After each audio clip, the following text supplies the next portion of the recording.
Are we live now? We are live now?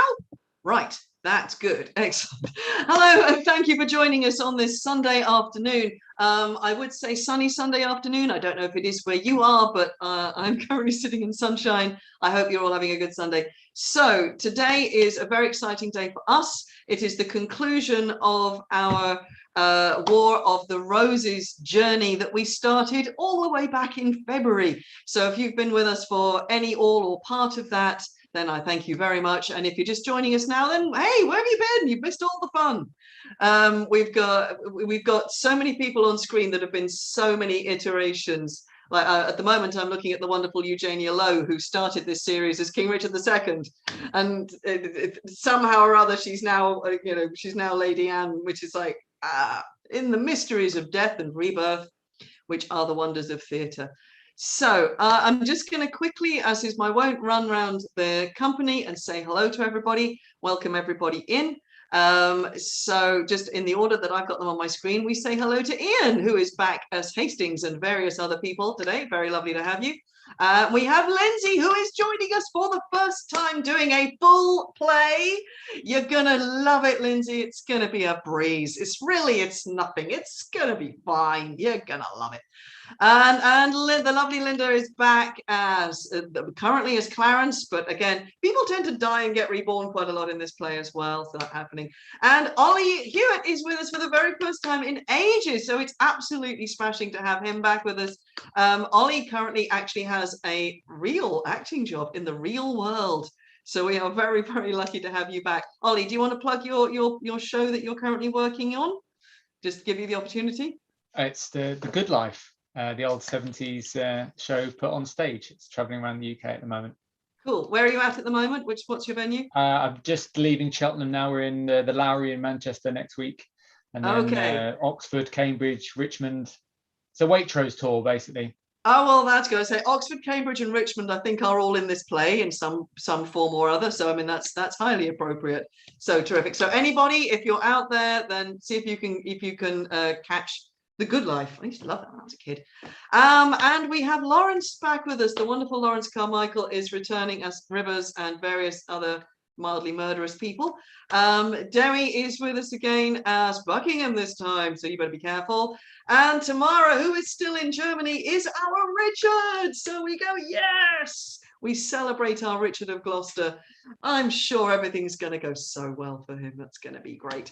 And Geraldine is back with us, one of our absolute stalwarts. We couldn't do that. But I should say Geraldine and Ian and several other people have picked up some parts at quite short notice this week, because we rather sad we lost a couple of people who availability changed, which means that I madly reshuffle parts around the company.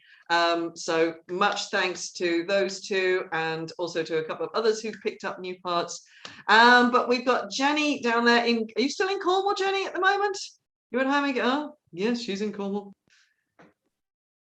Okay, you're still out there in the southwest. So you are joining. She's going to be Margareting for us, which is going to be fun. And Hannah's back with us the first time in ages. I think it was Macbeth, the last one you did with us last year. So absolutely lovely. And Hannah is another one who's picked up some bit parts at short notice. So lovely that you did that. And the amazing Bridget is back for the first time since Much Ado, now living in Texas. Is that right?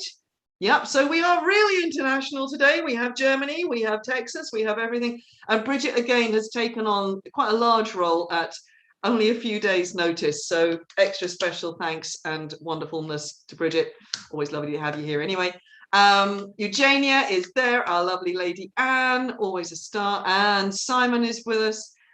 He may have died as Warwick, but he's back. He's in the last play. There is no keeping us down. And we have, of course, and Tom died in the last play as Prince Edward, but he's back now, and I wonder if things will go better for him this time, or if he's gonna, we'll see. We'll see. Is that all of you? That is all of you. It's quite a lot of people. Okay, my lovelies. Right, cast. Take yourselves to the virtual tiring house, please. Get a drink of water. Make sure you're all sorted and ready. And I will very briefly have a chat with those lovely people that are watching and get us set up and then get us on. So, sorry, just checking all of that. Right. So those of you who've watched this before know what's coming. My apologies. Those of you who haven't, hello and welcome. Thank you for joining Shakespeare on this Sunday afternoon for a From Q's only production of Richard III, with which we are ending our histories, well, not quite our histories, our War of the Roses journey, which has been a major part of this year. My name's Lizzie, I am Artistic Director. My job for the day is I am the book holder, which is what it says on the screen. That means it's my job to keep sort of corral the cast, give them scene calls in the chat, which we're talking through Zoom, you're watching us on YouTube, the wonders of internet theatre. But also if somebody's internet goes in the middle of the show, which has happened, or if the script in any way lets us down, or if there's any kind of problem, it is my job to pop up and just speak in the lines like the prompter or book holder would have done in the live theatre environments of the Renaissance London when all these plays were first written. So I mean, acting from cues only and with minimal group rehearsal only works if there's some kind of safety net. And that's me. So you just got to hope that basically my internet keeps working. So why do we do this? Well, because this is, this is the technique that was used by Shakespeare's own players, and we have sort of taken it on, we play with it, and we think it gives the Shakespeare a particular spin and atmosphere, and it gives us opportunities as well as actors that we wouldn't otherwise have. So we enjoy this. We very much hope that you will. And if you're curious about us or what we do, then please send us a message. You can tweet us at Shake Scenery. You can email us. We have a website. We're on Facebook. You can find us everywhere. What else have I got to say? Yes, we have a slight technical situation today in that basically we tried. We will not be having sound effects in today's performance. So we ask you to eke out our imperfections with your thoughts. If somebody says there's knocking, there's knocking. If somebody says there are trumpets, then they have played. We do apologize for this. It's just a technical thing, and we were not able to solve it in time for today. So very much sorry for that, but it's going to be fine. I also want to just say a very quick thank you to the ever wonderful Alexandra Kataigida, who is not able to be with us today, but has been organizing and choreographing all the online fights that you will see. The fights have been practiced. That's the only things that we practiced, that and other necessary moves, of which in this play there aren't that many, but it's been enough to keep us busy. So that is all the preparation that we've done. Keep an eye out for a certain amount of new camera angling, which one or two of our characters are experimenting with this week. We'll see how that goes and see what you think of it too. And as ever, our donations link is there. We are still working for free. This is currently still not up behind any kind of ticketing paywall, although it will come at some point. So if you are able to, please drop some money in our donations link. It is saved up and periodically shared out between members of the company and between various charities of our choice. So none of it is wasted, and it is all very gratefully received. If you're not able to give us a donation, then please stay and enjoy yourselves. Anyway, we hope you enjoy Richard III. So I think that's all I've got to say right now. So without further ado, let us crack on. This is quite a long play. And so, but we give you 2 intervals, opportunities to escape. Not quite yet, Geraldine. I'll see you in just a minute. And so there we go. So what is happening in this play? So if you were with us 4 weeks ago, you will have seen the end of the story of King Henry VI, the last of the Lancaster kings. And what we have now is the first, what happens next? What happens to Edward and George and Richard, the sons of the Duke of York, who spent 3 plays trying to become king and then rather sadly didn't quite manage it? So Edward has been king. We don't know exactly how long for, because Shakespeare is a bit vague, but Edward has been king. He is married to Elizabeth Woodville, now Queen Elizabeth, and that's all been very happy. They have some lovely children, and everything has been good. Edward is now he's becoming quite ill, and there are fears for his life. And the political environment of the court is becoming a little more, shall we say, active, which is pretty much where we start. So going into the top of the play, the first person to speak is our lovely King Richard. So can I just check, please, Tamara, are you ready to go? Yes, though I'm not king yet. No, I beg your pardon. You are still Duke of Gloucester. Can I just call you Richard? Is that too familiar? Okay. I'll accept it. The rule, thank you, and please don't kill me for that. So I will now disappear. You will see me again at the interval.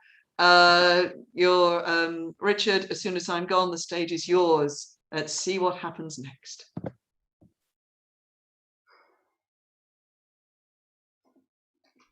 Now is the winter of our discontent made glorious summer by this sun of York. And all the clouds had lowered upon our house in the deep bosom of the ocean buried. Now our brows bound with victorious wreaths, our bruised arms hung up for monuments, our stern alarums changed to merry meetings, our dreadful marches to delightful measures. Grim-visaged war hath smoothed his wrinkled front. And now, instead of mounting barbed steeds to fright the souls of fearful adversaries, he capers nimbly in a lady's chamber to the lascivious pleasing of a lute. But I, that am not shaped for sportive tricks, nor made to court an amorous looking glass, I, that am rudely stamped, and want love's majesty to strut before a wanton ambling nymph, I, that am curtailed of this fair proportion, cheated of feature by dissembling nature, deformed, unfinished, sent before my time into this breathing world, scarce half made up, and act so lamely and unfashionable that dogs bark at me as I hop by them. Why, I, in this weak piping time of peace, have no delight to pass away the time, unless to see my shadow in the sun, and descant on mine own deformity. And therefore, since I cannot prove a lover to entertain these fair, well-spoken days, I am determined to prove a villain, and hate the idle pleasures of these days. Plots have I laid, inductions dangerous, by drunken prophecy, libels, and dreams, to set my brother Clarence and the king in deadly hate, the one against the other. And if King Edward be as true and just as I am subtle, false, and treacherous, this day should Clarence closely be mewed up about a prophecy that says that G of Edward's heirs the murderer shall be. Dive thoughts down to my soul. Here Clarence comes. Brother, good day. What means this armed guard that waits upon your grace?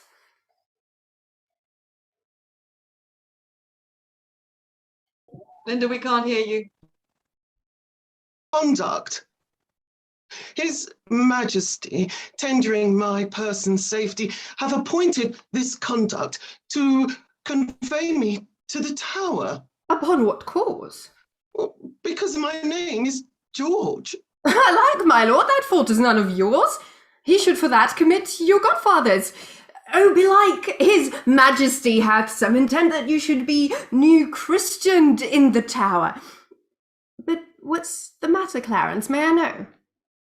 Yea, Richard, when I know, but I protest as yet I do not. But as I can learn, he hearkens after prophecies and dreams, and from the cross row plucks the letter G, and says a wizard told him that by G his issue disinherited should be. And for my name of George begins with G, it follows in his thought that I am he. These, as I learn, and such like toys as these, hath moved his highness to commit me now? Why, this it is when men are ruled by women. 'Tis not the king that sends you to the tower, my Lady Grey, his wife. Clarence, 'tis she that tempts him to this harsh extremity. Was it not she that, and that good man of worship, Anthony Woodwill, her brother there, that made him send Lord Hastings to the tower, from whence this present day he is delivered? We are not safe, Clarence. We are not safe. By heaven, I think there is no man secure but the Queen's kindred and night-walking heralds that trudge betwixt the king and Mistress Shaw. Heard you not what an humble suppliant Lord Hastings was for her delivery? Humbly complaining to her deity, got my Lord Chamberlain his liberty. I'll tell you what, I think it is our way, if we will keep in favour with the king, to be her men and wear her livery, the jealous erworn widow and herself, since that our brother dubbed them gentlewomen, are mighty gossips in our monarchy. I beseech your graces both to pardon me. His Majesty hath straitly given in charge that no man should have private conference of what degree soever with your brother. Even so, and please your worship, Brackenbury, you may partake of anything we say. We speak no treason, man. We say the king is wise and virtuous, and his noble queen, well struck in years, fair and not jealous. We say that Shaw's wife hath a pretty foot, a cherry lip, a bonny eye, a passing pleasing tongue, and that the queen's kindred are made gentlefolks. How say you, sir? Can you deny all this? With this, my lord, myself have naught to do. Naught to do with Mistress Shaw, I tell thee, fellow. He that doth naught with her, excepting one, were best to do it secretly, alone. What one, my lord? Husband, knave, wouldst thou betray me? I do beseech your grace to pardon me, and with all forbear your conference with the noble duke. We know thy charge, Brackenbury, and will obey. We are the queen's subjects and must obey. Brother, farewell. I will unto the king, and whatsoe'er you will employ me in, where to call King Edward's widow sister, I will perform it to enfranchise you. Meantime, this deep disgrace in brotherhood touches me deeper than you can imagine. I know it pleaseth neither of us well. Well, your imprisonment shall not be long. I will deliver you, or else lie for you. Meantime, have patience. I must perforce. Farewell. Go tread the path that thou shalt ne'er return. Simple, plain Clarence, I do love thee so that I will shortly send thy soul to heaven, if heaven will take the present at our hands.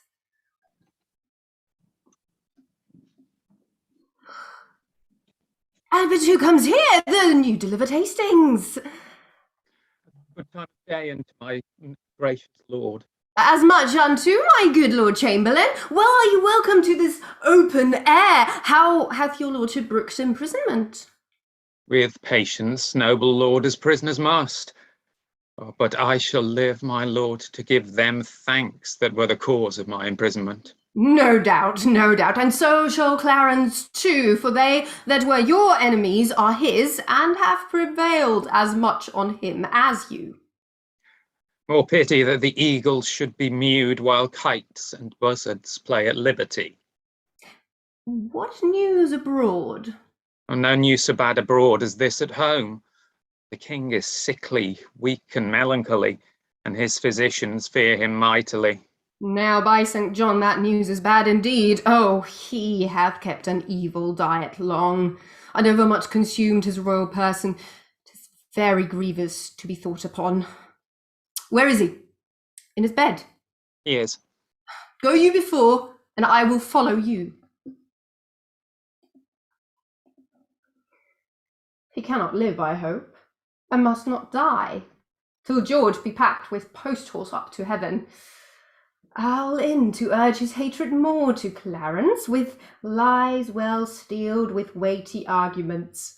And if I fail not in my deep intent, Clarence hath not another day to live.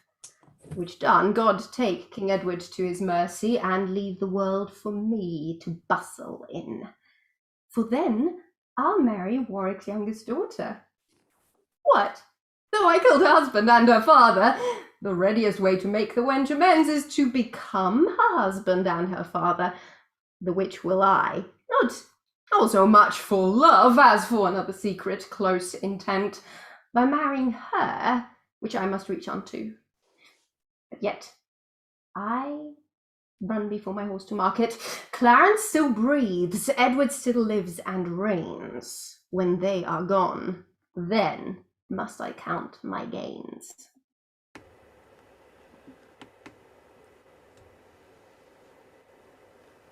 Sit down, your honourable lord, if honour may be shrouded in a hearse, whilst I obsequiously lament the untimely fall of virtuous Lancaster. Poor keekle figure of a holy king, pale ashes of the house of Lancaster, thou bloodless remnant of that royal blood, be it lawful that I invocate thy coast to hear the lamentations of poor Anne, wife to thy Edward, thy slaughtered son, stabbed by the self-same hand that made these wounds. Lo, in these windows that let forth thy life, I pour the helpless balms of my poor eyes. Cursed be the hand that made these holes. Cursed the heart that the heart to do it.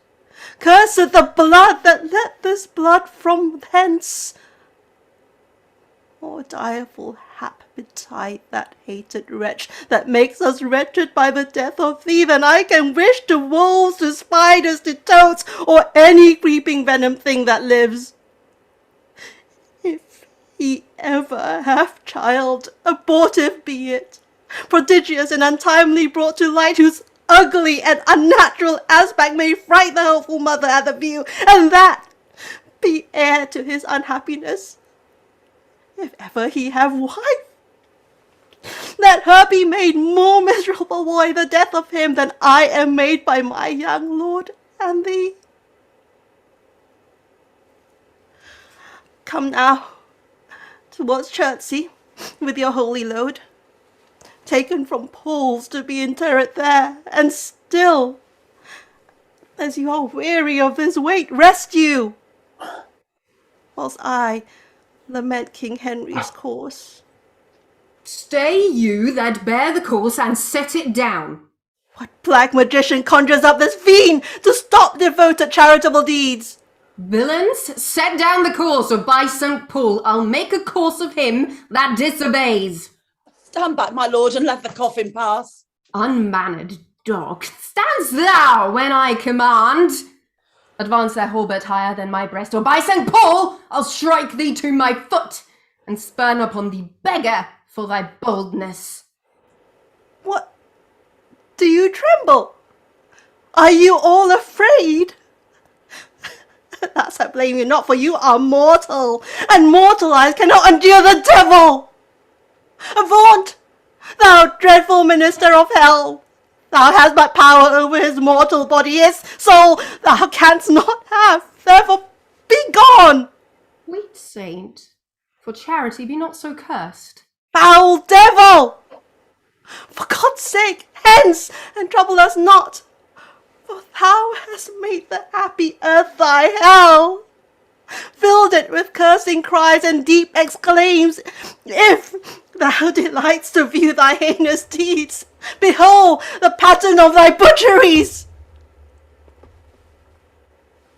Oh, gentlemen, see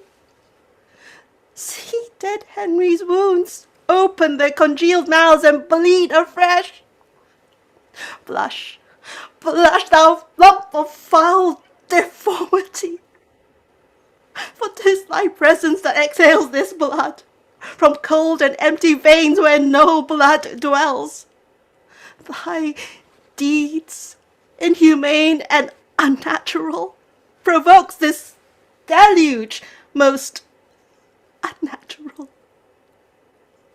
O God, which this blood made revenges death! O earth, which this blood drinks revenges death! By the heaven in lightning, strike the murderer dead, or earth gate open and eat him quick, as thou dost swallow up this good king's blood, which his hell-governed arm hath butchered. Lady, you know no rules of charity which renders good for bad, blessings for curses. Villain, thou knowest nor law of God nor man, no beast so fierce but knows some touch of pity. But I know none, and therefore am no beast. Oh, wonderful when devils tell the truth. More wonderful when angels are so angry. Vouchsafe, divine perfection of a woman, of these supposed crimes to give me leave by circumstance, but to acquit myself. Vouchsafe, diffused infection of man, of these known evils, but to give me leave by circumstance to curse thy cursed self. Fairer than tongue can name thee, let me have some patient leisure to excuse myself. Fouler than heart can think thee. Thou canst make no excuse current, but to hang thyself. By such despair I should accuse myself. Then by despairing shalt thou stand excuse, for by doing worthy vengeance on thyself thou didst unworthy slaughter upon others. Say that I slew them not. Then say they were not slain. But dead they are, and devilish slave by thee. I did not kill your husband. Why, then he is alive. Nay, he is dead, but slain by Edward's hands. In thy foul throat thou liest. Queen Margaret saw thy falcon smoking in his blood, the which thou once did bend against her breast, but that thy brothers beat aside the point. I was provoked by her slanderous tongue that laid their guilt upon my guiltless shoulders. Thou wast provoked by thy bloody mind, that never dreams on aught but butcheries. Didst thou not kill this king? I grant ye. Oh, dost thou grant me, hedgehog? Then God grant me too. Thou mayst be damned for that wicked deed. Oh, he was gentle, mild, and virtuous. The better for the King of Heaven that hath him. He is in heaven where thou shalt never come. Let him thank me that hope to send him thither, for he was fitter for that place than earth. And thou unfit for any place but hell. Yes, one place else, if you will hear me name it. Some dungeon. Your bedchamber. Ill rest the betide the dread chamber where thou liest. So will it, madam, till I lie with you? I hope so. I know so, but gentle Lady Anne, to leave this keen encounter of our wits, and fall something into a slower method, is not the causer of the timeless deaths of these Plantagenets, Henry and Edward, as blamed for as the executioner? Thou wast the cause, and most accursed effect. Your beauty was the cause of that effect, your beauty, that did haunt me in my sleep, to undertake the death of all the world, so I might live 1 hour in your sweet bosom. If I thought that, I'd tell thee homicide. These nails should rent that beauty from my cheeks. These eyes could not endure your beauty's rack. You should not blemish it if I stood by. As all the world is cheered by the sun, so I by that. It is my day, my life. Black night o'ershade thy day, and death thy life. Curse not thyself, fair creature, thou art both. Would I were to be revenged on thee. It is a quarrel most unnatural, to be revenged on him that loveth thee. It is a quarrel just and reasonable to be revenged on him that killed my husband. He that bereft the lady of thy husband did it to help thee to a better husband. His better does not breathe upon the earth. He lives that loves thee better than he could. Name him. Plantagenet. Why, that was he. The self-same name, but one of better nature. Where is he? Here.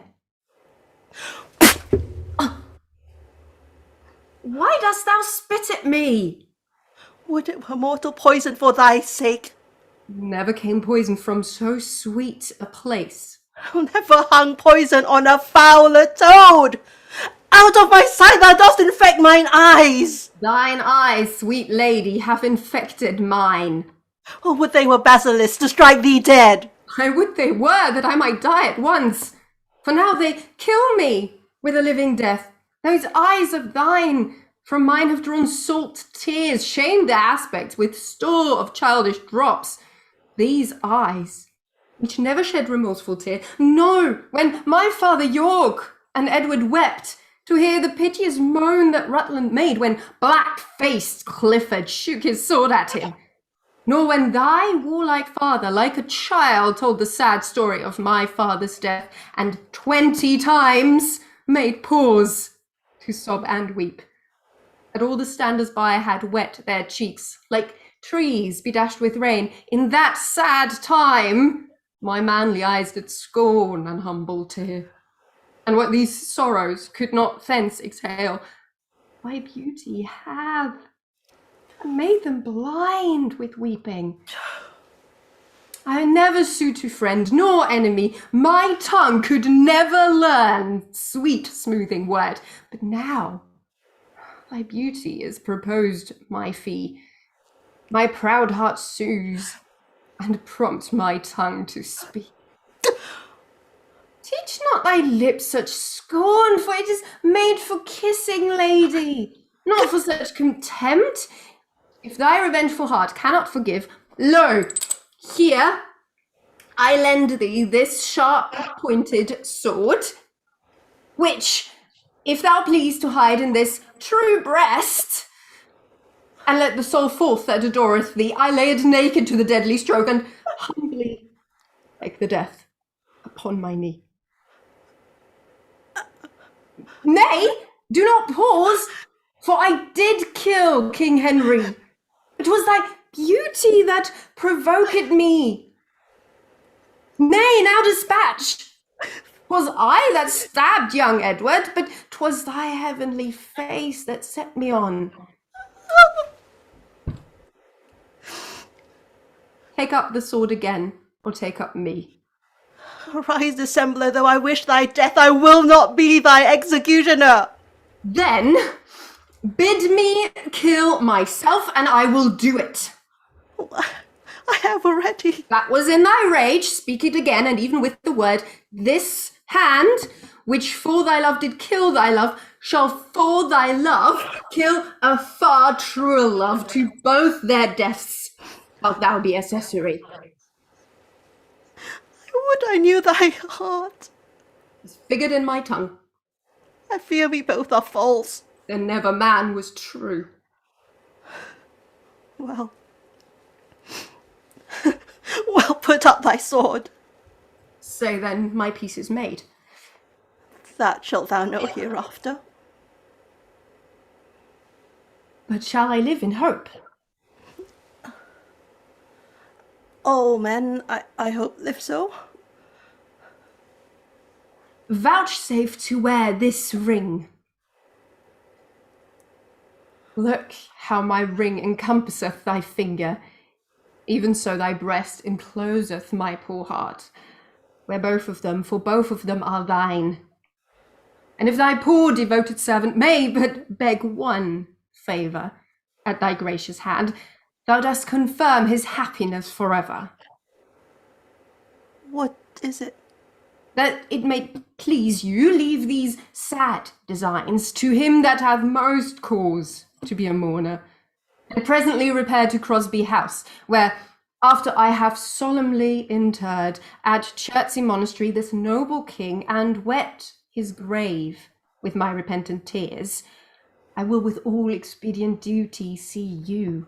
For diverse unknown reasons, I beseech you grant me this boon. With all my heart.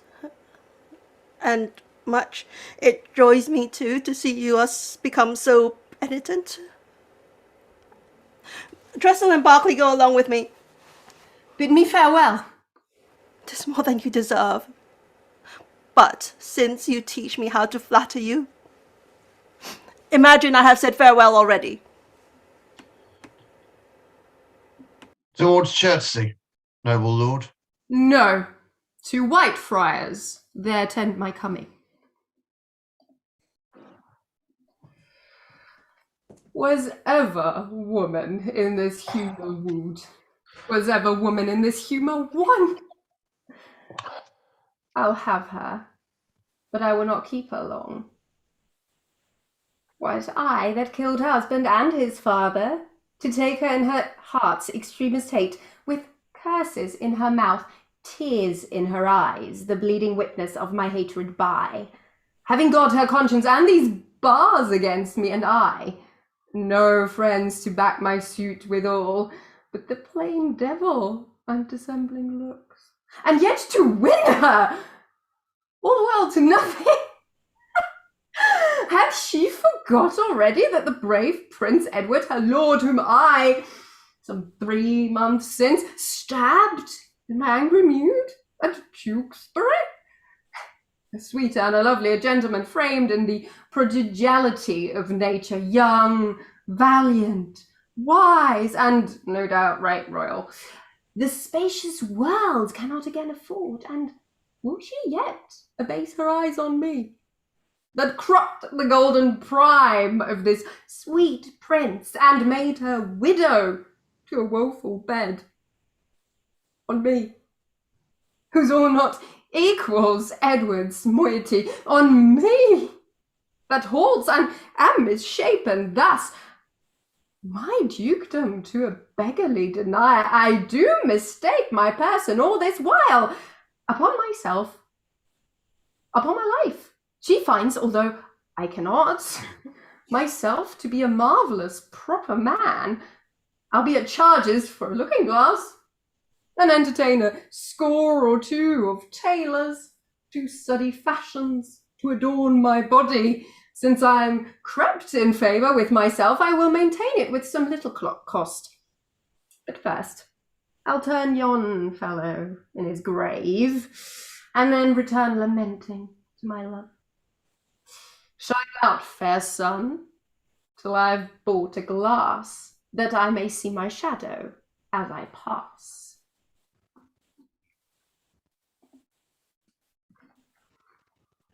Have patience, madam. There's no doubt His Majesty will soon recover his accustomed health. In that you brook it ill, it makes him worse. Therefore, for God's sake, entertain good comfort, and cheer his grace with quick and merry eyes. If he were dead, what would be tied on me? No, If he were dead, what would be tied on me? No other harm, but loss of such a lord. The loss of such a lord includes all harms. The heavens have blessed you with a goodly son, to be your comforter when he is gone. Ah, he is young, and his minority is put unto the trust of Richard Gloucester, a man that loves not me nor none of you. Is it concluded that she shall be protector? It is determined, not concluded yet. But so it must be if the king miscarry. Here comes the Lord of Buckingham and Derby. Good time of day unto your royal grace. God make your majesty joyful as you have been. The Countess Richmond, good my lord of Derby, to your good prayer will scarcely say amen. Yet, Derby notwithstanding, she's your wife, and loves not me. Be you, good lord, assured I hate not you for her proud arrogance. I do beseech you, either not believe the envious slanders of her false accusers, or if she be accused on true report, bear with her weakness, which I think proceeds from wayward sickness and no grounded malice. Saw you the king today, my lord of Derby? But now the Duke of Buckingham and I are come from visiting his majesty. What likelihood of his amendment, lords? Madam, good hope. His grace speaks cheerfully. God grant him health. Did you confer with him? Aye, madam. He desires to make atonement between the Duke of Gloucester and your brothers, and between them and my Lord Chamberlain, and sent to warn them his royal presence. Would all were well, but that will never be. I fear our happiness is at the height. They do me wrong, and I will not endure it. Who is it that complains unto the king that I, forsooth, am stern and love them not? By holy Paul, they love his majesty but lightly, that fill his ears with such dissentious rumours, because I cannot flatter and look fair, smile in man's faces, smooth and deceive and cock, duck with French nods and apish courtesy. I must be held a rancorous enemy. Cannot a plain man live and think no harm? But thus his simple truth must be abused with silken sly insinuating jacks. To who in all this presence speaks your grace? To thee that hast nor honesty nor grace. When have I injured thee? When done thee wrong? Or thee? Or thee? Or any of your faction? A plague upon you all! His royal grace, whom God preserve better than you would wish, cannot be quiet, scarce breathing while, but you must trouble him with lewd complaints. Brother of Gloucester, you mistake the matter. The king, on his own royal disposition, and not provoked by any suitor else, aiming belike at your interior hatred, that in your outward action shows itself against my children, brothers, and myself, makes him to send that he may learn the ground. I cannot tell. The world has grown so bad that wrens make prey where eagles dare not perch. Since every jack became a gentleman, there's many a gentle person made a jack. Come, come. We know your meaning, Brother Gloucester. You envy my advancement and my friends. God grant that we may never have need of you. Meantime, God grants that I have need of you. Your brother, our brother, is imprisoned by your means. Myself disgraced, and the nobility held in contempt, while great promotions are daily given to ennoble those that scarce some 2 days since were worth a noble. By him that raised me to this careful height, from that contented hap which I enjoyed, I never did incense his majesty against the Duke of Clarence, but have been an earnest advocate to plead for him. My lord, you do me shameful injury, falsely to draw me in these vile suspects. You may deny that you were not the mean of my Lord Hastings' late imprisonment. She may, my lord, for... She may, Lord Rivers. Why, who knows not so? She may do more, sir, than denying that. She may help you to many fair preferments, and then deny her aiding hand therein, and lay those honours on your high desert. What may she not? She may. Aye, marry may she. What marry may she? What marry may she? Marry with a king, a bachelor, and a handsome stripling too. I wish your grandam had a worser match. My lord of Gloucester, I have too long borne your blunt upbraidings and your bitter scoffs. By heaven, I will acquaint his majesty of those gross taunts that oft I have endured. I had rather be a country servant maid than a great queen, with this condition to be so baited, scorned, and stormed at. Small joy have I in being England's queen. And lest be that small, God, I beseech thee, thy honour, state, and seat is due to me. What, threat you me with telling of the king? I will avouch in presence of the king. I dared venture to be sent to the tower. 'Tis time to speak. My pains are quite forgot. Out, divil! I do remember them too well. Thou killedst my husband Henry in the tower, and Edward my poor son at Tewkesbury. You were queen, I, or your husband king. I was a pack horse in his great affairs, a weeder out of his proud adversaries, a liberal rewarder of his friends, to royalize his blood. I spent mine own. Aye, a much better blood than his or thine. In all which time you and your husband Grey were factious for the house of Lancaster, and Rivers, so were you.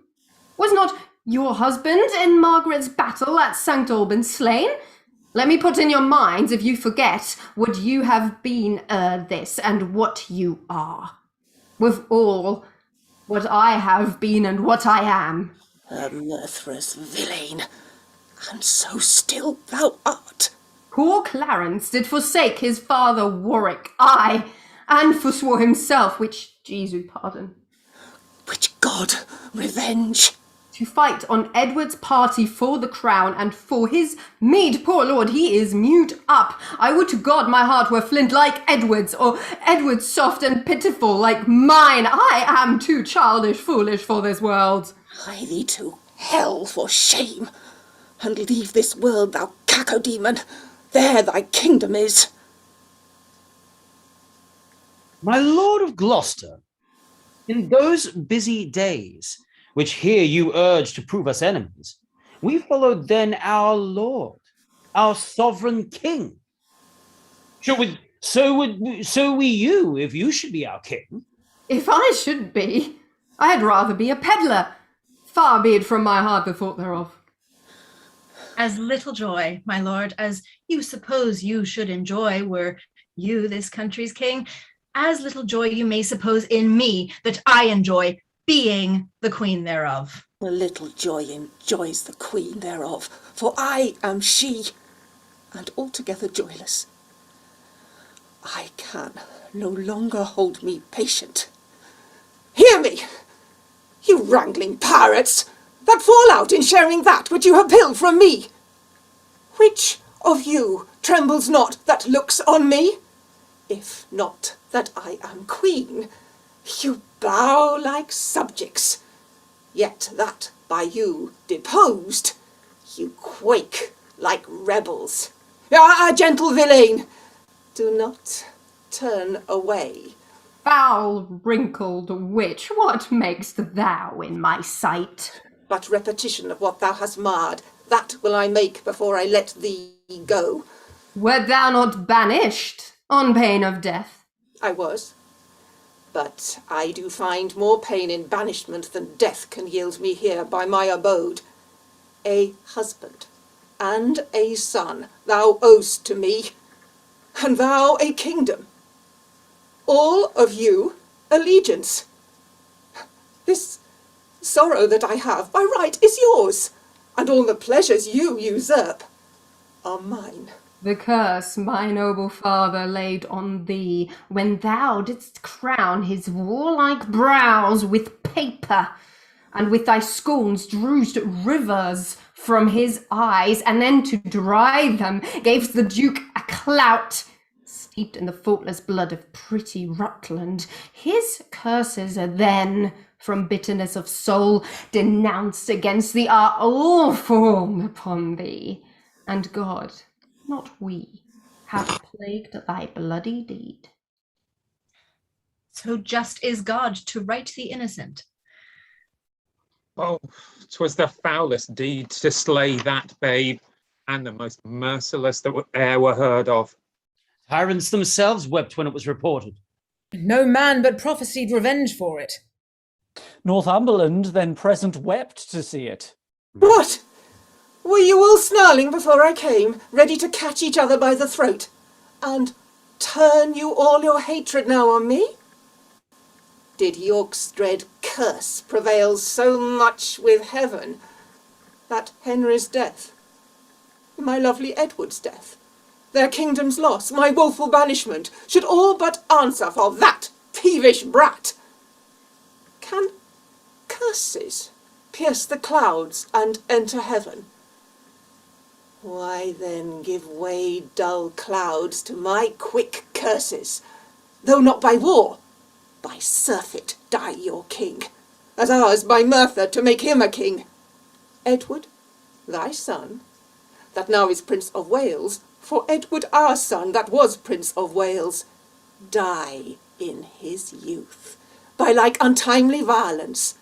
Thyself a queen, for me that was a queen. Outlive thy glory, like my wretched self. Long mayst thou live, to waylay thy children's death, and see another, as I see thee now, decked in thy rights, as thou art stalled in mine. Long die thy happy days before thy death, and after many lengthened hours of grief, die neither mother, wife, nor England's queen. Rivers and Dorset, you were standers by, and so wast thou, Lord Hastings, when my son was stabbed with bloody daggers. God, I pray him, that none of you may live his natural age, but by some unlooked accident cut off. Have done thy charm, thou hateful withered hag. And leave out thee. Stay, dog, for thou shalt hear me. If heaven have any grievous plague in store, exceeding those that I can wish upon thee, oh, let them keep it, till thy sins be ripe, and then hurl down their indignation on thee, the troubler of the poor world's peace.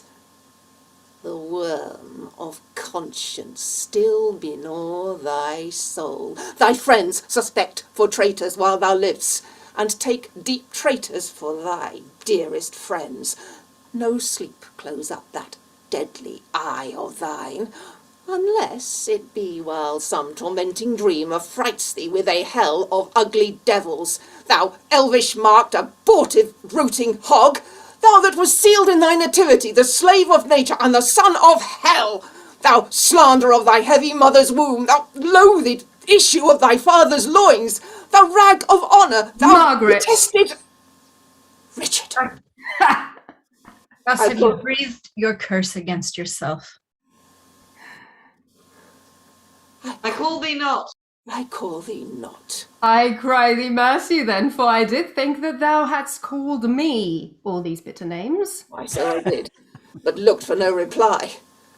Oh, let me make the period to my curse. 'Tis done by me, and ends in Margaret. Thus have you breathed your curse against yourself. Poor painted queen, vain flourish of my fortune, why strew'st thou sugar on that bottle spider, whose deadly web ensnareth thee about? Fool, fool, thou whetst a knife to kill thyself. The day will come that thou shalt wish for me, to help thee curse this poisonous, bunch-backed toad. False boding woman, end thy frantic curse, lest to thy harm thou move our patience. Well, shame upon you. You have all moved mine. You were well served. You would be taught your duty. To serve me well, you should do me duty. Teach me to be your queen, and you, my subjects. Oh, serve me well, and teach yourselves that duty. Dispute not with her. She is lunatic. Peace, Master Marquis. You are malapert. Your far new stamp of honour is scarce current. Oh, that your young nobility could judge what 'twere to lose it and be miserable. They that stand high have many blasts to shake them, and if they fall, they dash themselves to pieces. Good counsel, marry, learn it. Learn it, Marcus. It touches you, my lord, as much as me. Aye, and but much more. But I was born so high, our eyrie buildeth in the cedars top, and dallies with the wind, and scorns the sun. And turns the sun to shade, alas, alas! Witness my son, now in the shade of death, whose bright outshining beams thy cloudy wrath hath in eternal darkness folded up. Your aviary buildeth in our aviary's nest. O God, that seest it, do not suffer it, as it is one with blood. Lost be it so. Peace, peace, for shame, if not for charity. Urge neither charity nor shame to me. And charitably with me have you dealt, and shamefully my hopes by you are butchered. My charity is outrage, life my shame, and in that shame still live my sorrow's rage. Have done, have done. O princely Buckingham, I'll kiss thy hand in sign of league and enmity with thee. Now fair befall thee and thy noble house. Thy garments are not spotted with our blood, nor thou within the compass of my curse. Nor no one here, for curses never pass the lips of those that breathe them in the air. I do not think that they ascend the sky, and there awake God's gentle sleeping peace.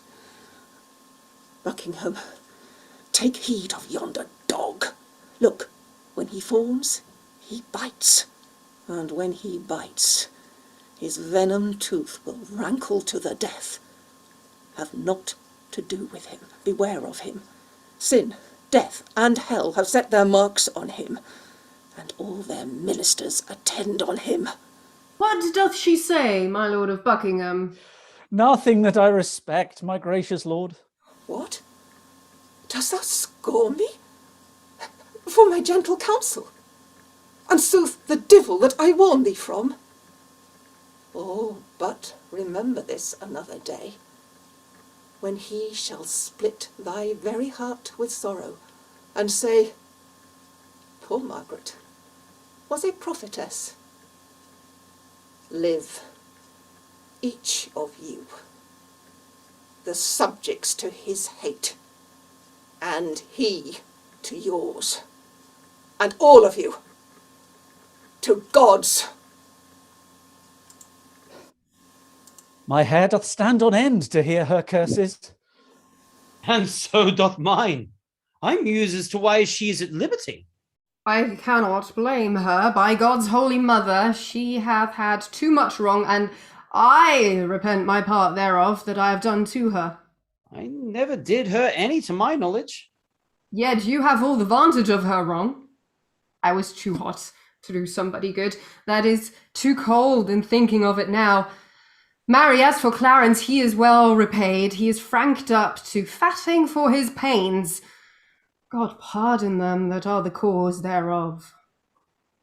A virtuous and a Christian-like conclusion, to pray for them that have done scathe to us. So do I ever, being well advised. As I had cursed now, I had cursed myself. Madam, his majesty doth call for you, and for your grace, and yours, my gracious lord. Catesby, I come. Lords, will you go with me? We wait upon your grace.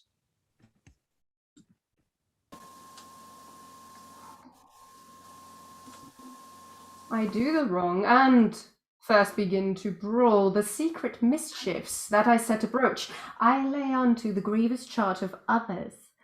Clarence, who I indeed have cast in darkness, I do beweep in many simple gulls, namely to Derby, Hastings, Buckingham, and tell them 'tis the Queen and her allies that stir the King against the Duke my brother.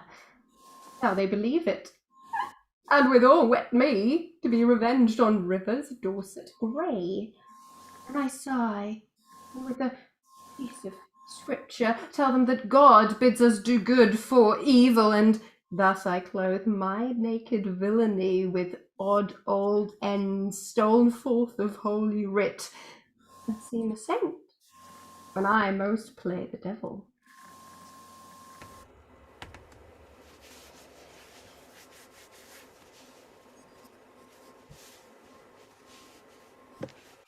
But soft, here come my executioners. How now, my hardy, stout, resolved mates, are you now going to dispatch this thing? We are, my lord, and come to have the warrant that we may be admitted where he is. Well thought upon. I have it here about me. When you have done, repair to Crosby Place, but sirs, be sudden in the execution. Withal, obdurate, do not hear him plead. For Clarence is well spoken, and perhaps may move your hearts to pity if you mark him. Tut, tut, my lord, we will not stand to prate. Talkers are no good doers, be assured. We go to use our hands and not our tongues. Your eyes drop millstones when fools' eyes fall tears. I like you, lads. About your business straight. Go, go, dispatch. We will, my noble lord.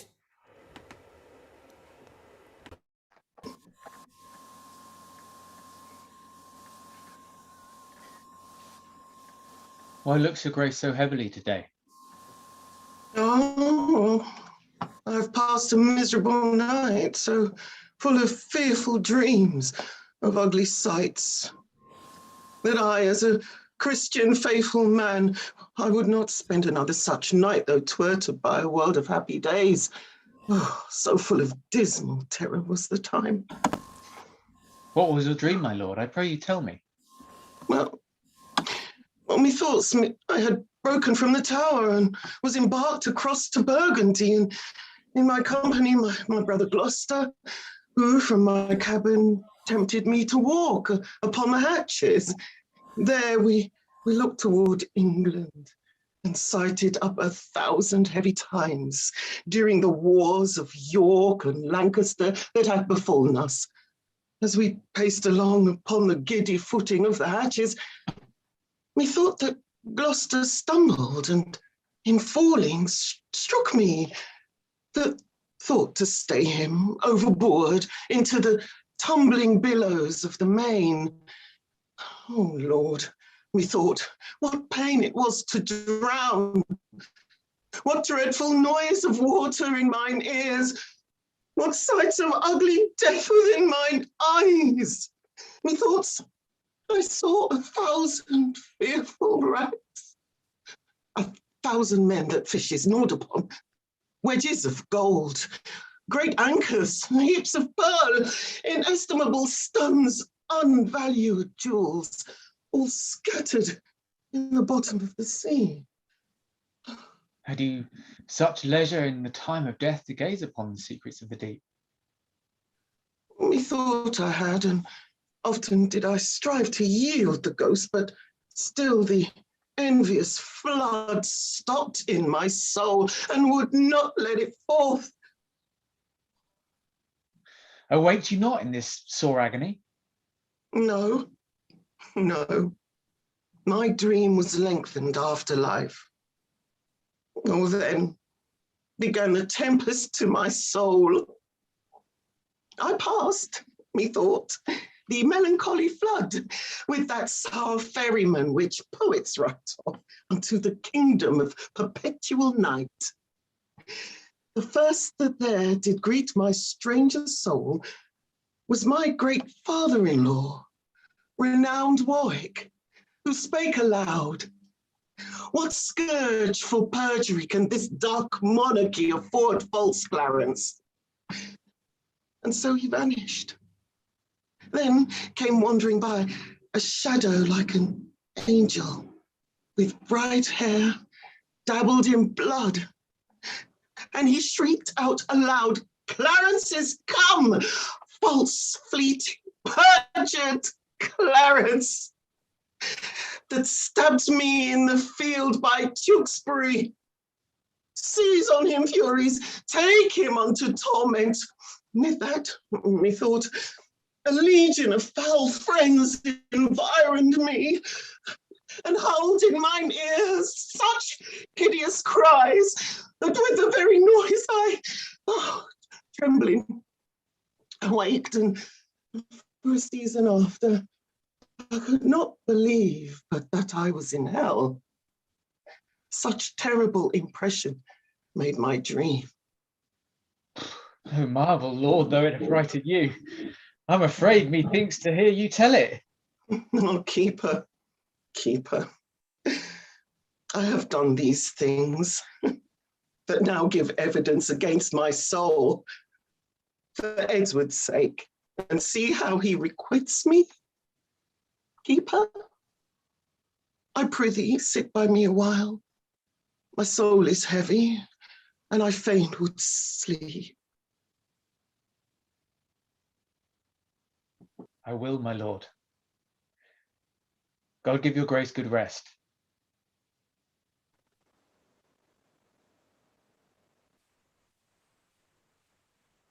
Sorrow breaks seasons, and reposing hours makes the night morning and the noontide night. Princes have put their titles for their glories, and outward honour for an inward toil. And for unfelt imaginations, they often feel a world of restless cares, so that between their titles and low name, there's nothing differs but the outward fame. Oh, who's here? What wouldst thou, fellow? And how camest thou hither? I would speak with Clarence, and I came hither on my legs. What's so brief? 'Tis better, sir, than to be tedious. Let him see our commission and talk no more.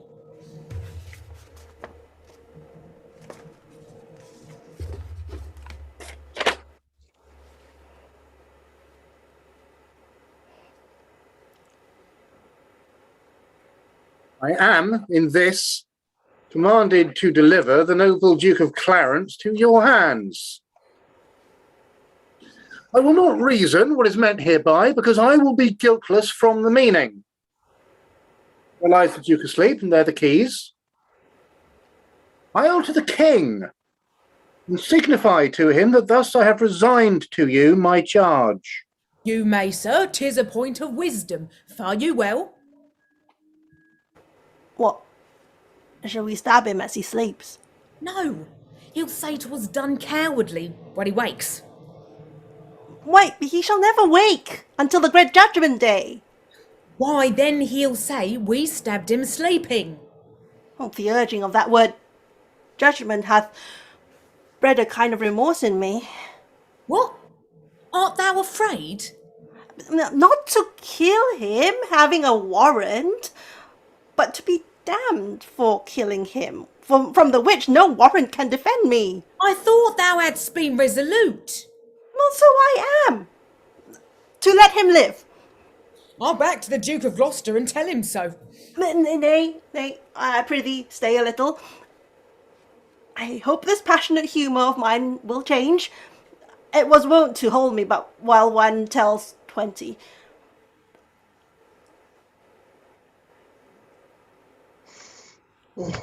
How dost thou feel thyself now? Some certain dregs of conscience are yet within me. Remember our reward when the deed's done. Come, he dies. I have forgot the reward. Where's thy conscience now?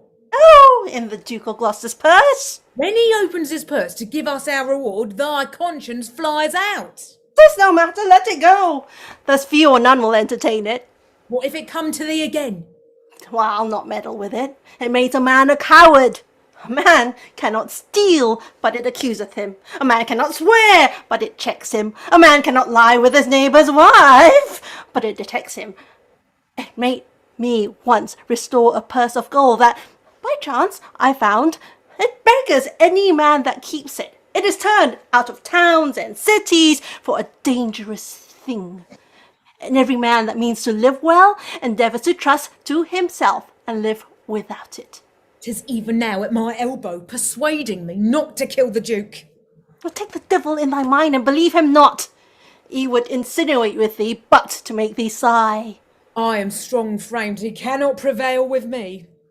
Spoke like a tall man that respects thy reputation. Come, shall we to work? Take him on the custard with the hilts of thy sword, and then throw him into the malmsey butt in the next room. Ooh, excellent device. And make a sup of him. Soft, he wakes. Strike! No, we'll reason with him.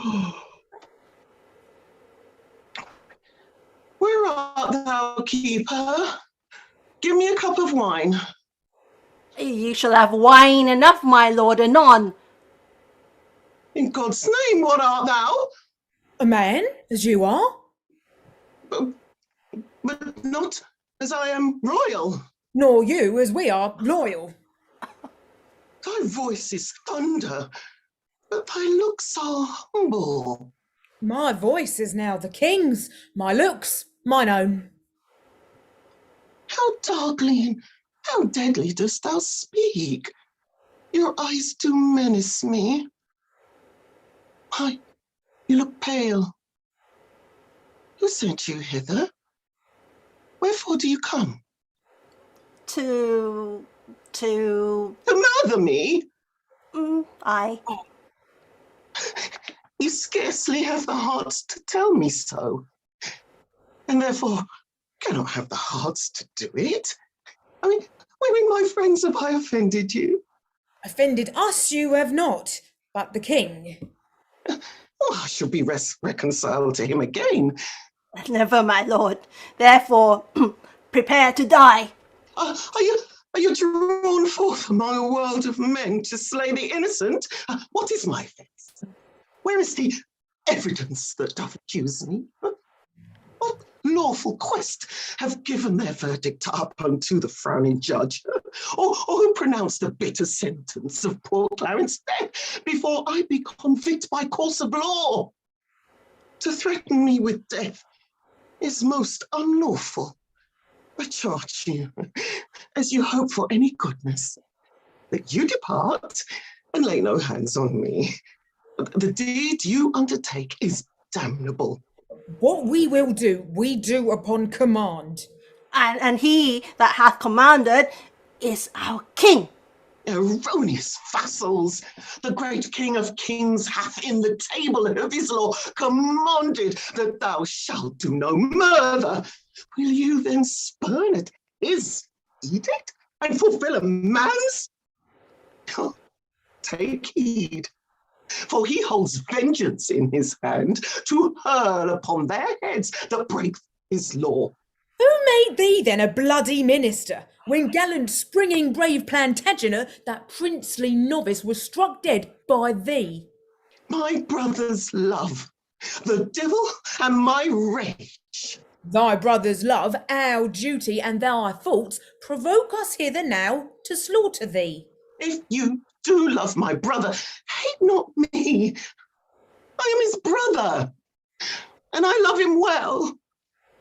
If you are hired for meed, go back again, and I will send you to my brother Gloucester, who shall reward you better for my life than Edward will for tidings of my death. You are deceived. Your brother Gloucester hates you. Oh no, he loves me, and he holds me dear. Go you to him from me. Come, you deceive yourself. 'Tis he that sends us to destroy you here. It cannot be. For he bewept my fortune and hugged me in his arms and swore with sobs that he would labour my delivery. Why, so he doth when he delivers you from this earth's thraldom to the joys of heaven. Make peace with God, for you must die, my lord. No. Have you that holy feeling in your souls to counsel me to make my peace with God? And are you yet your own souls so blind that you will war with God by murdering me? Oh, sirs, consider, they that set you on to do this deed will hate you for the deed. What shall we do? Relent and save your souls. Relent? No, 'tis cowardly and womanish. Not to relent is beastly, savage, devilish. My friend, I spy some pity in thy looks. Oh, if thine eye be not a flatterer, come thou on my side and entreat for me, a begging prince, what beggar pities not. Look behind you, my lord! Take that! And that! If all this will not do, I'll drown you in the Malmsey butt with it!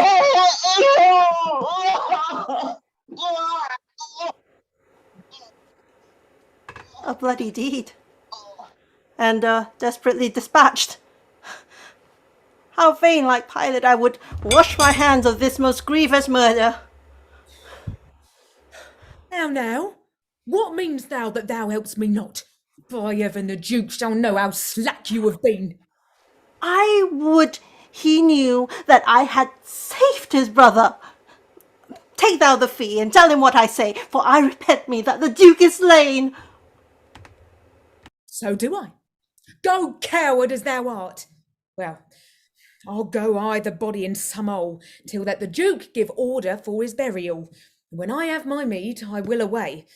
For this will out, and then I must not stay.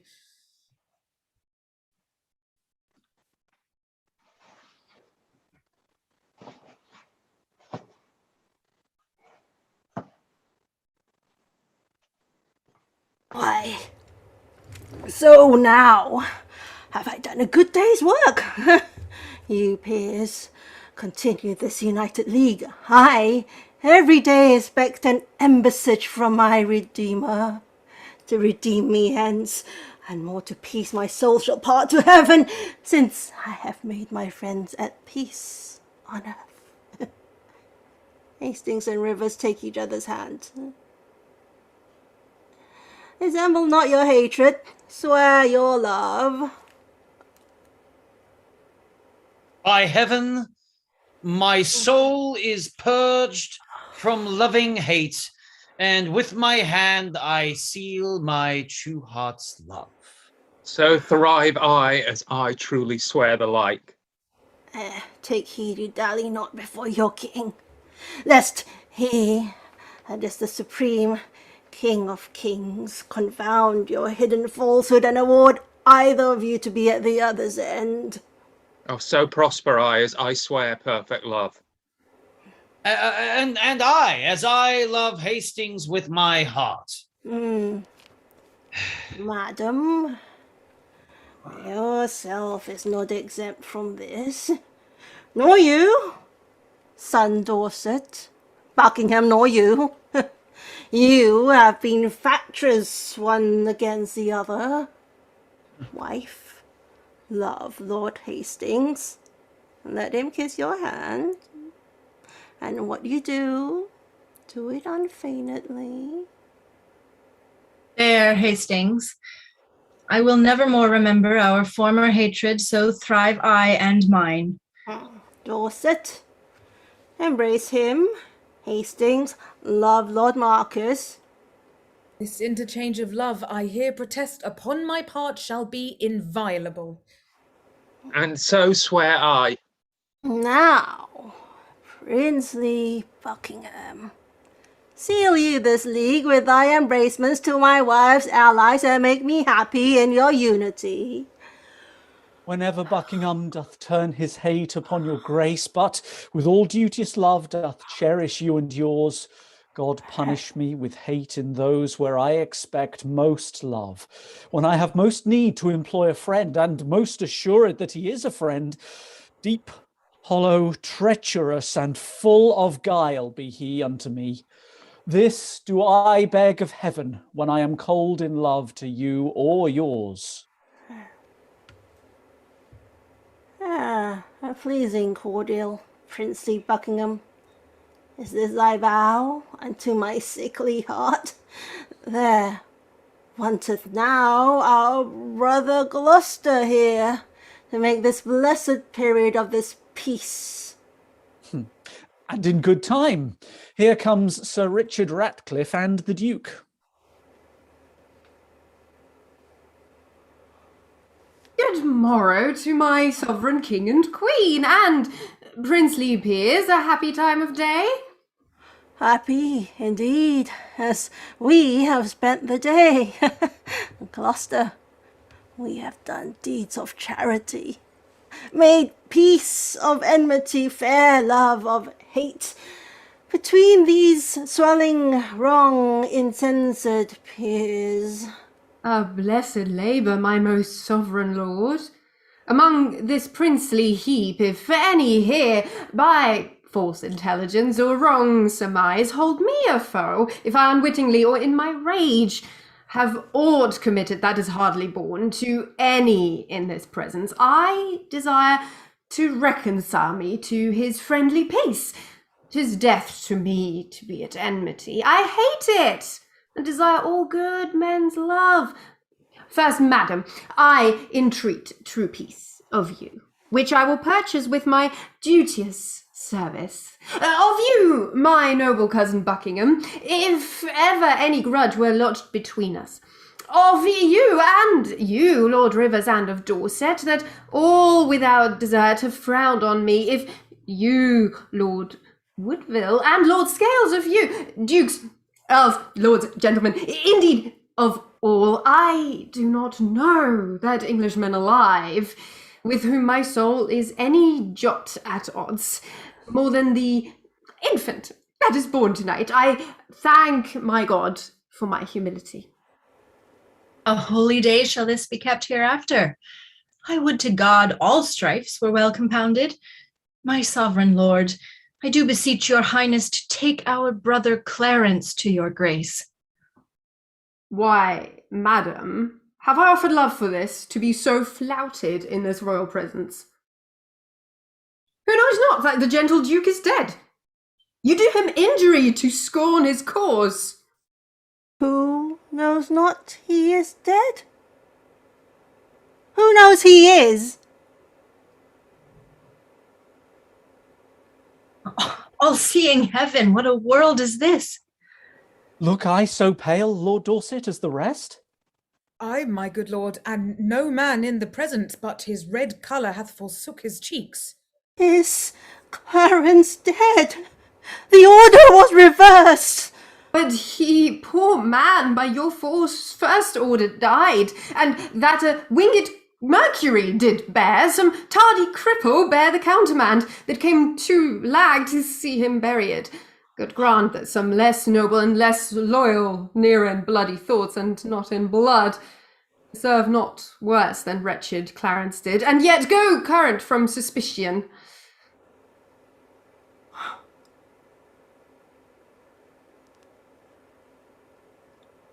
A boon, my sovereign, for my service done. I prithee peace. My soul is full of sorrow. I will not rise unless your highness hear me. Then say at once, what is it thou requests? The forfeit sovereign of my servant's life, who slew today a riotous gentleman lately attendant to the Duke of Norfolk. Have I a tongue to doom my brother's death? And shall that tongue give pardon to a slave? My brother killed no man. his fault was thought, and yet his punishment was bitter death. Who sued to me for him? Who, in my wrath, kneeled at my feet and bid me be advised? Who spoke of brotherhood? Who spoke of love? Who told me how the poor soul did forsake the mighty Warwick and did fight for me? Who told me in a field at Tewkesbury when Oxford had me down, he rescued me and said, dear brother, live and be a king? Who told me when we both lay in the field, frozen almost to death, how he did lap me, even in his garments, and did give himself often and naked to the numbed cold night? All this from my remembrance, brutish wrath, sinfully plucked, and not a man of you had so much grace as to put it in my mind. But when your carters or your waiting vassals have done a drunken slaughter and defaced the precious image of our dear Redeemer, you straight are on your knees for pardon. Pardon. And I, unjustly too, must grant it you. But for my brother, not a man would speak, nor ungracious speak unto myself for him, poor soul. The proudest of you all have been beholding to him in his life, yet none of you would once beg for his life. Oh God! I fear thy justice will take hold on me and you and mine and yours for this. Come, Hastings, help me to my closet. Ah, poor Clarence.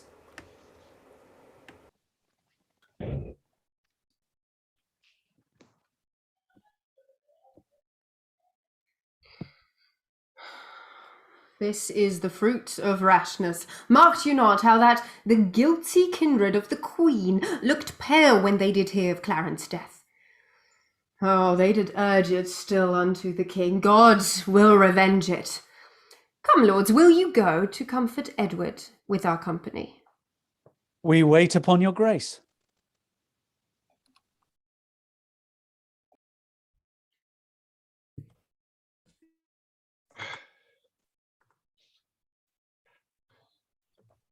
Good grandam, tell us, is our father dead? No, boy. Why do you weep so oft, and beat your breast, and cry, oh Clarence, my unhappy son? Why do you look on us, and shake your head, and call us orphans, wretches, castaways? If that our noble father were alive.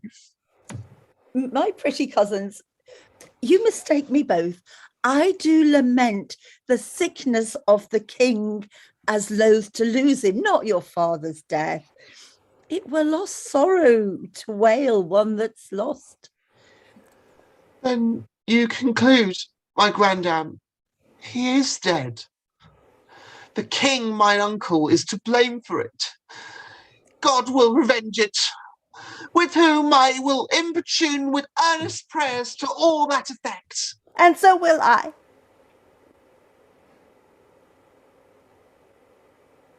Peace, children.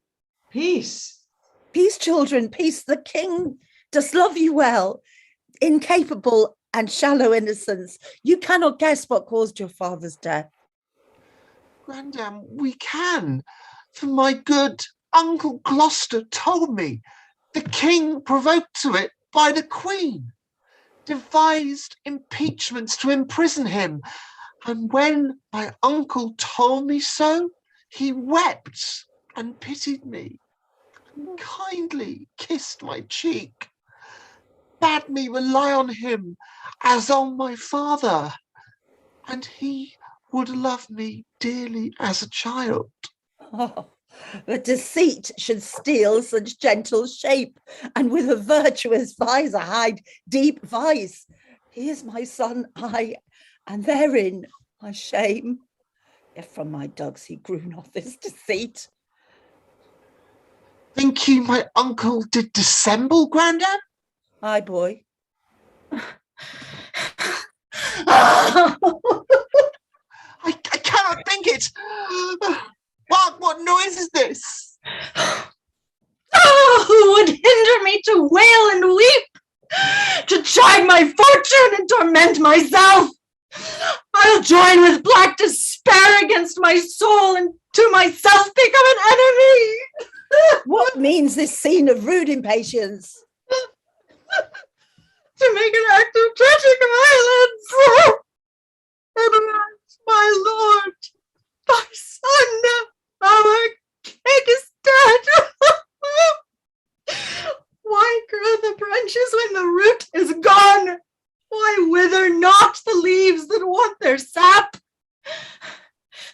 You will live, lament, and die be brief, that our swift-winged souls may catch the kings, or like obedient subjects follow him to his new kingdom of their changing night. I so much interest have in thy sorrow, as I had title in thy noble husband. I have bewept a worthy husband's death, and lived with looking on his images.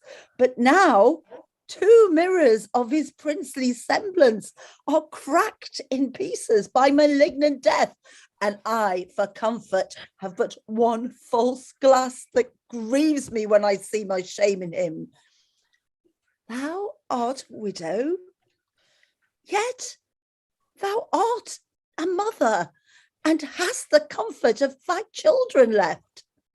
But death has snatched my husband from mine arms, and plucked 2 crutches from my feeble hands, Clarence and Edward. Oh, what cause have I? Thine being but a moiety of my moan, to overgo thy woes and drown thy cries. Ah, aunt, you wept not for our father's death. How can we aid you with our kindred tears? Our fatherless distress was left unmoaned. Your widow dollar likewise be unwept. No help in lamentation. I am not barren to bring forth complaints. All springs reduce their currents to mine eyes, that I, being governed by the watery moon, may send forth plenteous tears to drown the world. For my husband, for my dear lord, Edward. Our father, for our dear Lord Clarence. Alas, for both mine, Edward and Clarence. What stay had I but Edward, and he's gone? What stays had I but they, and they are gone? Was never widow had so dear a loss. Was never mother had so dear a loss. Alas, I am the mother of these griefs. Their woe is parcelled, mine is general. She for an Edward weeps, and so do I. I for a Clarence weeps. No, doth not she? These babes for Clarence weep, so do not they.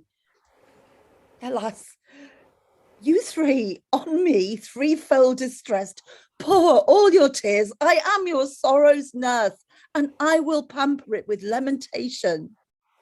Comfort, dear mother. God is much displeased that you take with unthankfulness his doing.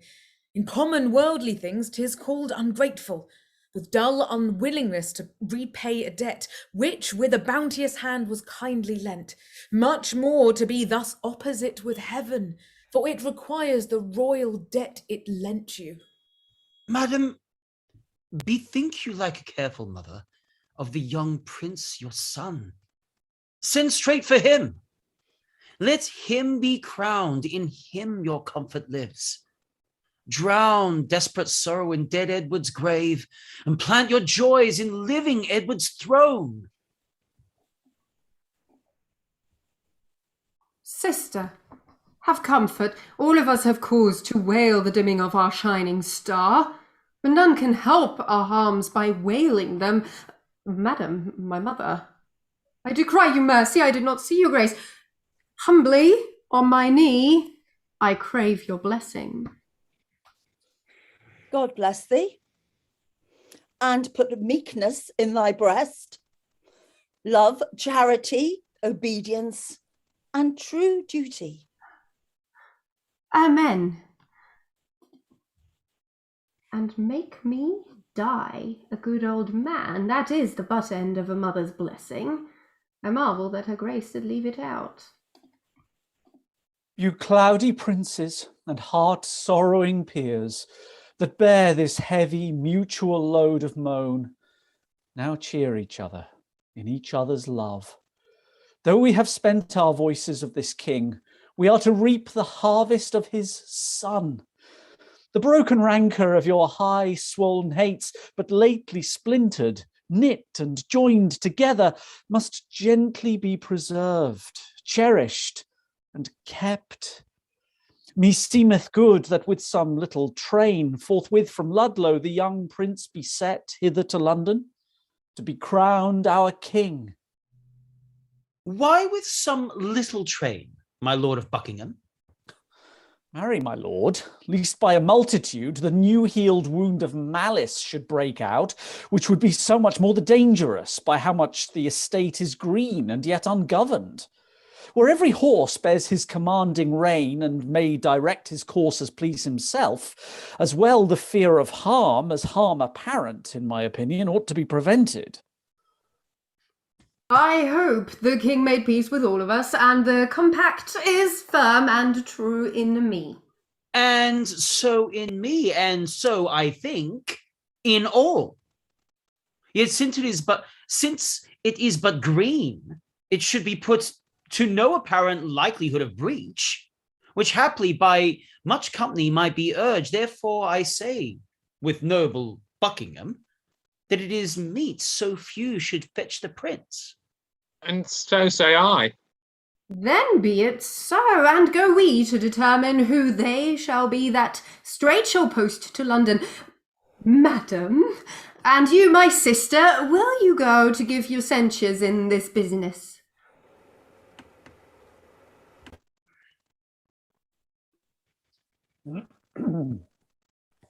My lord, whoever journeys to the prince, for God's sake, let not us two stay at home. For, by the way, I'll sort occasion as index to the story we late talked of, to part the queen's proud kindred from the prince. My other self, my council's consistory, my oracle, my prophet, my dear cousin, I, as a child, will go by thy direction. Toward London, then, for we'll not stay behind. Good morrow, neighbour. Whither away so fast? I promise you I scarcely know myself. Hear you the news abroad? Yes, that the king is dead. All news, belady, seldom comes the better. I fear it will prove a giddy world.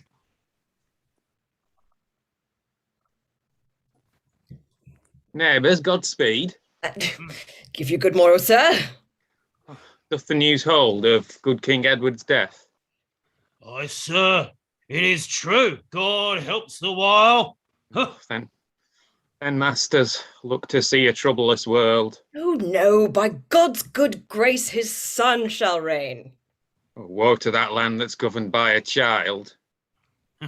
In him there is hope of government, which in his nonage counsel under him, and in his full and ripen years himself, no doubt, shall then, till then, be governed well. So stood the state when Henry VI was crowned at Paris, but 9 months old. Stood the state so? No, no, good friends. Oh, God wot, for then this land was famously enriched with politic grave counsel. Then the king had virtuous uncles to protect his grace. Why, so had this, both by his father and mother. Better it were they all came by his father, or by his father there were none at all. For emulation, who shall now be nearest will touch us all too near, if God prevent not. Oh, full of danger is the Duke of Gloucester, and the Queen's sons and brothers haught and proud. And were they to be ruled and not to rule, this sickly land might solace as before. Come, come, we fear the worst. All will be well. When clouds are seen, wise men put on their cloaks. When great leaves fall, then winter is at hand. When the sun sets, who do not look for night. Untimely storms make men expect a dearth.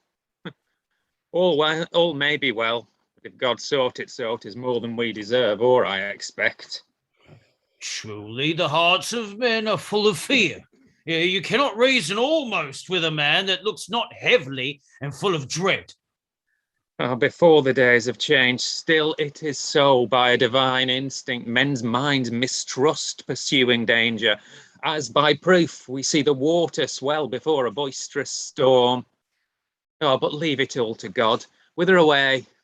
Marry, we were sent for the justices. And so was I. I'll bear you company.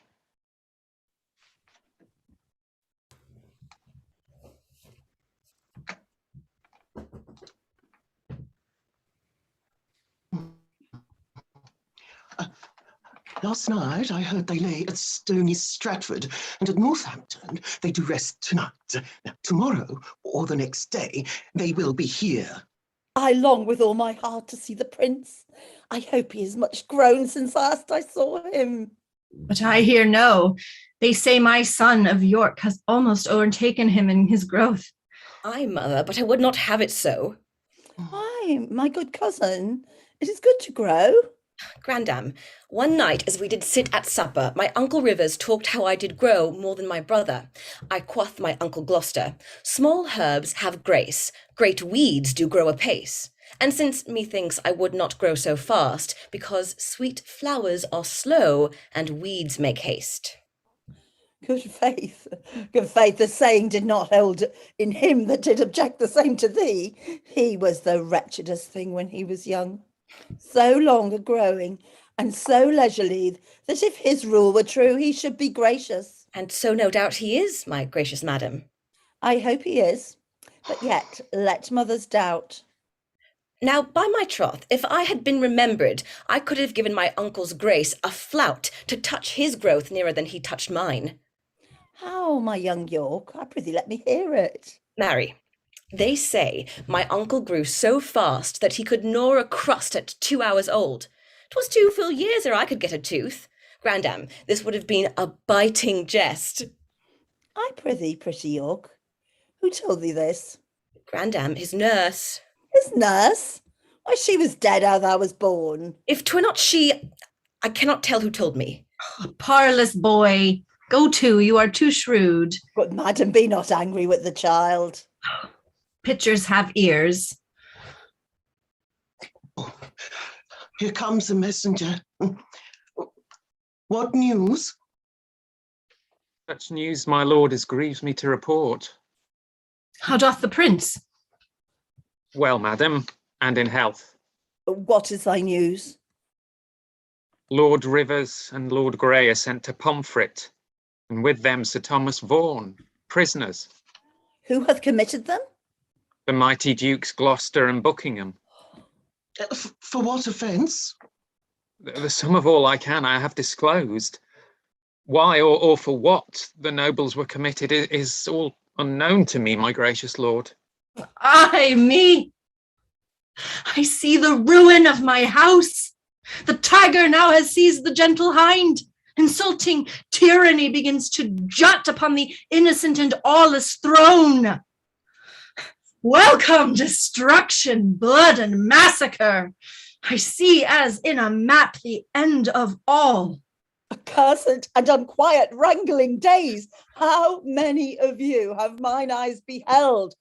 My husband lost his life to get the crown, and often up and down my sons were tossed, with me to joy and weep their gain and loss. And being seated and domestic broils clean or blown, themselves the conquerors make war upon themselves. Brother to brother, blood to blood, self against self. Oh, preposterous and frantic outrage, end thy damned spleen.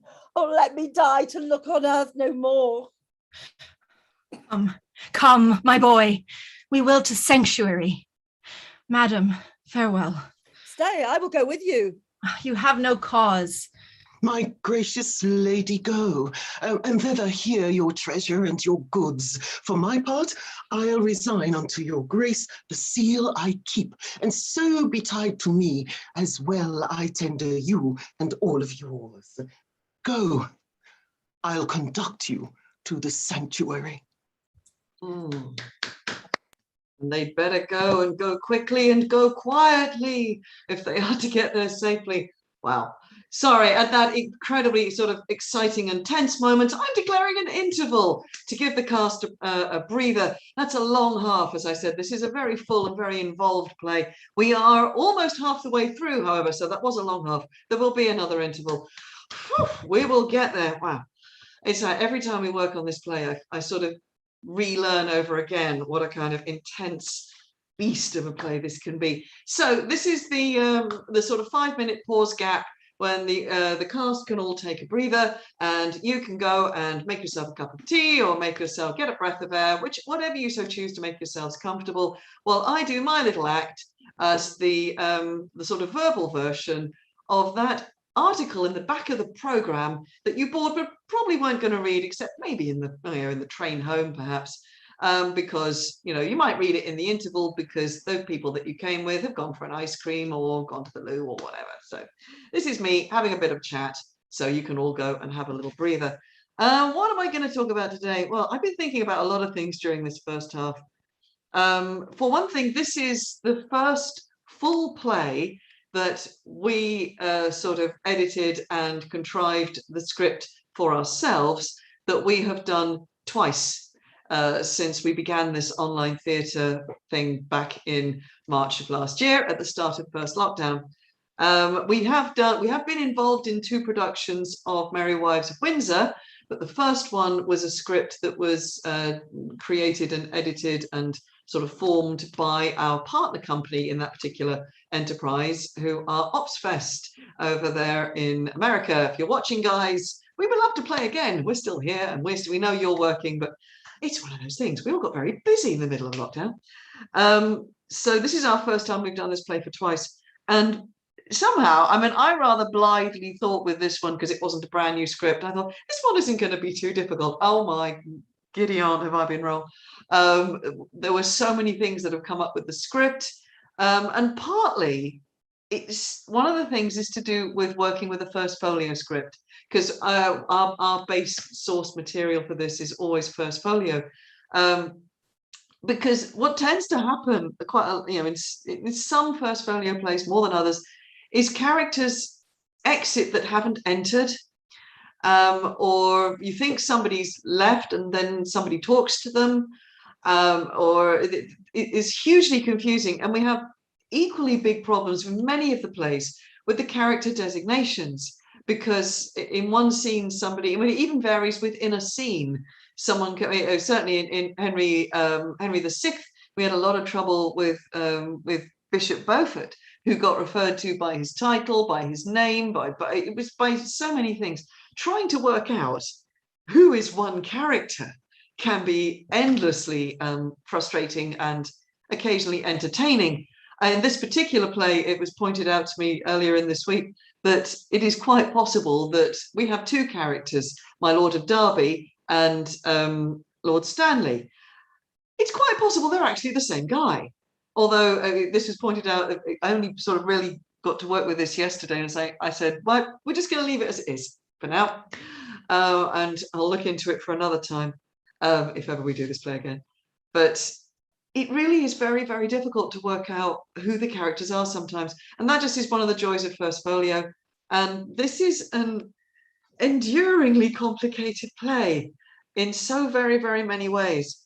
I don't know if you're up with the latest gossip when it comes to Shakespeare and various things to do with Master Will and his plays, but this particular play has officially been now designated a co-authorship between William Shakespeare and Christopher Marlowe.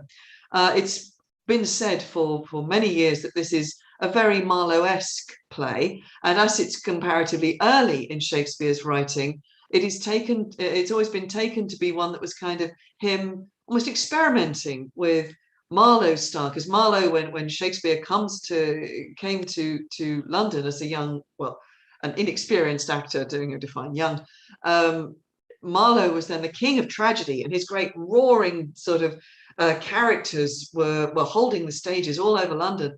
And we have the characters of Tamburlaine and these sort of great, terrifying sort of anti-heroes that come to the front of the stage and go, I hate everybody, so I'm going to kill the world, which of course is kind of what we get with Richard, who comes to the front of the stage at the very beginning of the play and says, I hate everybody, and therefore I'm going to make trouble, and everybody's going to die. And things like that are going on. So it is very Marlowe-esque, but this is officially a co-authorship between now Will and Kit, as they were familiarly known. And I was watching some of the scenes that have just gone past us, and I was sort of having a little guess as to what I thought, who I thought wrote what. And I am very, very sure that it was William Shakespeare that wrote The Murderers, and that little scene between the three citizens, because there's something about the very Englishness and the kind of ordinariness and the little twist of comedy that comes with those characters, which is one of the really distinctive qualities that William Shakespeare brought into Renaissance plays. So sure, that's him. Beyond that, it's actually quite hard to tell. I have this, an imagination of the two of them sitting together probably with a flask of wine deep into the night and writing back and forth and inspiring each other. So it is interesting, but it has to be said, this, structurally, this is a very sprawling play with many characters coming in and going out. And again, there's a bit of me thinking, were they just having fun? Did they just come up with scenes and then think, oh, that would be great? And because we have a priest and a bishop and an archbishop, and you sort of think, well, could they have been one person? Could that have been united? But no, these two great creative minds are, pinging ideas in all directions. Well, I can't prove this as an idea. It's just something that seems to me as a possibility. And it's kind of nice because, again, I love to remind myself that the people who wrote these plays were just people as we are, and that, they were creative people, facing the same sort of demands and problems that are faced by writers today. So in many respects, why should they be any different? Who knows? Again, it's just a guess. So am I looking at, what was I having? Oh, only other one thing I wanted to say was, it has been observed that, because this was an early play for us when we did it, in our sort of inexperience of plays via the internet. It's actually one of the first plays where we had to deal with sort of big battle scenes and various other things going on. And this play, at this point, I was still taking quite a lot of time, because it's my job, in between plays, to work on the scripts for, further productions. And I have actually slightly edited this play, you wouldn't believe it, but there are bits and pieces and moments when some lines are gone. And I was actually asked, so will you be putting them back? Because our policy now is that we do the plays almost completely uncut. And I said, I'll think about it. And then I went, no, I'm not going to, because that's complicated. And what I actually think I may do is, if we do this again, maybe we just do a whole new version, but we will see. We've got a lot of plays to do. We have 2 more plays this year. All of next year is already scheduled for online performances. So whether you're in lockdown or not, do stick with us. We're going all the way through the canon. Yeah, we've more or less made it through the histories. Yes, we're going to do a bit of mopping up with a couple of other plays, but join us as we continue through the canon. It's going to be fun. Right, I talked plenty long enough. So I am just going to now check with my cast in the virtual tiring house. Those of you in the next scene, can I check that we have young Prince Edward, Duke of Gloucester, Duke of Buckingham, we have a Lord Cardinal and a Catesby poised to enter. You all know your parts, you know what you are to do. Can you just pop your mics off and tell me if you're ready? Ready. Ready. Okay, that sounded pretty unanimous. Right, as ever, my friends, unless there is need or any kind of internet emergency, you will not see me again until the next interval. Until then, let's continue the story and see what happens when young Prince Edward comes to London. Enjoy, everybody. Welcome, sweet prince, to London, to your chamber. Welcome, dear cousin. My thoughts, sovereign, that weary way hath made you melancholy? No, uncle, but our crosses on the way have made it tedious, wearisome, and heavy. I want more uncles here to welcome me. Sweet prince, the untainted virtue of your years hath not yet dived into the world's deceit. No more can you distinguish of a man than of his outward show, which God, he knows, seldom or never jumpeth with the heart. Those uncles which you want were dangerous. Your grace attended to their sugared words, but looked not on the poison of their hearts. God keep you from them and from such false friends. God keep me from false friends, but they were none.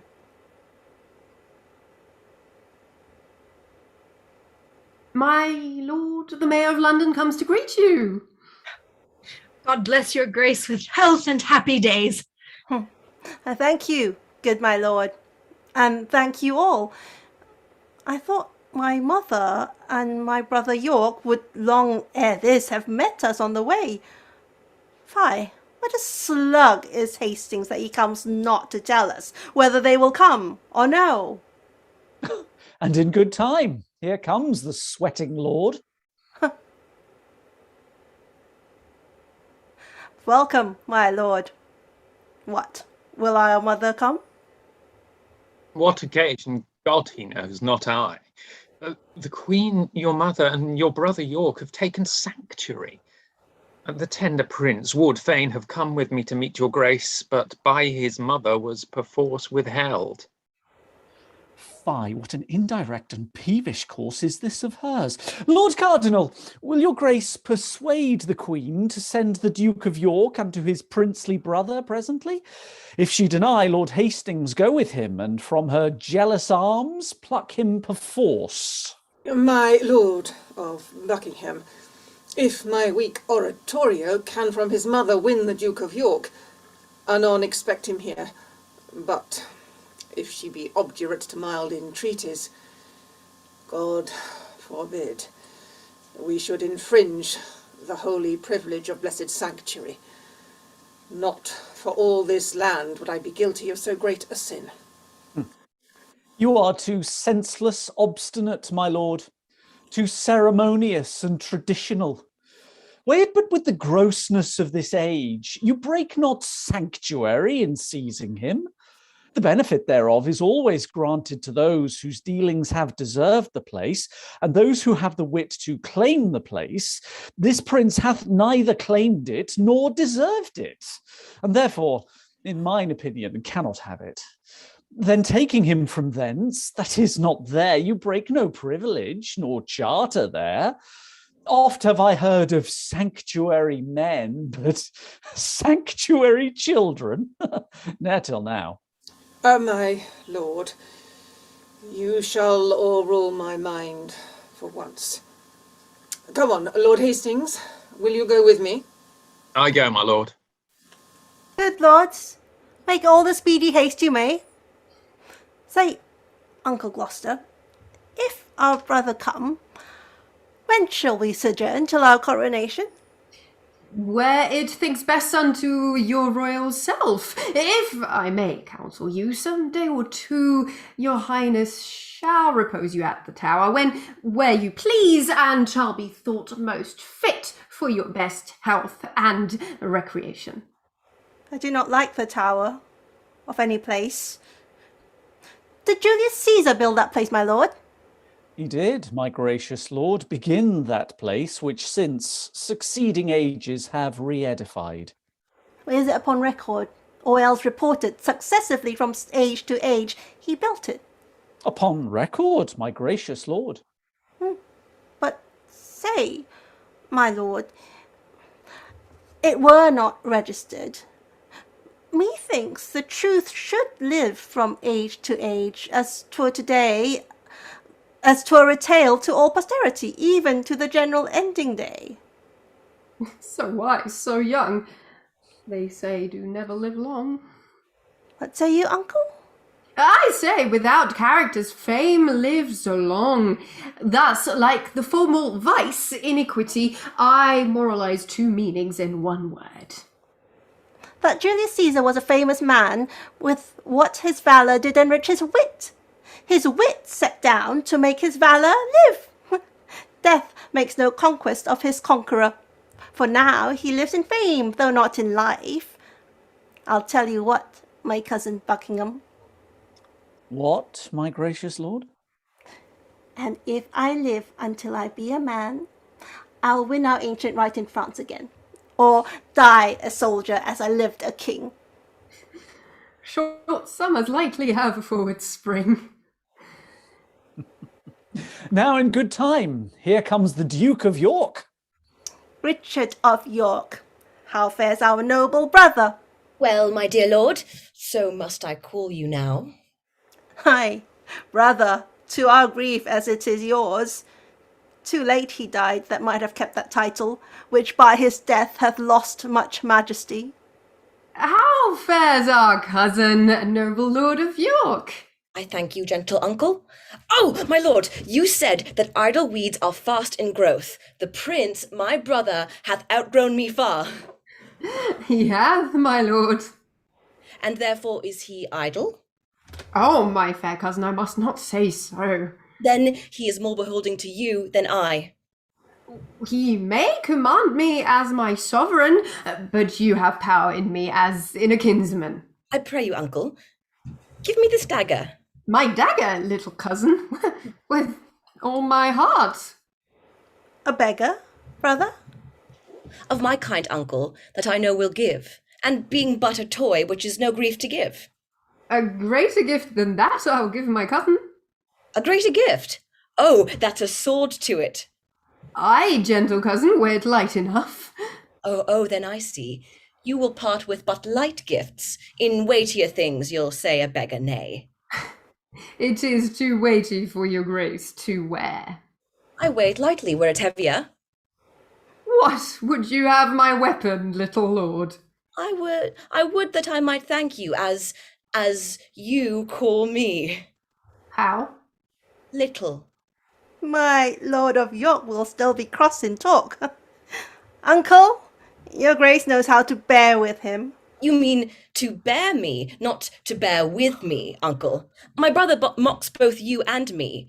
Because that I am little like an ape, he thinks that you should bear me on your shoulders. With what a sharp provided wit he reasons. To mitigate the scorn he gives his uncle, he prettily and aptly taunts himself. So cunning and so young is wonderful. My lord, wilt you please you pass along? Myself and my good cousin Buckingham will to your mother, to entreat of her to meet you at the tower and welcome you. What, will you go unto the tower, my lord? My Lord Protector will have it so. I shall not sleep in quiet at the tower. Why? What should you fear? Marry, my uncle Clarence' angry ghost. My grandam told me he was murdered there. I fear no uncle's dead. Nor none that live, I hope. And if they live, I hope I need not fear. But come, my lord, and with a heavy heart thinking on them, go I into the tower. Think you, my lord, this little prating York was not incensed by his subtle mother to taunt and scorn you thus opprobriously? No doubt, no doubt. Oh, 'tis a perilous boy, bold, quick, Ingenious, forward, capable. He is all the mothers, from the top to toe. Well, let them rest. Come hither, Catesby. Thou art sworn as deeply to effect what we intend, as closely to conceal what we impart. Thou knowst our reasons urged upon the way. What thinkest thou? Is it not an easy matter to make William Lord Hastings of our mind for the instalment of this noble duke in the seat royal of this famous isle? He, for his father's sake, so loves the prince that he will not be one to aught against him. What thinkst thou then of Stanley? Will not he? He will do all in all as Hastings does. Well, then, no more but this. Go, gentle Catesby, and as it were far off, sound thou Lord Hastings, how he doth stand affected to our purpose, and summon him tomorrow to the Tower to sit about the coronation. If thou dost find him tractable to us, encourage him and tell him all our reasons. If he be leaden, icy, cold, unwilling, be thou so too, and so break off the talk, and give us notice of his inclination. For we tomorrow hold divided councils, wherein thyself shalt highly be employed. Commend me to Lord William. Tell him, Catesby, his ancient knot of dangerous adversaries tomorrow are let blood at Pomfret Castle. And bid my lord, for joy of this good news, give Mistress Shaw one gentle kiss the more. Good Catesby, go effect this business soundly. My good lords both, with all the heed I can. Shall we hear from you, Catesby, ere we sleep? You shall, my lord. At Crosby House, there shall you find us both. Now, my lord, what shall we do if we perceive Lord Hastings will not yield to our complots? Chop off his head. Something we will determine. And look, when I am king, claim thou of me the earldom of Hereford and all the movables whereof the king my brother was possessed. I'll claim that promise at your grace's hand. And look to have it yielded with all kindness. Come, let us sup betimes, and afterwards we may digest our complots in some form.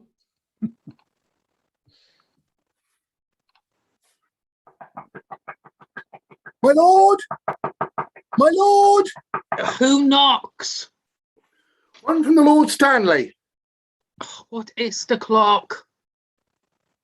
Upon the stroke of 4. Cannot my Lord Stanley sleep these tedious nights? So it appears by that I have to say. First, he commends him to your noble self. What then? Then certifies your lordship that this night he dreamt the boar raised off his helm. Besides, he says there are 2 councils kept, and that may be determined at the one, which may make you and him to rue at the other. Therefore, he sends to know your lordship's pleasure, if you will presently take horse with him, and with all speed post with him toward the north, to shun the danger that his soul divines. Oh, go, fellow. Go, return to thy lord. Bid him not fear the separated council. His honour and myself are at the one, and at the other is my good friend Catesby, where nothing can proceed that toucheth us, whereof I shall not have intelligence. Tell him his fears are shallow, without instance. And as for his dreams, I wonder he's so simple to trust the mockery of unquiet slumbers. To fly the boar before the boar pursues were to incense the boar to follow us and make pursuit where he did mean no chase.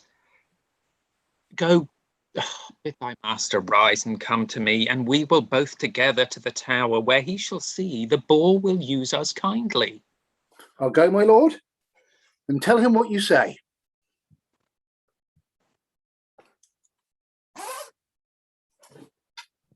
Unmute Catesby.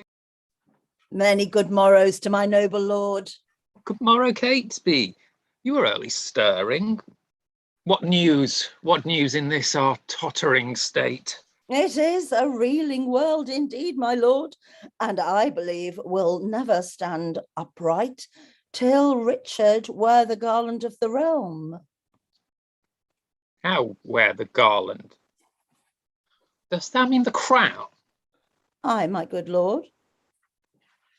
Well, I'll have this crown of mine cut from my shoulders before I'll see the crown so foul misplaced. But canst thou guess that he doth aim at it?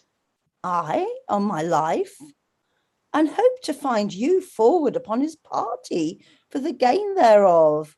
And thereupon he sends you this good news, that this very same day your enemies, the kindred of the Queen, must die at Pomfret. Indeed, I am no mourner for that news, because they've been still my adversaries.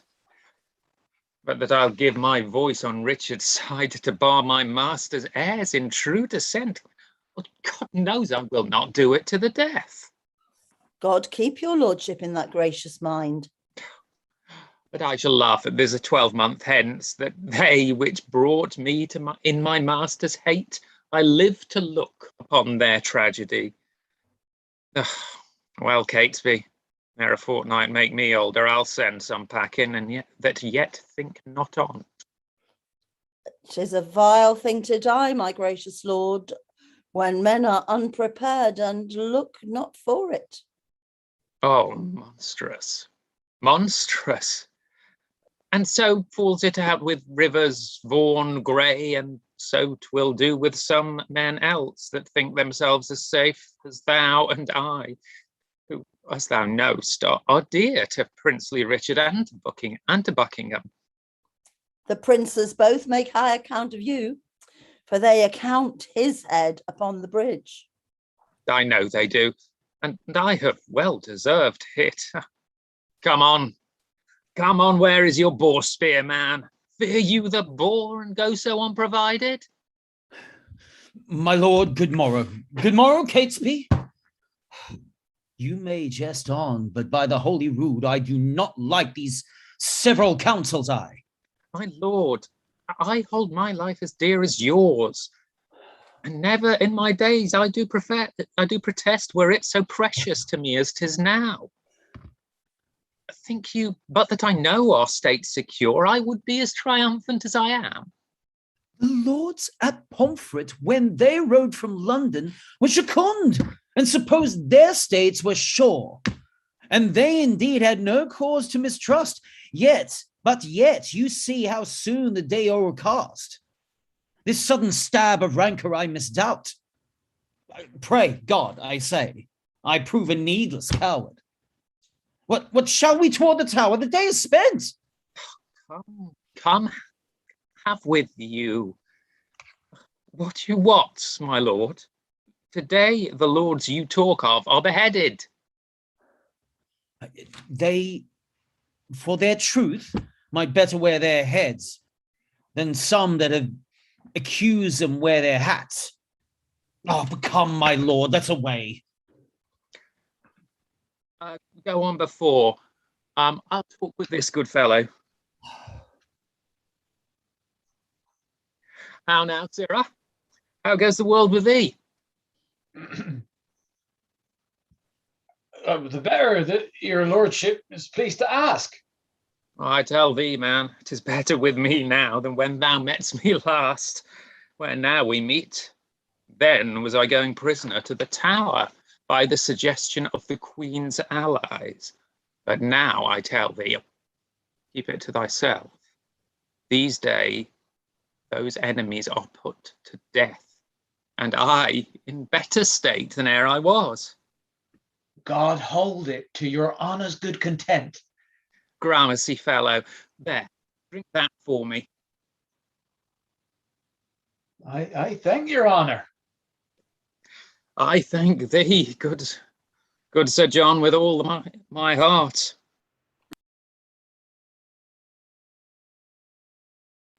Well, that, my lord, I am glad to see your honour. I thank thee, good Sir John, with all my heart. I'm in your debt for your last exercise. Come the next Sabbath, and I will content you. I'll wait upon your lordship. What? Talking with a priest, Lord Chamberlain?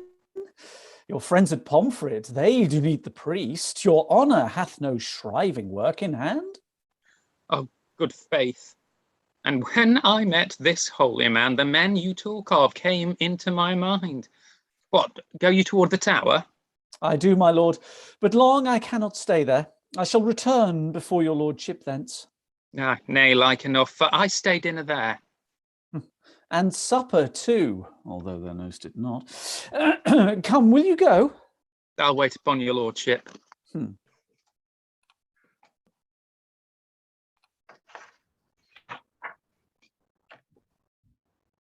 Sir Richard Ratcliffe, let me tell thee this.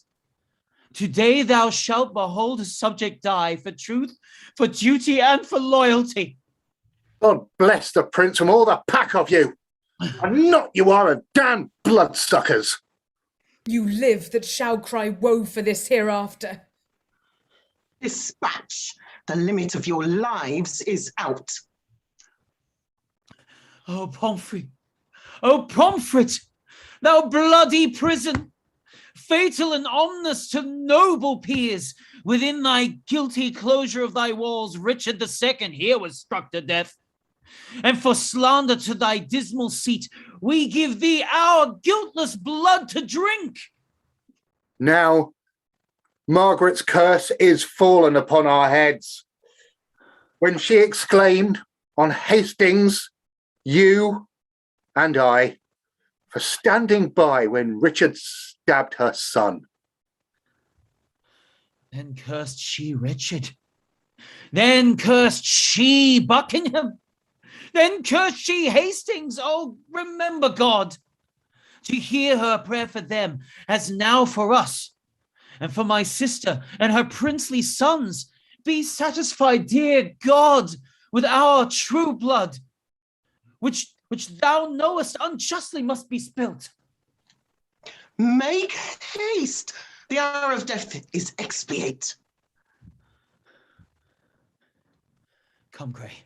Come, Vaughan. Let us here embrace.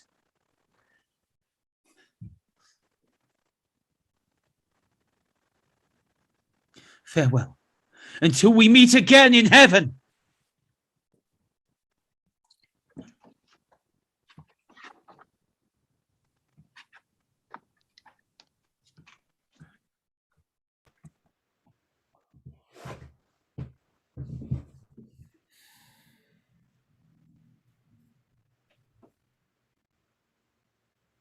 Now, noble peers, the cause of why we are met is to determine of the coronation.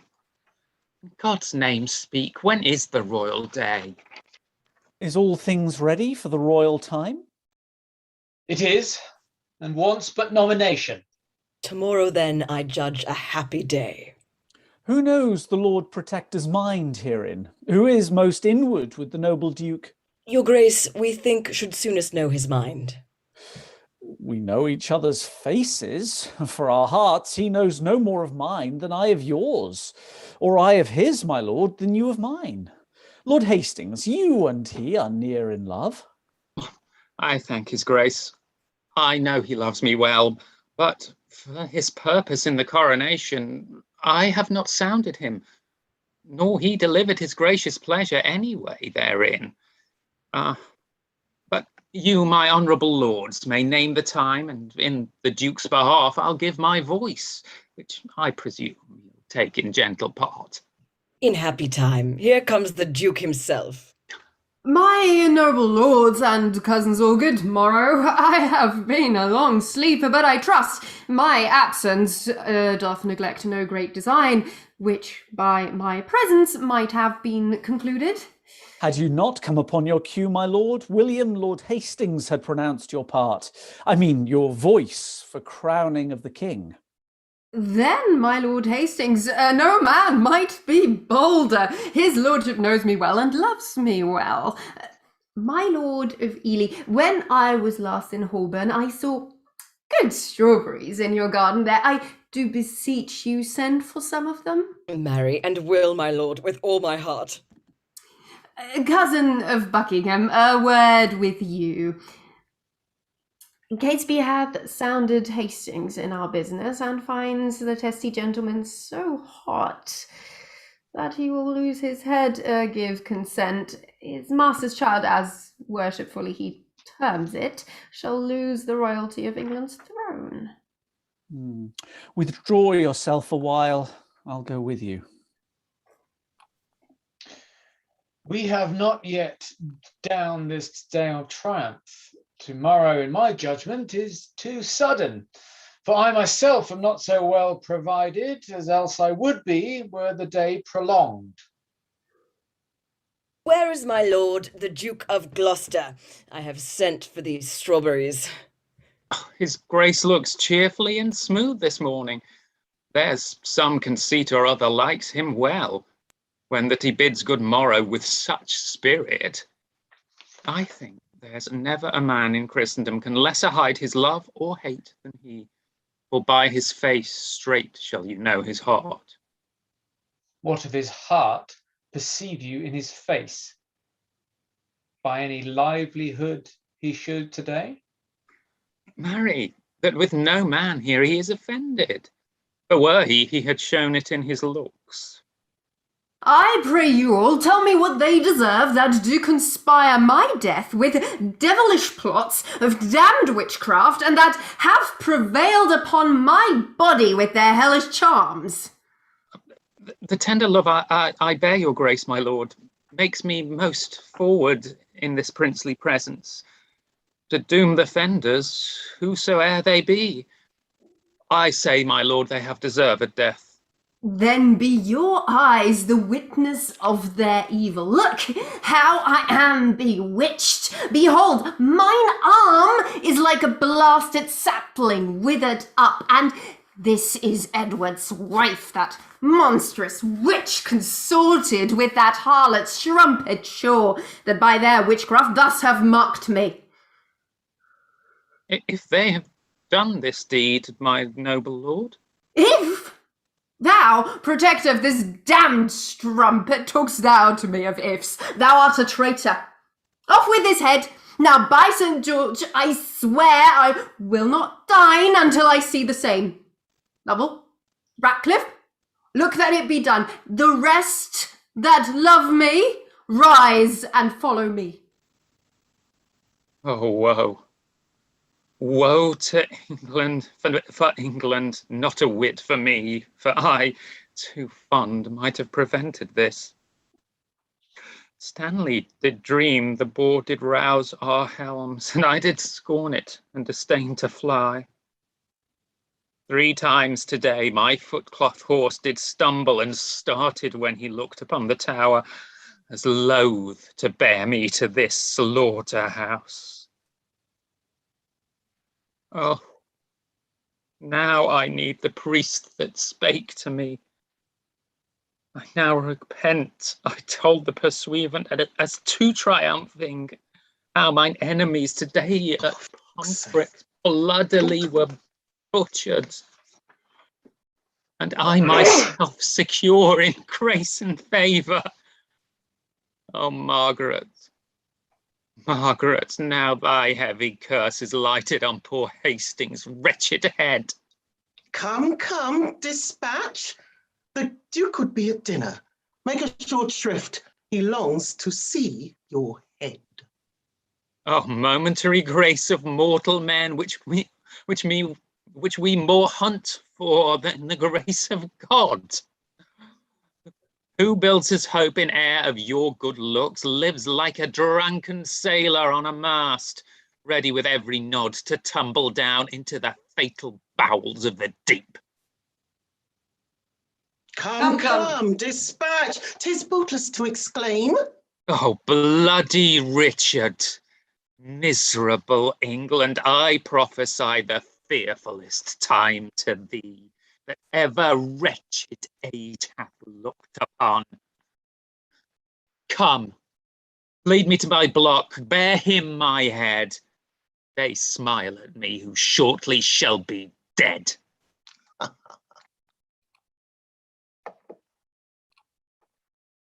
Come, cousin, canst thou quake and change thy colour, murder thy breath in middle of a word, and then again begin and stop again, as if thou were distraught and mad with terror? Tut!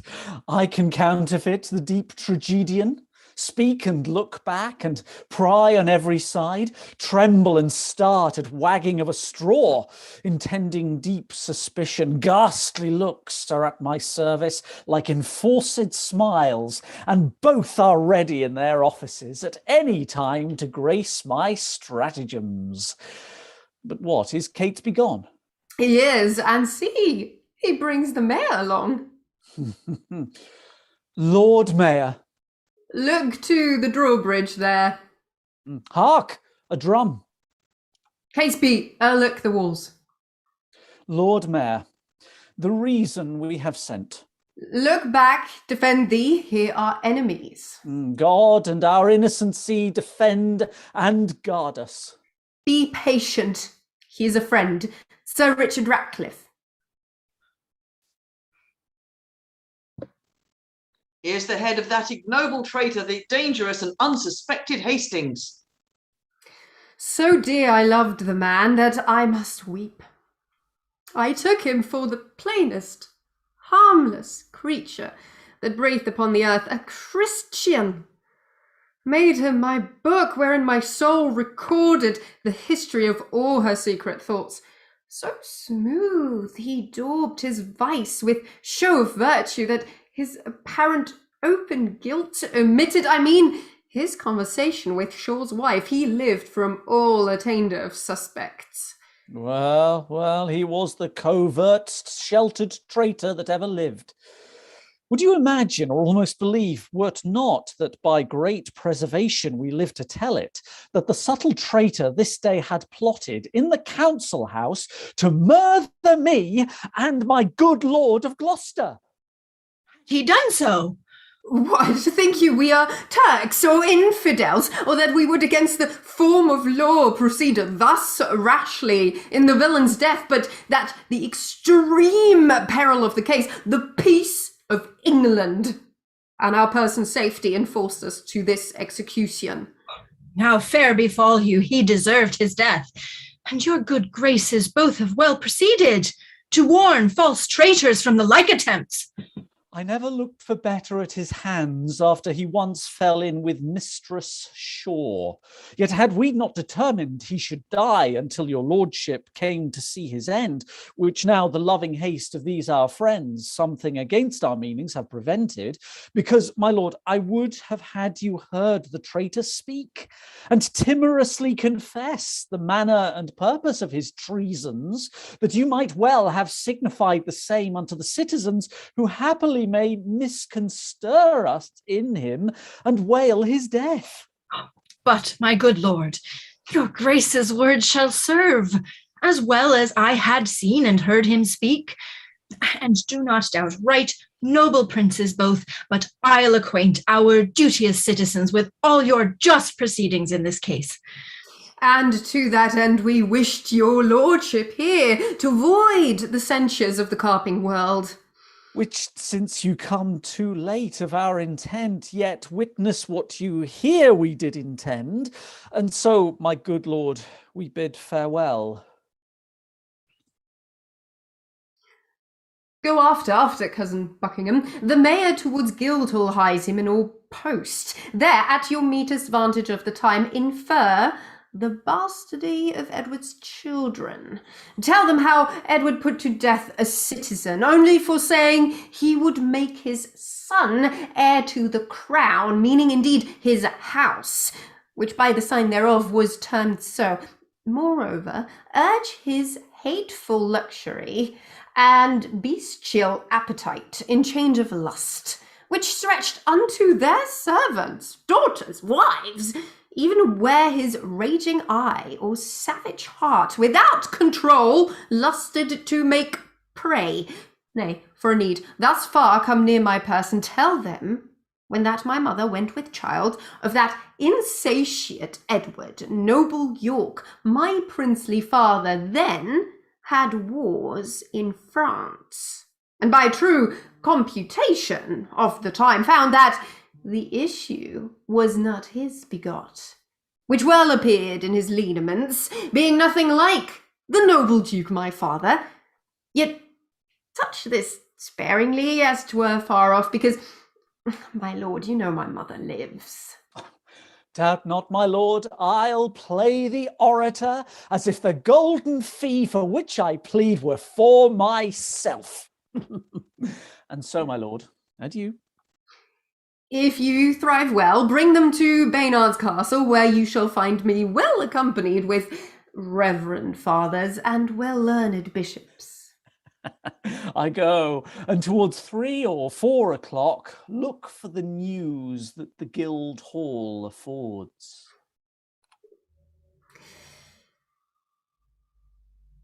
Go, Lovell, with all speed to Dr. Shaw. Go thou to Friar Penker. Bid them both meet me within this hour at Baynard's castle.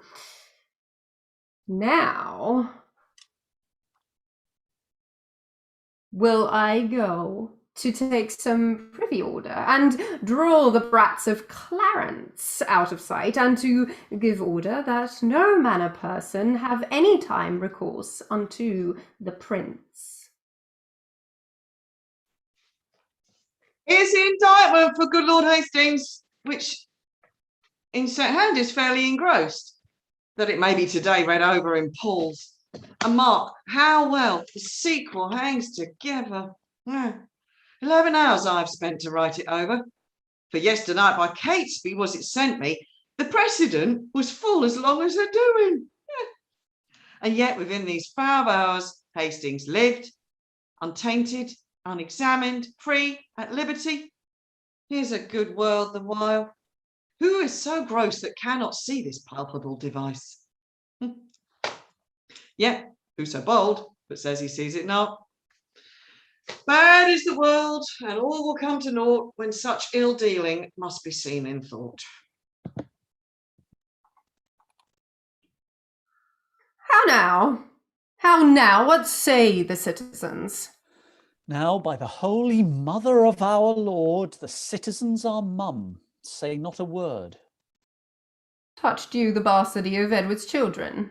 I did, with his contract with Lady Lucy, and his contract by deputy in France, the insatiate greediness of his desire, and his enforcement of the city wives, his tyranny for trifles, his own bastardy as being got, your father then in France, and his resemblance being not like the Duke, withal I did infer your lineaments, being the right idea of your father, both in your form and nobleness of mind, laid open all your victories in Scotland, your discipline in war, wisdom in peace, your bounty, virtue, fair humility, indeed, left nothing fitting for your purpose untouched or slightly handled in discourse.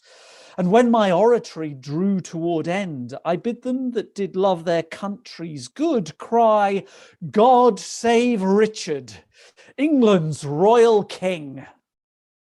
And did they so? No. So God help me, they spake not a word, but like dumb statues or breathing stones, stared on each other and looked deadly pale, which when I saw, I reprehended them and asked the mayor what meant this wilful silence. His answer was, the people were not used to be spoke to, but by the recorder. Then he was urged to tell my tale again. Thus saith the Duke, thus hath the Duke inferred, but nothing spoke in warrant from himself. When he had done, some followers of mine own at lower end of the hall hurled up their caps, and some 10 voices cried, God save King Richard, and some... and thus I took the vantage of those few. Thanks, gentle citizens and friends, quoth I.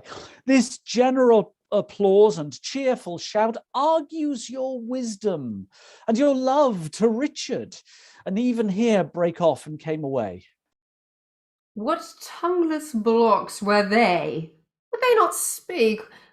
Will not the mayor then and his brethren come? The mayor is here at hand. Indeed, intends some fear. Be not you spoke with, but by mighty suit. And look, you get a prayer book in your hand, and stand between two churchmen, good my lord. For on that ground I'll make a holy descant, and be not easily won to our requests. Play the maid's part, still answer nay, and take it. I go, and if you plead as well for them as I can say nay to thee for myself, no doubt we bring it to a happy issue. Go, up to the leads, the Lord Mayor knocks. Welcome, my lord. I dance attendance here. I think the Duke will not be spoke withal. And now, Catesby, what says your lord to my request? He doth entreat your grace, my noble lord, to visit him tomorrow or next day. He is within with two right reverend fathers, divinely bent to meditation, and in no worldly suits will he be moved to draw him from his holy exercise. Return, good Catesby, to the gracious Duke. Tell him myself, the mayor and alderman, in deep designs in matter of great moment, no less importing than our general good, are come to have some conference with his grace. I'll signify so much unto him straight. My lord, this prince is not an Edward. He is not lulling on a lewd love bed, but on his knees at meditation, not dallying with a brace of courtesans, but meditating with two deep divines, not sleeping to engross his idle body, but praying to enrich his watchful soul. Happy were England were this virtuous prince take on his grace the sovereignty thereof. But sure, I fear we shall not win him to it. Mary, God defend his grace should say us nay. I fear he will. Here comes Catesby again. Now, Catesby, what says his grace? He wonders to what end you have assembled such troops of citizens to come to him. His grace not being warned thereof before, he fears, my lord, you mean no good to him. Oh, sorry I am, my noble cousin should suspect me, that I mean no good to him. By heaven, we come to him in perfect love. And so, once more, return and tell his grace, when holy and devout religious men are at their beads, 'tis much to draw them thence. So sweet is zealous contemplation. See where his grace stands. And see, a book of prayer in his hand, true ornaments to know a holy man. Famous Plantagenet, most gracious prince, lend favourable ear to our requests, and pardon us the interruption of thy devotion and right Christian zeal. My lord, there needs no such apology. I do beseech your grace to pardon me, who, earnest in the service of my God, deferred the visitation of my friends. But leaving this, what is your grace's pleasure? Even that, I hope, which pleaseth God above, and all good men of this ungoverned isle. I do suspect I have done some offence that seems disgracious in the city's eye, and that you come to reprehend me, my ignorance. You have, my lord. Would it might please your grace on our entreaties to amend your fault? Else wherefore breathe I in a Christian land? Know then, It is your fault that you resign the supreme seat, the throne majestical, the sceptred office of your ancestors, your state of fortune and your due of birth, the lineal glory of your royal house, to the corruption of a blemished stock. Whiles in the mildness of your sleepy thoughts, which here we waken to our country's good, the noble isle doth want his proper limbs, his face defaced with scars of infamy, his royal stock graft with ignoble plants, and almost shouldered in the swallowing gulf of dark forgetfulness and deep oblivion, which to recur we heartily solicit your gracious self to take on you the charge and kingly government of this your land, not as protector, steward, substitute, or lowly factor for another's gain, but as successively, from blood to blood, your right of birth, your empire, your own. For this, consorted with the citizens, your very worshipful and loving friends, and by their vehement instigation in this just cause, come I to move your grace. I cannot tell if to depart in silence or bitterly to speak in your reproof. Best fitteth my degree or your condition. If not to answer, you might haply think tongue-tied ambition, not replying, yielded to bear the golden yoke of sovereignty, which fondly you would here impose on me. If to reprove you for this suit of yours, so seasoned with your faithful love to me, then on the other side I checked my friends. Therefore to speak and to avoid the first, and then in speaking, not to incur the last. Definitely thus, I answer you. Your love deserves my thanks, but my desert, unmeritable, shuns your high request. First, if all obstacles were cut away, and that my path were even to the crown, as the ripe revenue and due birth, yet so much is my poverty of spirit, so mighty, and so many my defects, that I would rather hide me from my greatness, being a bark to brook no mighty sea, than in my greatness covet to be hid, and in the vapour of my glory smothered.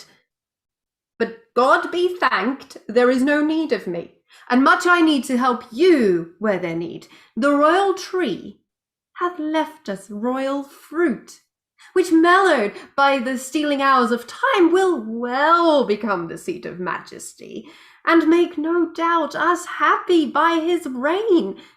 On him I lay that you would lay on me, the right and fortune of his happy stars, which God defend that I would wring from him.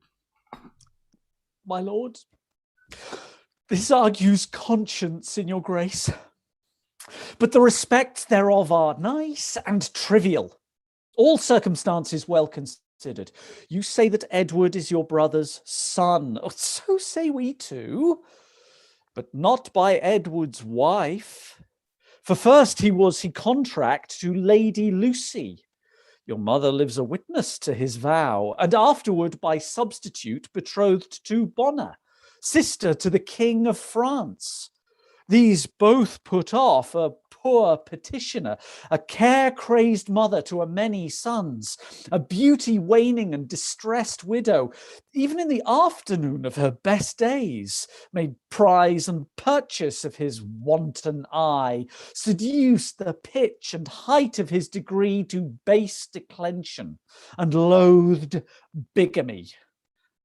By her, in his unlawful bed, he got this Edward, whom our manners call the prince. More bitterly could I expostulate, save that for reverence to some alive, I give a sparing limit to my tongue. Then, good my lord, take to your royal self this proffered benefit of dignity, if not to bless us and the land withal, yet to draw forth your noble ancestry from the corruption of abusing times unto a lineal, true derived course. Do, good my lord, your citizens entreat you.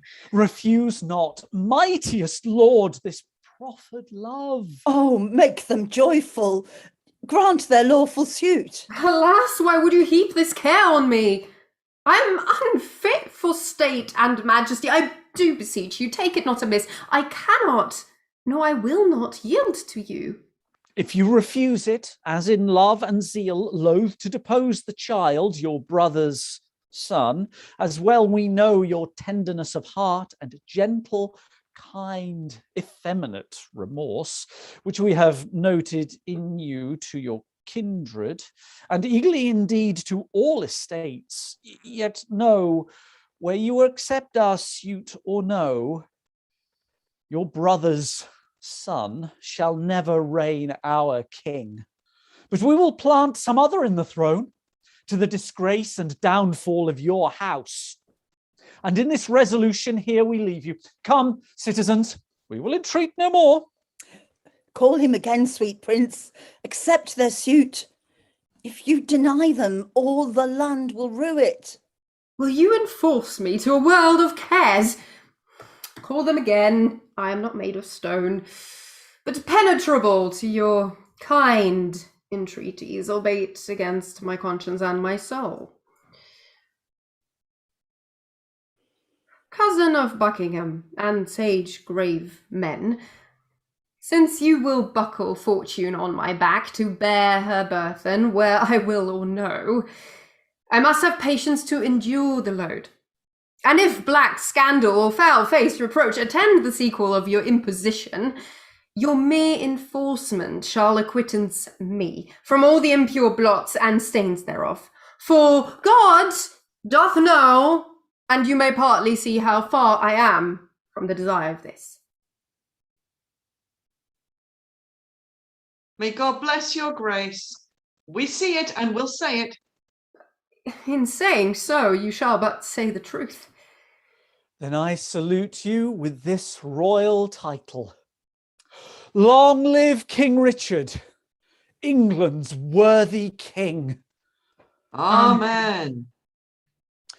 Tomorrow, may it please you to be crowned.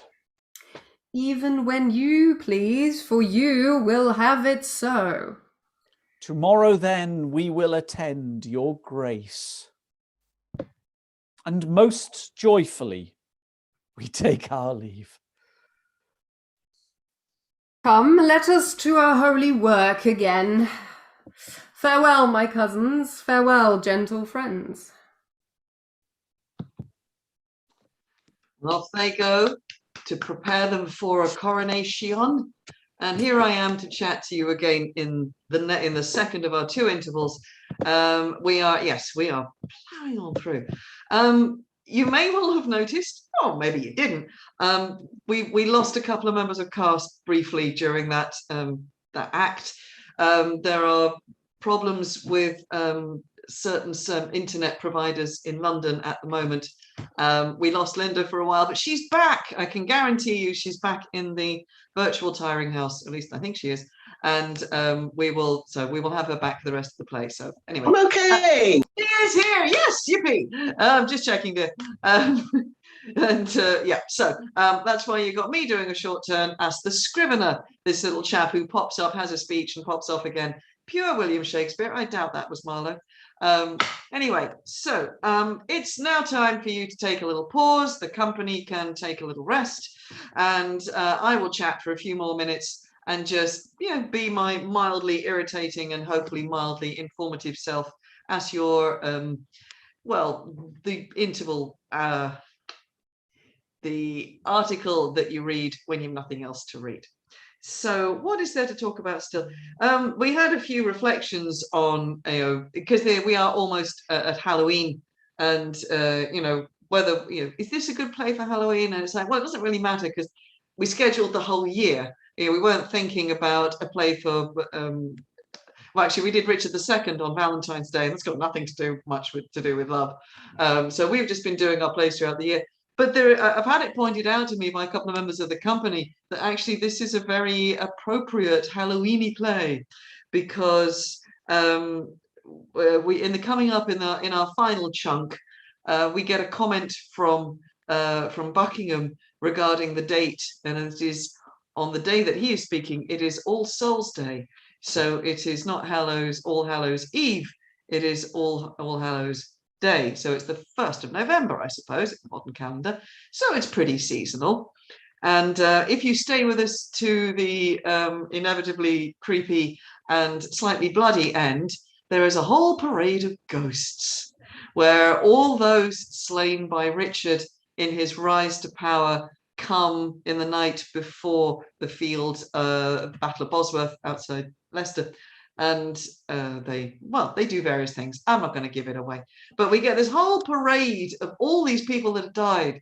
And rather hilarious, I realized, because I had assumed that Clarence was in this parade, but he's not in the first folio. So when this is over, I'm going to go and check an edited version and go, well, is he there? Because he absolutely should be. He's killed by Richard. He deserves to be there. And actually, in the full play, there are 2 more ghosts in this parade than we are actually including, because in the play, King Henry VI arrives, as does his son, Prince Edward. Now, if you were with us 4 weeks ago, you saw both of them killed by Richard and his brothers of York. But I left them out when I did the first adaptation of this play for us last year, because we hadn't done Henry VI at that point, and I thought, they're not in this play. It's just going to be confusing, to have 2 more guys turn up and, not to know who they are. So I left them out. And I did consider if we could bring them back, which would be rather fun, since we have done the whole of Henry VI. But rather sadly, our Henry VI, the lovely Larissa Oates, is not available today. So I thought, no, I'm not going to let that go.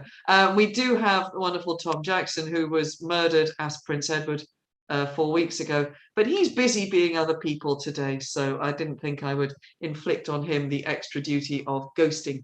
So that's why we're doing that. It's been a lot of fun in this series to get this series of plays, to get as much sort of repeated casting as we could. So we were lucky with Larissa. She went all the way through as King Henry, and of course Simon, who is back in the company today, went all the way through as Warwick the Kingmaker. And he's still around in a way, because he's had a few mentions in this one. That's always nice. I mean, in an ideal. Oh, and also we had lovely Ellie Zegan, who went all the way through as Duke of York in all 3 plays. And if I could have got everybody to repeat all the way through, I very much would have. But it's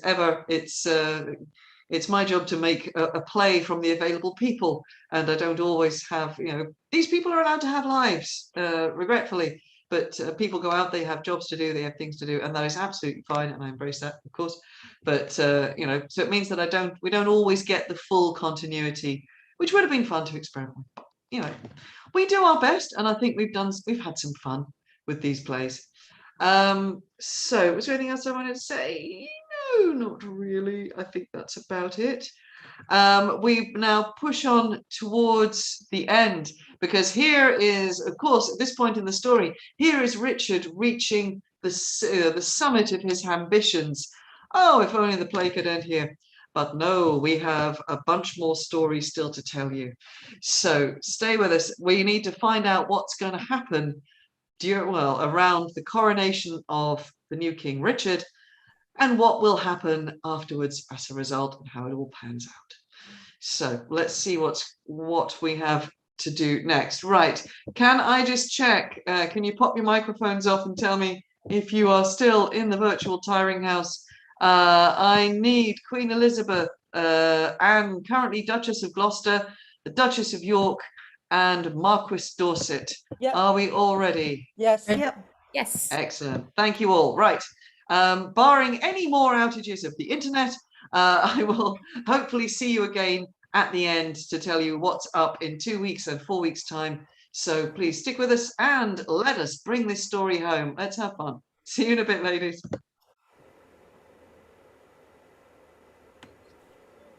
Who meets us here? My niece Plantagenet, led in the hand of her kind aunt of Gloucester.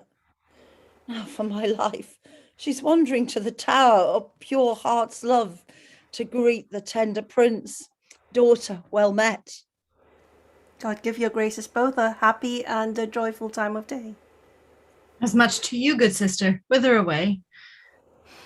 No farther than the tower, and as I guess, upon the like devotion as yourselves, to gratulate the gentle princess there.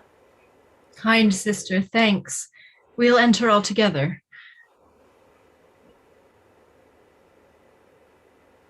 And in good time, here the lieutenant comes.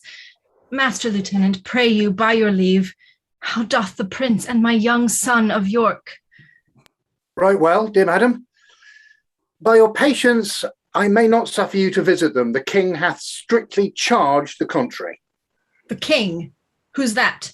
I mean, the Lord Protector. The Lord protect him from that kingly title. Hath he set bounds between their love and me? I am their mother. Who shall bar me from them? I am their father's mother. I will see them. Their aunt I am in law, in love their mother. Then bring me to their sight, I'll bear the blame, and take thy office from thee on my peril. No, madam, no. I may not leave it so. I am bound by oath, and therefore, pardon me. Let me be but meet you, ladies, 1 hour hence. And I'll salute your grace of York as mother, and reverend looker on of 2 fair queens. Come, madam, you must straight to Westminster to be crowned Richard's royal queen. Oh, cut my lace asunder that my pent heart may have some scope to beat, or else I swoon with this dead-killing news. Spiteful tidings, oh unpleasing news! Be of good cheer. Mother, how fares your grace? Oh, Dorset, speak not to me. Get thee gone. Death and destruction dogs thee at thy heels. Thy mother's name is ominous to children. If thou wilt outstrip death, go cross the seas and live with Richmond from the reach of hell. Go, hie thee from this slaughterhouse, lest thou increase the number of the dead and make me die the thrall of Margaret's curse, nor mother, wife, nor England's counted queen. Wise care is your counsel, madam. Take all the swift advantage of the hours. You shall have letters from me to my son, in your behalf to meet you on the way. Be not tardy by unwise delay. Oh, ill-dispersing wind of misery. Oh, my accursed womb, the bed of death. A cockatrice hast thou hatched to the world, whose unavoided eye is murderous. Come, madam, come. I in all haste was sent. And I with all unwillingness will go. Oh, would to God that the inclusive verge of golden metal that must round my brow were red-hot steel to sear me to the brains. Anointed let me be with deadly venom, and die ere men can say, God save the Queen. Go, poor soul. I envy not thy glory. To feed my humour, wish thyself no harm. No, why? When he that is my husband now came to me as I followed Henry's course, when scarce the blood was well washed from his hands, which issued from my other angel husband, and that dear saint, which then I weeping followed. Oh, when I say I looked on Richard's face, this was my wish. Be thou, quoth I, accursed, for making me so young, so old a widow. And when thou wedst, let sorrow haunt thy bed, and be thy wife, if any be so mad, more miserable by the life of thee, than thou hast made me by my dear lord's death. Lo, ere I can repeat this curse again within so small a time, my woman's heart grossly grew captive to his honey words, and prove the subject of mine own soul's curse, which hitherto hath held mine eyes from rest, for never yet 1 hour in his bed did I enjoy the golden dew of sleep, but with his timorous dreams was still awaked. Besides, he hates me for my father Warwick, and will no doubt shortly be rid of me. Poor heart, adieu, I pity thy complaining. No more than with my soul I mourn for yours. Farewell, thou woeful welcomer of glory. Adieu, poor soul that takes thy leave of it. Go thou to Richmond, and good fortune guide thee. Go thou to Richard, and good angels tend thee. Go thou to sanctuary, and good thoughts possess me. I to my grave, where peace and rest lie with me. 80 odd years of sorrow have I seen, and each hour's joy racked with a week of teen. Stay, yet look back with me unto the tower. Pity, you ancient stones, those tender babes, whom envy hath immured within your walls. Rough cradle for such little pretty ones. Rude, ragged nurse, old sullen playfellow for tender princes. Use my babies well. So foolish sorrows bids your stones farewell.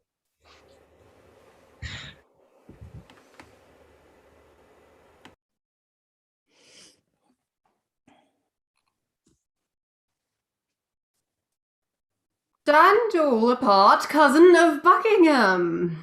My gracious sovereign. Give me thy hand. Thus high, by thy advice and thy assistance, is King Richard seated. But shall we wear these glories for a day, or shall they last, and we rejoice in them? Still live they, and forever let them last. Ah, Buckingham, now do I play the touch, to try if thou be current gold indeed. Young Edward lives. Think now what I would speak. Say on, my loving lord. Why, Buckingham, I say I would be king. Why, so you are, my thrice renowned lord. Am I king? 'Tis so, but Edward lives. True, noble prince. Oh, bitter consequence, that Edward still should live, true noble prince. Cousin, thou wast not wont to be so dull. Shall I be plain? I wish the bastard's dead, and I would have it suddenly performed. What sayst thou now? Speak suddenly, be brief. Your grace may do your pleasure. Thou art all ice, thy kindness freezes. Say, have I thy consent that they shall die? Give me some little breath, some pause, dear lord, before I positively speak in this. I will resolve you presently. The king is angry. See, he gnaws his lip. I will converse with iron-witted fools and unrespective boys. None are for me that look unto me with considerate eyes. High-reaching Buckingham grows circumspect. Boy! My lord. Know'st thou not any whom corrupting gold will tempt unto a close exploit of death?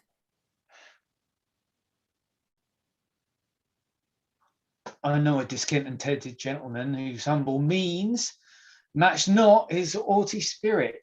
Gold were as good as 20 orators, and will no doubt tempt him to anything. What is his name?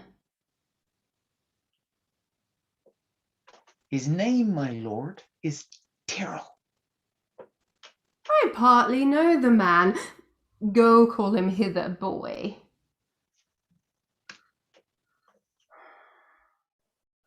The deep revolving witty Buckingham no more shall be the neighbour to my counsels. Hath he so long held out with me, untired, and stops he now for breath? Well be it so.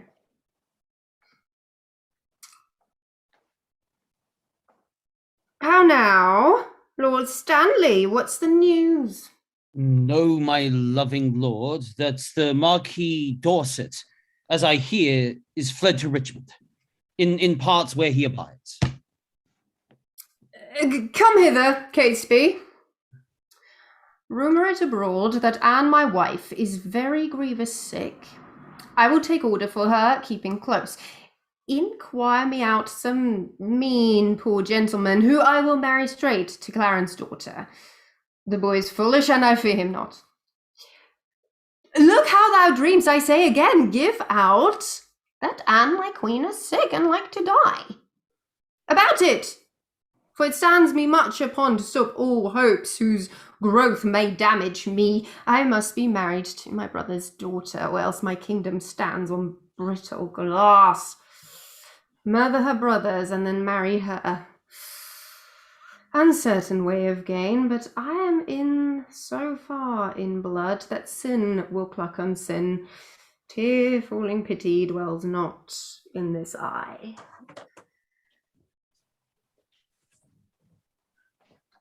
Is thy name Tyrrell? James Tyrrell, your most obedient subject. Art thou indeed? Prove me, my gracious lord. Dares thou resolve to kill a friend of mine? Please you, but I'd rather kill two enemies. Why then, thou hast it, two deep enemies, foes to my rest, and my sweet sleep's disturbers, are they that I would have thee deal upon. Tyrrell, I mean those bastards in the tower. Let me have open means to come to them, and I'll soon rid you of the fear of them. Thou sing sweet music. Hark, come hither, Tyrrell. Go by this token. Rise and lend thine ear. There is no more but so. Say it is done, and I will love thee, and prefer thee for it. I will dispatch it straight. My lord, I have considered in my mind the late request that you did sound me in. Go well, let that rest. Dorset is fled to Richmond. I hear the news, my lord. Stanley, he is your wife's son. Well, look unto it. My lord, I claim the gift, my due by promise, for which your honour and your faith is pawned, the earldom of Hertford, and the movables which you have promised I shall possess. Stanley, look to your wife. If she convey letters to Richmond, you shall answer it. What says your highness to my just request? I do remember me. Henry VI did prophesy that Richmond should be king, when Richmond was a little peevish boy. King, perhaps. May it please you to resolve me in my suit. Thou troublest me. I am not in the vein. And is it thus? Repays he my deep service with such contempt? Made I him king for this? Oh, let me think on Hastings, and be gone to Brecknock while my fearful head is on.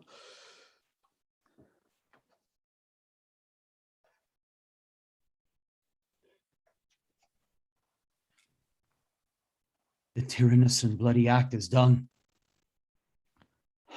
The most arch deed of piteous massacre that ever yet this land was guilty of.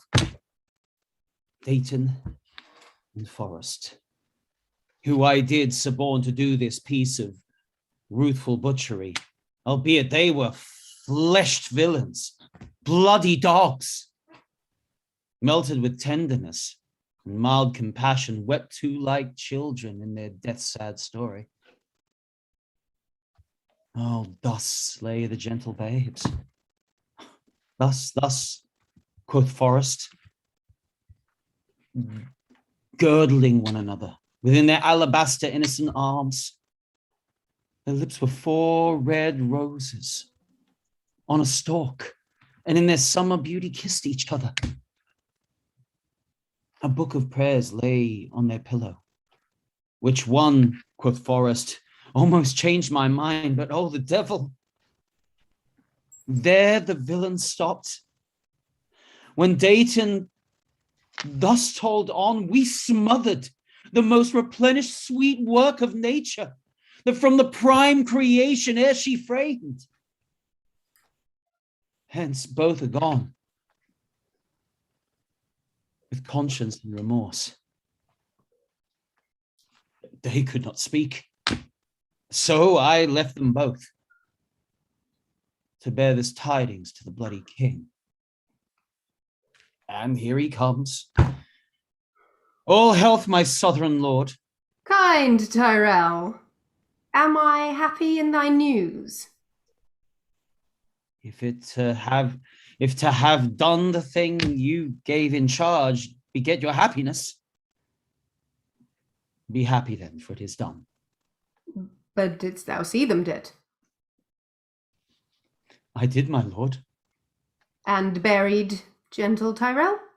The chaplain of the tower hath buried them. But where, to say the truth, I do not know. Come to me, Tyrell, soon, and after supper, when thou shalt tell the process of their death. Meantime, bethink how I may do the good and the interior of thy desire. Farewell till then. I humbly take my leave, my lord.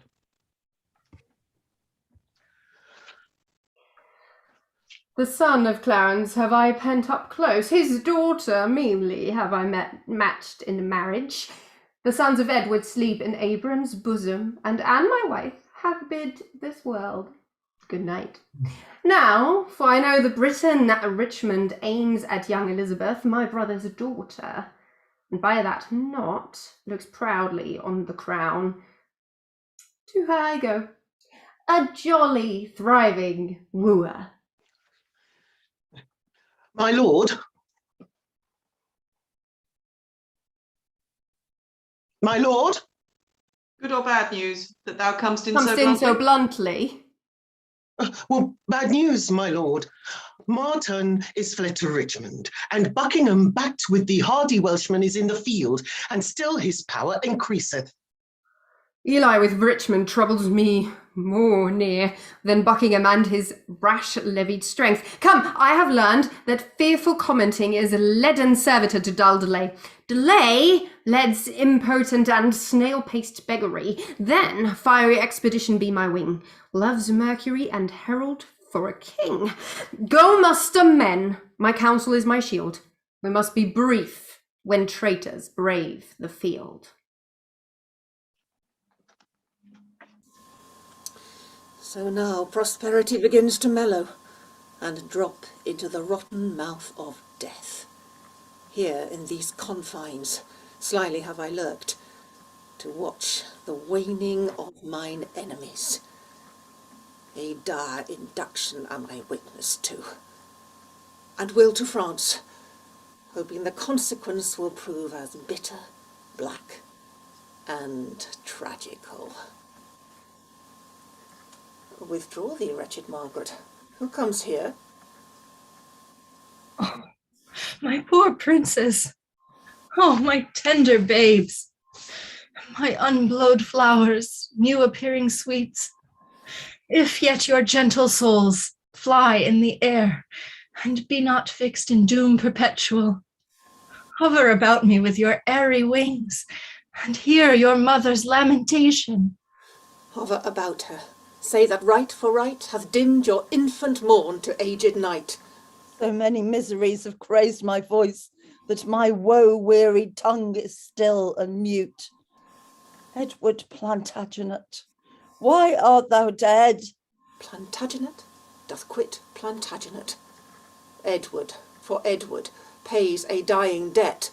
Wilt thou, O God, fly from such gentle lambs? Throw them in the entrails of the wolf? When didst thou sleep, when such a deed was done? when holy Harry died, and my sweet son.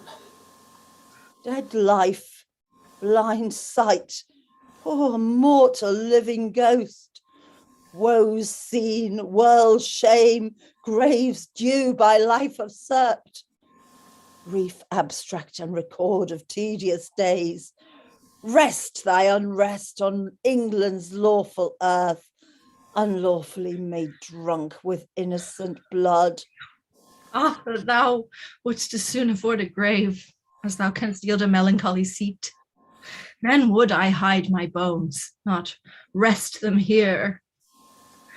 Ah, who hath any cause to mourn but we? If ancient sorrow be most reverent, give mine the benefit of signory, and let my griefs frown on the upper hand if sorrow can admit society. I had an Edward, till a Richard killed him. I had a husband, till a Richard killed him. Thou hadst an Edward, till a Richard killed him. Thou hadst a Richard, till a Richard killed him. I had a Richard too, and thou didst kill him. I had a Rutland too, thou hopest to kill him. Thou hadst a Clarence too, and Richard killed him. From forth the kennel of thy womb hath crept a hellhound that doth hunt us all to death. That dog that had his teeth before his eyes to worry lambs and lap their gentle blood. That foul defacer of God's handiwork that reigns in galled eyes of weeping souls. That grand tyrant of the earth. Thy womb let loose to chase us to our graves. O upright, just, and true disposing God, how I do thank thee that this carnal cur preys on the issue of his mother's body and makes her pew-fellow with others' moan. O Harry's wife, triumph not in my woes. God witness with me, I have wept for thine. Bear with me, I am hungry for revenge, and now I cloy me with beholding it. Thy Edward, he is dead, that killed my Edward. The other Edward, dead, to quit my Edward. Young York, he is but boot, because both they match not the high perfection of my loss. Thy Clarence, he is dead, that stabbed my Edward. And the beholders of this frantic play, the adulterate Hastings, Rivers, Vaughan, Grey, untimely smothered in their dusky graves. Richard yet lives. Hell's black intelligencer only reserve their factor to buy souls and send them thither. But at hand ensues his piteous and unpitied end. Earth gapes, hell burns, fiends roar, saints pray to have him suddenly conveyed from hence. Cancel his bond of life, dear God, I pray, that I may live and say, the dog is dead. Oh, thou didst prophesy this time would come, that I should wish for thee to help me curse that bottled spider, that foul bunch-backed toad. I called thee then, vain flourish of my fortune.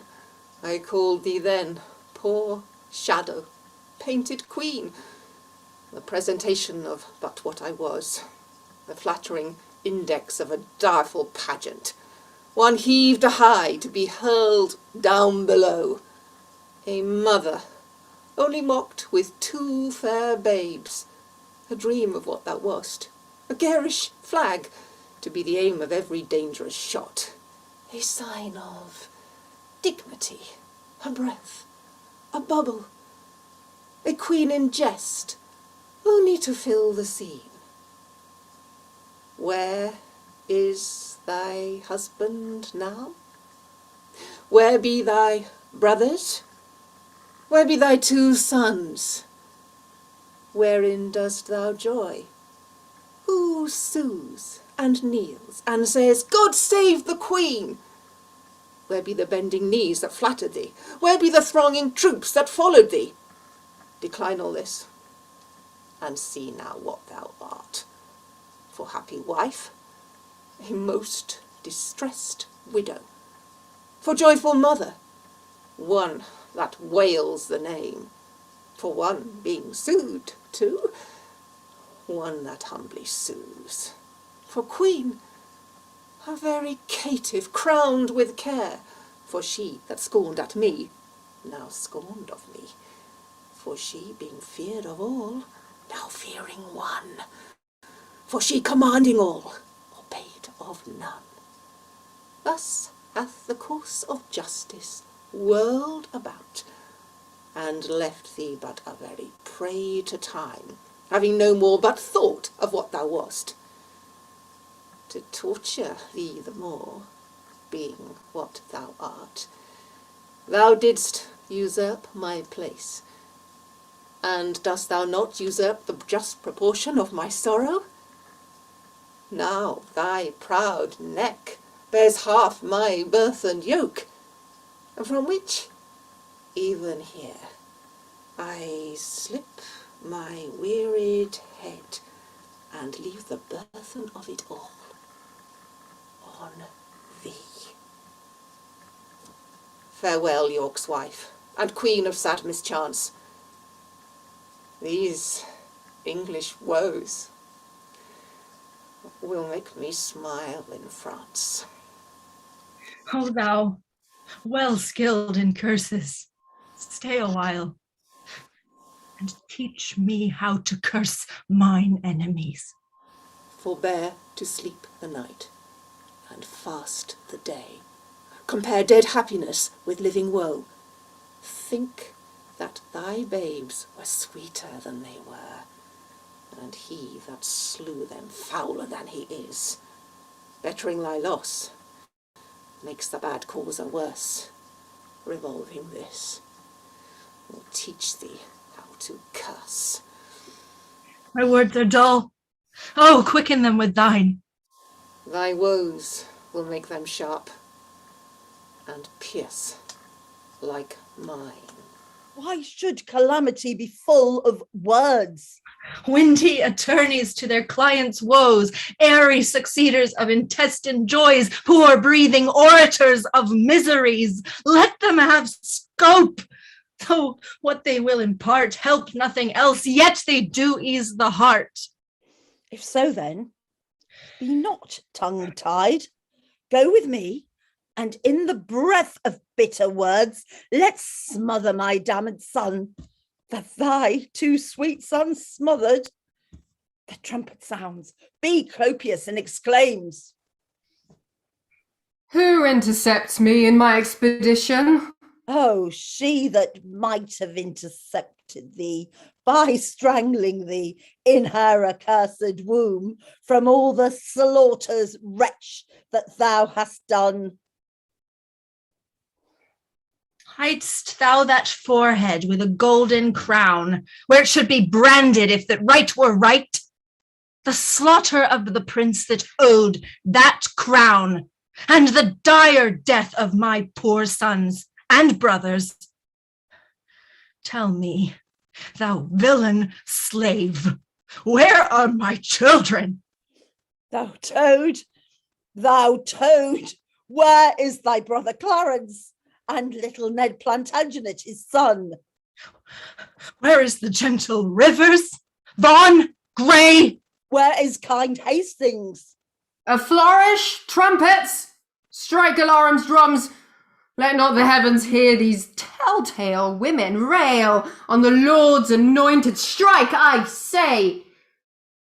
Either be patient and entreat me fair, or with the clamorous report of war, this will I drown your exclamations. Are you my son? Aye, I thank God, my father, and yourself. Then patiently hear my impatience. Madam, I have a touch of your condition that cannot brook the accent of reproof. Oh, let me speak. Do then, but I'll not hear. I will be mild and gentle in my words. And brief, good mother, for I am in haste. Art thou so hasty? I have stayed for thee, God knows, in torment and in agony. And came I not at last to comfort you? No, by the holy rood, thou know'st it well. Thou camest on earth to make my earth my hell. A grievous burthen was thy birth to me. Tetchy and wayward was thy infancy, thy school days frightful, desperate, wild and furious, thy prime of manhood, daring, bold and venturous, thy age confirmed, proud, subtle, sly and bloody, more mild, but yet more harmful, kind in hatred. What comfortable hour canst thou name that ever graced me with thy company? Faith, none, but Humphrey Hower, that called your grace to breakfast once, falls off my company. If I be so disgracious in your eye, let me march on and not offend you, madam. Strike up the drum. I prithee hear me speak. You speak too bitterly. Hear me a word, for I shall never speak to thee again. So? Either thou wilt die by God's just ordinance, from this war thou turnst a conqueror, or I, with grief and extreme age, shall perish and never look upon thy face again. Therefore, take with thee my most grievous curse, which in the day of battle tire thee more than all the complete armour that thou wearest. My prayers on the adverse party fight, and there the little souls of Edward's children whisper the spirits of thine enemies and promise them success and victory. Bloody thou art, bloody will be thy end. Shame serves thy life, and doth thy death attend. Though far more cause, yet much less spirit to curse abides in me. I say amen to her. Stay, madam. I must talk a word with you. I have no more sons of the royal blood for thee to slaughter. For my daughters, Richard, they shall be praying nuns, not weeping queens, and therefore level not to hit their lives. You have a daughter called Elizabeth, virtuous and fair, royal and gracious. And must she die for this? Oh, let her live, and I'll corrupt her manners, stain her beauty, slander myself as false to Edward's bed, throw over her the veil of infamy, so she may live unscarred of bleeding slaughter. I will confess she was not Edward's daughter. Wrong not her birth, she is a royal princess. To save her life, I'll say she is not so.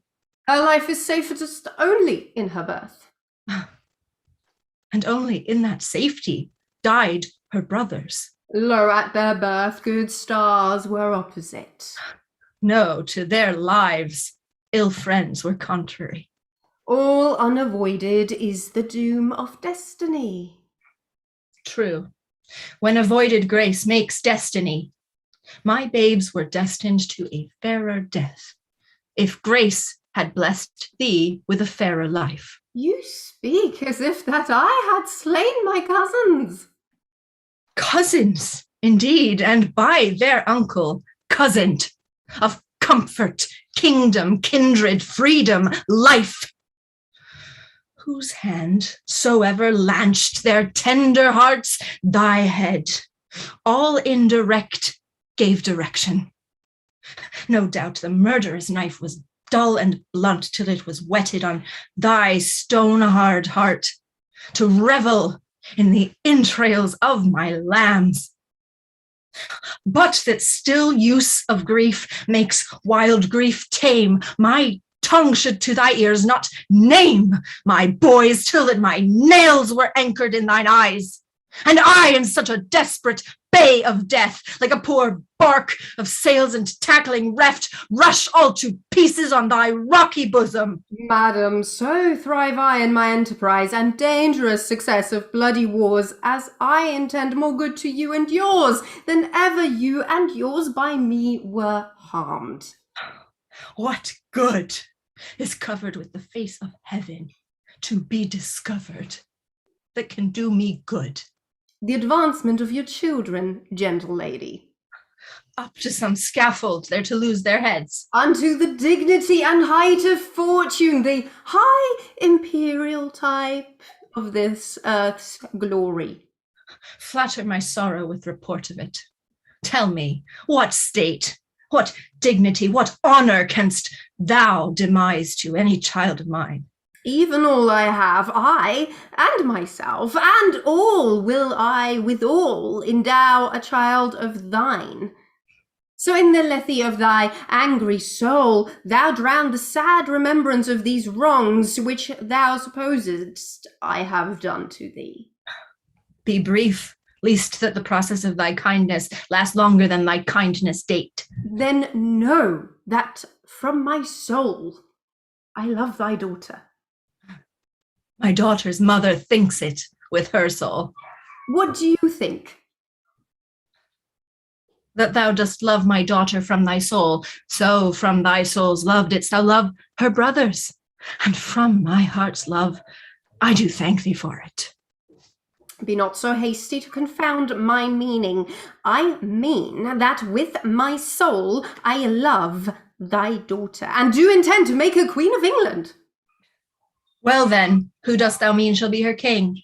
Even the heathen makes her queen, who else should be? What, thou? Even so, how think you of it? How canst thou woo her? That I would learn of you as one best acquainted with her humour. And wilt thou learn of me? Madam, with all my heart.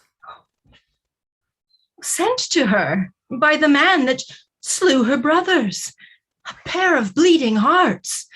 Thereon engraved Edward and York, and then happily will she weep. Therefore present to her, as sometime Margaret did to thy father, steeped in Rutland's blood, a handkerchief, which, say to her, did drain the purple sap from her sweet brother's body, and bid her wipe her weeping eyes withal. If this inducement move her not to love, send her a letter of thy noble deeds. Tell her thou madest away her uncle Clarence, her uncle Rivers, aye, and for her sake madest quick conveyance with her good Aunt Anne. You mock me, madam. This is not the way to win your daughter. There is no other way, unless thou couldst put on some other shape and not be Richard that hath done all this. Say that I did all this for love of her. Nay, then indeed she cannot choose but hate thee, having bought love with such a bloody spoil. Look, what is done cannot be now amended. Men shall deal inadvisedly sometimes, which after hours gives leisure to repent. If I did take the kingdom from your sons, to make amends, I'll give it to your daughter. If I have killed the issue of your womb to quicken your increase, I will beget mine issue of your blood upon your daughter. A grandame's name is little less in love than is the toting title of a mother. They are, as children, but one step below, even of your metal, of your very blood, of all one pain, save for a night of groans endured of her for whom you bid like sorrow. Your children were vexation to your youth, but mine shall be a comfort to your age. The loss you have is but a son being king. By that loss your daughter is made queen. I cannot make you what amends I would, therefore accept such kindness as I can. Dorset, your son, that with a fearful soul leads discontented steps in foreign soil, this fair alliance quickly shall come home to high promotions and great dignity. The king that calls your beauty as a daughter wife, familiarly shall call thy Dorset brother. Again shall you be mother to a king, and all the ruins of distressful times repaired with double riches of content. What? We have many goodly days to see. The liquid drops of tears that you have shed shall come again, transformed to orient pearl, advantaging their love with interest, oftentimes double gain of happiness. Go then, my mother, to thy daughter go, make bold her bashful years with your experience, prepare her ears to hear a wooer's tale. Put in her tender heart the aspiring flame of golden sovereignty, acquaint the princess with the sweet silent hours of marriage joys. And when this arm of mine hath chastised the petty rebel dull-brained Buckingham, bound with triumphant garlands will I come, and lead thy daughter to a conqueror's bed, to whom I will retail my conquest won, and she shall be sole victoress, Caesar's Caesar. What were I best to say? Her father's brother would be her lord? Or shall I say her uncle? Or he that slew her brothers and her uncles? Under what title shall I woo for thee, that God, the law, my honor, and her love can make seem pleasing to her tender years? Infer fair England's peace by this alliance, which she shall purchase with still lasting war. Tell her the king that may command entreats. That at her hands which the king's king forbids. Say she shall be a high and mighty queen. To wail the title, as her mother doth. Say I will love her everlastingly. But how long shall that title ever last? Sweetly in force unto her fair life's end. But how long, fairly, shall her sweet life last? As long as heaven and nature lengthens it. As long as hell and Richard likes of it. Say I, her sovereign, am her subject. Lo. But she, your subject, loathes such sovereignty. Be eloquent in my behalf to her. An honest tale speeds best, being plainly told. Then plainly tell to her, tell my loving tale. Plain and not honest is too harsh a style. Your reasons are too shallow and too quick. Oh no, my reasons are too deep and dead. Too deep and dead. Poor infants in their graves. Harp on it still shall I till heartstrings break. Harp not on that string, madam, that is past. Now by my George, my garter and my crown. Profaned, dishonored, and the third usurped. I swear. By nothing. For this is no oath. Thy George profaned hath lost his lordly honor, thy garter blemished, pawned his knightly virtue, thy crown usurped, disgraced his kingly glory. If something thou wouldst swear to be believed, swear then by something that thou hast not wronged. Then by myself. Oh, thyself is self-misused. Now by the world. Oh, it is full of thy foul wrongs. My father's death. Thy life hath it dishonored. Why then, by heaven? Heaven's wrong is most of all. If thou didst fear to break an oath with him, the unity the king my husband made, thou hadst not broken, nor my brothers died. If thou hadst feared to break an oath by him, the imperial metal circling now thy head had graced the tender temples of my child, and both the princes had been breathing here, which now two tender bedfellows for dust, thy broken faith hath made the prey for worms. What canst thou swear by now? The time to come. That thou hast wronged in the time or past. For I myself have many tears to wash hereafter time, for time past wronged by thee.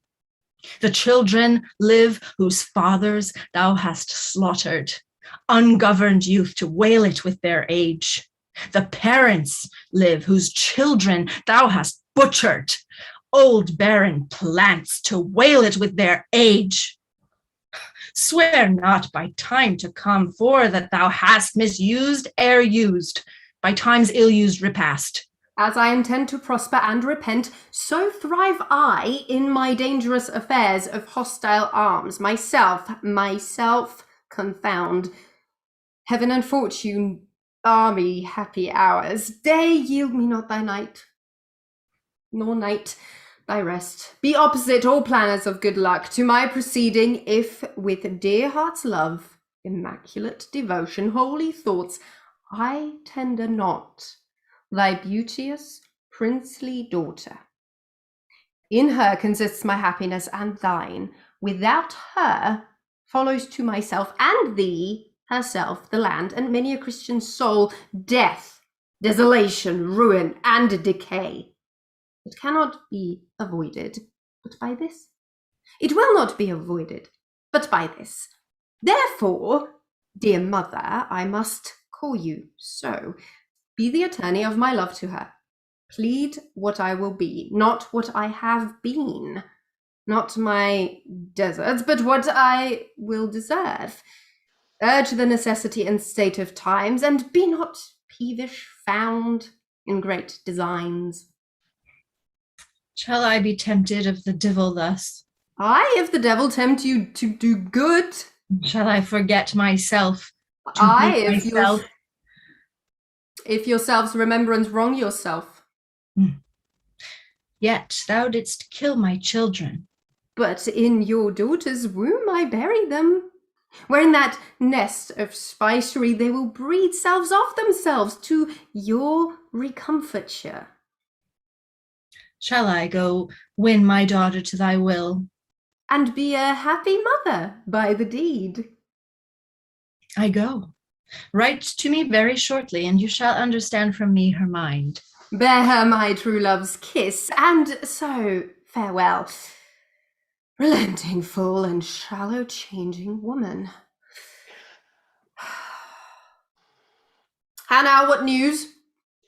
Most mighty sovereign, the western coast rideth a puissant navy to our shores, throng many doubtful, hollow-hearted friends, unarmed and unresolved to beat them back.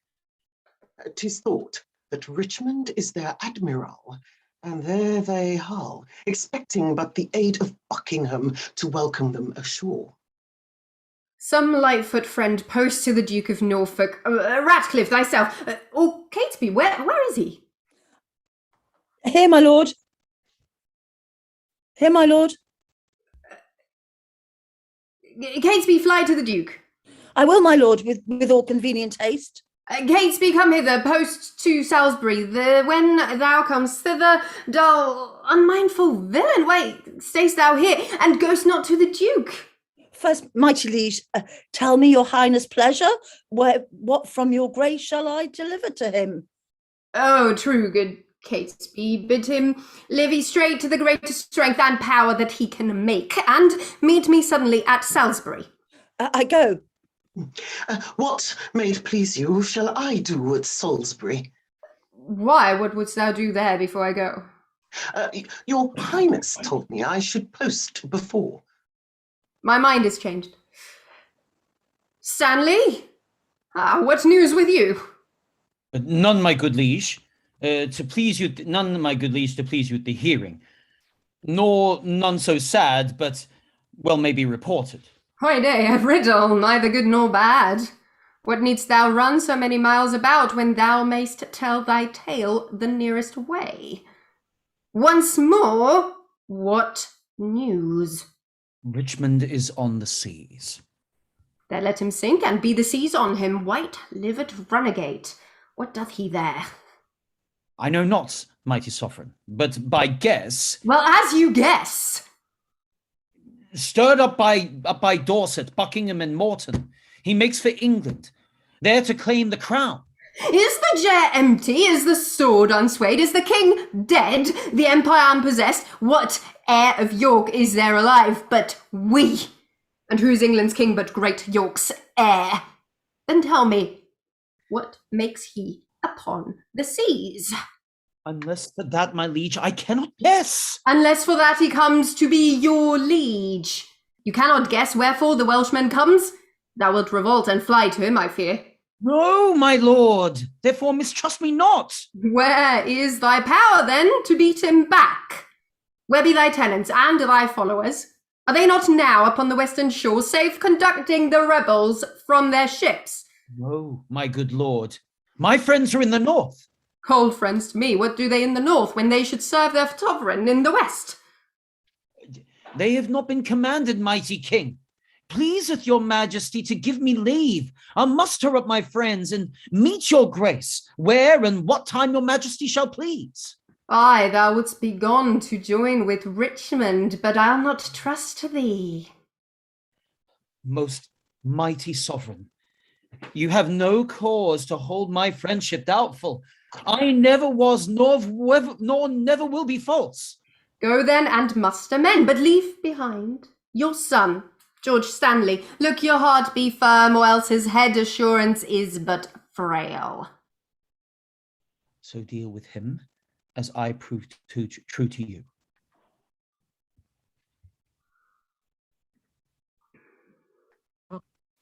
My gracious sovereign, now in Devonshire, as I by friends am well advertised, Sir Edward Courtney, the haughty prelate, Bishop of Exeter, his elder brother, with many more confederates, are in arms. In Kent, my liege, the Guildfords are in arms, and every hour more competitors flock to the rebels, and their power grows strong. My lord, the army of Great Buckingham. Out on ye, owls! Nothing but songs of death. There, take that, till thou bring better news. The news I have to tell your majesty is that by sudden floods and fall of waters, Buckingham's army is dispersed and scattered, and he himself wandered away alone, no man knows whither. I cry thee mercy, there is my purse, to cure that blow of thine. Have any well-advised friend proclaimed reward to him that brings the traitor in? Such proclamation hath been made, my lord.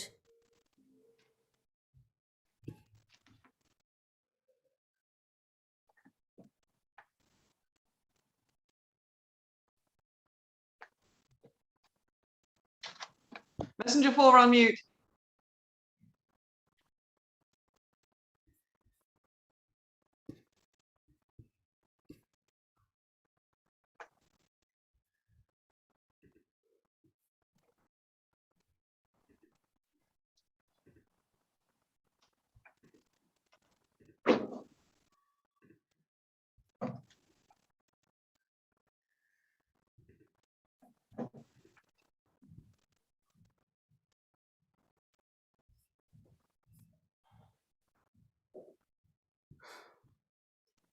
Made his course again for Britain.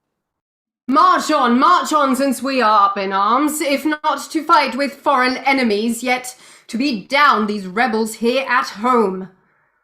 My liege, the Duke of Buckingham is taken. That is the best news. That the Earl of Richmond is with a mighty power landed at Milford is colder news, but yet they must be told. Away towards Salisbury while we reason here. A royal battle might be won and lost. Someone take order Buckingham be brought to Salisbury. The rest march on with me.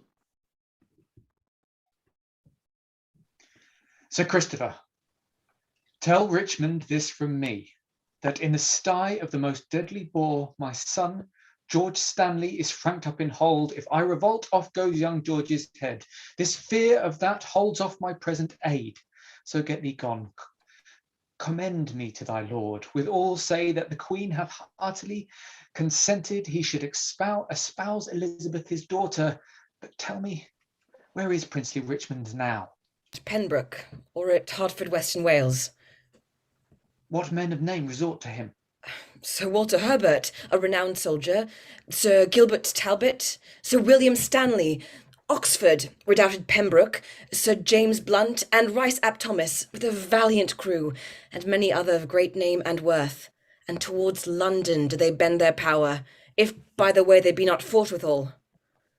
Well, hie thee to thy lord. I kiss his hand. My letter will resolve him of my mind. Farewell.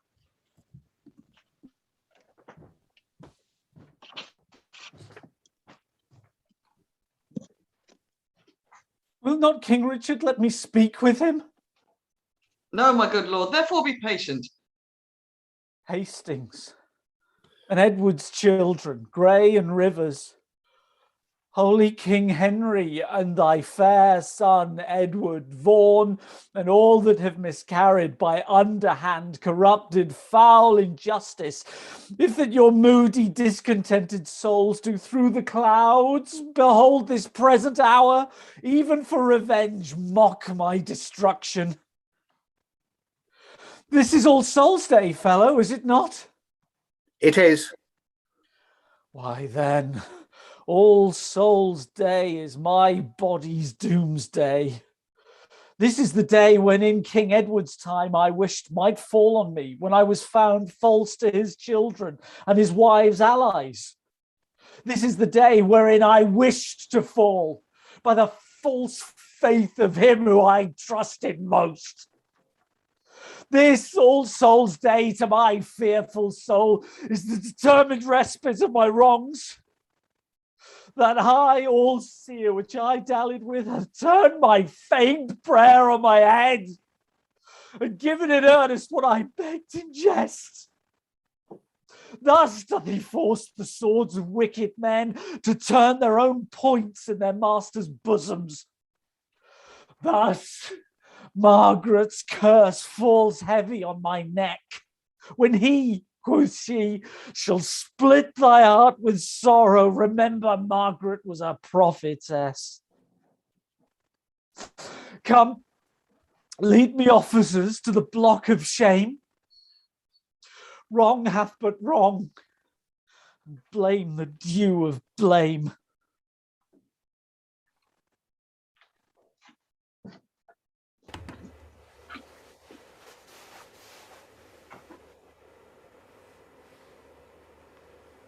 Fellows in arms, and my most loving friends, bruised underneath the yoke of tyranny, thus far into the bowels of the land have we marched on without impediments. And here receive we from our father Stanley lines of fair comforts and encouragements. The wretched, bloody, and usurping boar that spoiled your summer fields and fruitful vines, swills your swarm blood like wash, and makes his trough in your emboweled bosoms.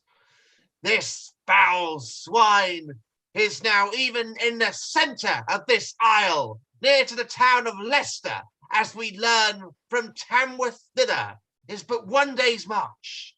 In God's name, cheerly on, courageous friends, to reap the harvest of perpetual peace, by this one bloody trial of sharp war. Every man's conscience is 1,000 men to fight against this guilty homicide. I doubt not but his friends will turn to us. Blunt, you need to unmute, please. He hath no friends, but what are friends for fear, which in his dearest need will fly from him. All for our vantage. Then, in God's name, march. True hope is swift, and flies with swallows' wings. Kings it makes gods, and meaner creatures kings.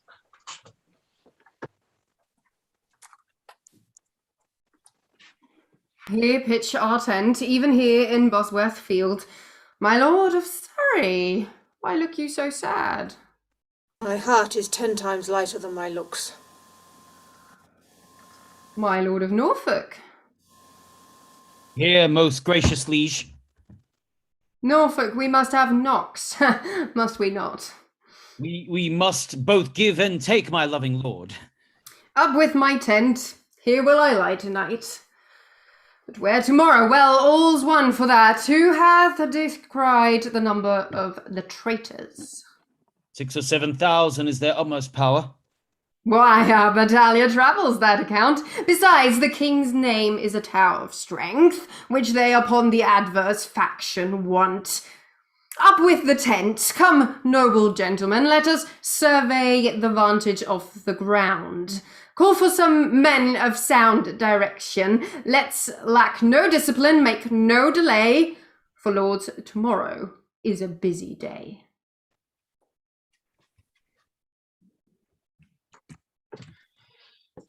The weary sun hath made a golden set, and by the bright tracts of his fiery car gives token of a goodly day tomorrow.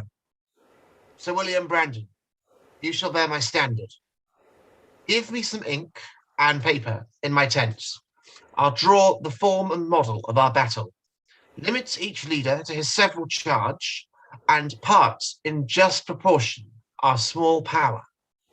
My Lord of Oxford, you, Sir William Brandon, and you, Sir Walter Herbert, stay with me.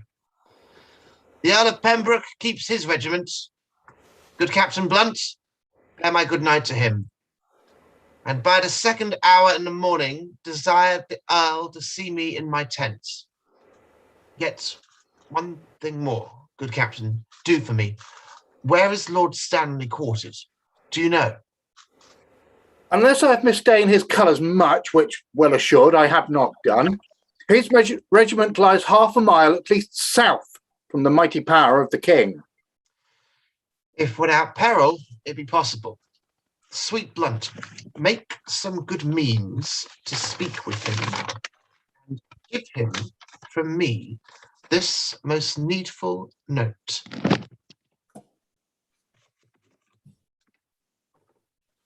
Upon my life, my lord, I'll undertake it, and so God give you quiet rest tonight. Good night, good Captain Blunt.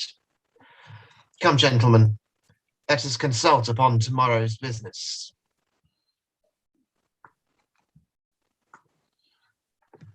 What is the clock?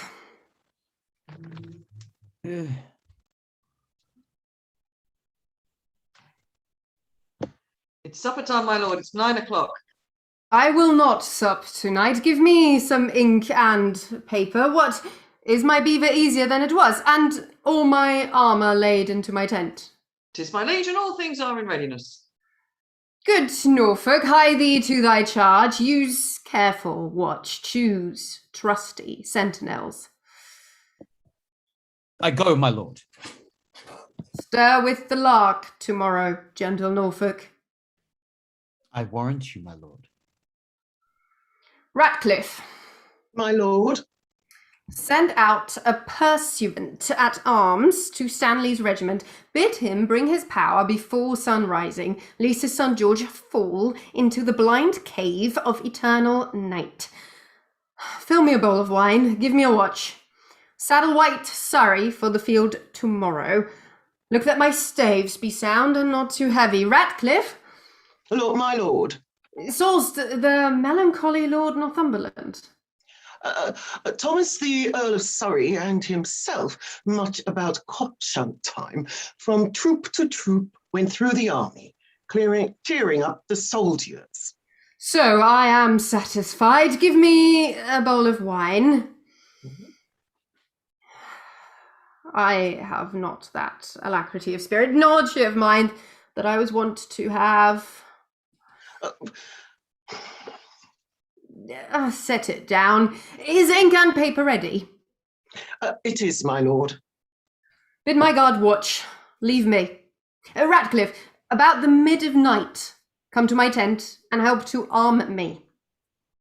Leave me, I say.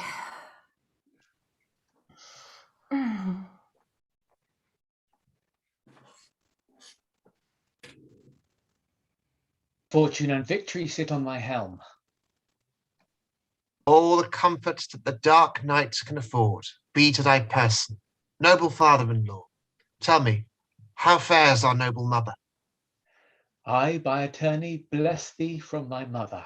who prays continually for Richmond's good. So much for that. The silent hours steal on, and flaky darkness breaks within the east. In brief, for so the season bids us be, prepare thy battle early in the morning, and put thy fortune to the arbitrament of bloody strokes and mortal staring war. I, as I may, that which I would, I cannot, with best advantage, will deceive the time and aid thee in this doubtful shock of arms. But on thy side I may not be too forward, lest, being seen, my brother, tender George, be executed in his father's sight.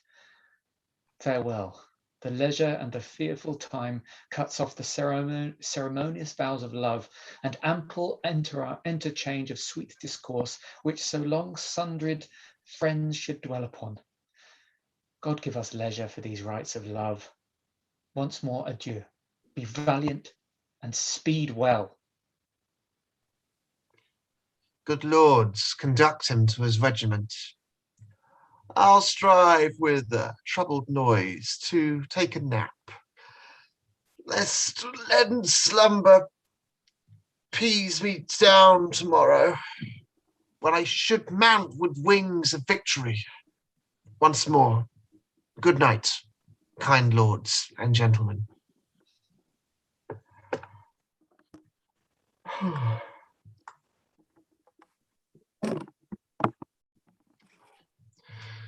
O thou, whose captain I account myself, look on my forces with a gracious eye. Put in their hands thy bruising irons of wrath, that may crush down with a heavy fall the usurping helmets of our adversaries. Make us thy ministers of chastisement, that we may praise thee in thy victory. To thee I do commend my watchful soul. Ere I fall the windows of mine eyes, sleeping and waking, oh, defend me still.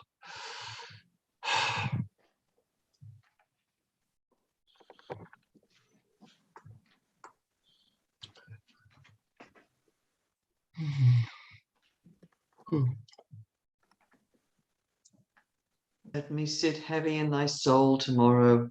Rivers that died at comfort, despair and die. Think upon grey, and let thy soul despair. Think upon Vaughan, and with guilty fear let fall thy lance, despair and die. Awake. Awake, and think how how wrong in in Richard's bosom will conquer him. Awake, and win the the day. day. Bloody and guilty, guiltily awake, and in a bloody battle end thy days. Think on Lord Hastings, despair and die.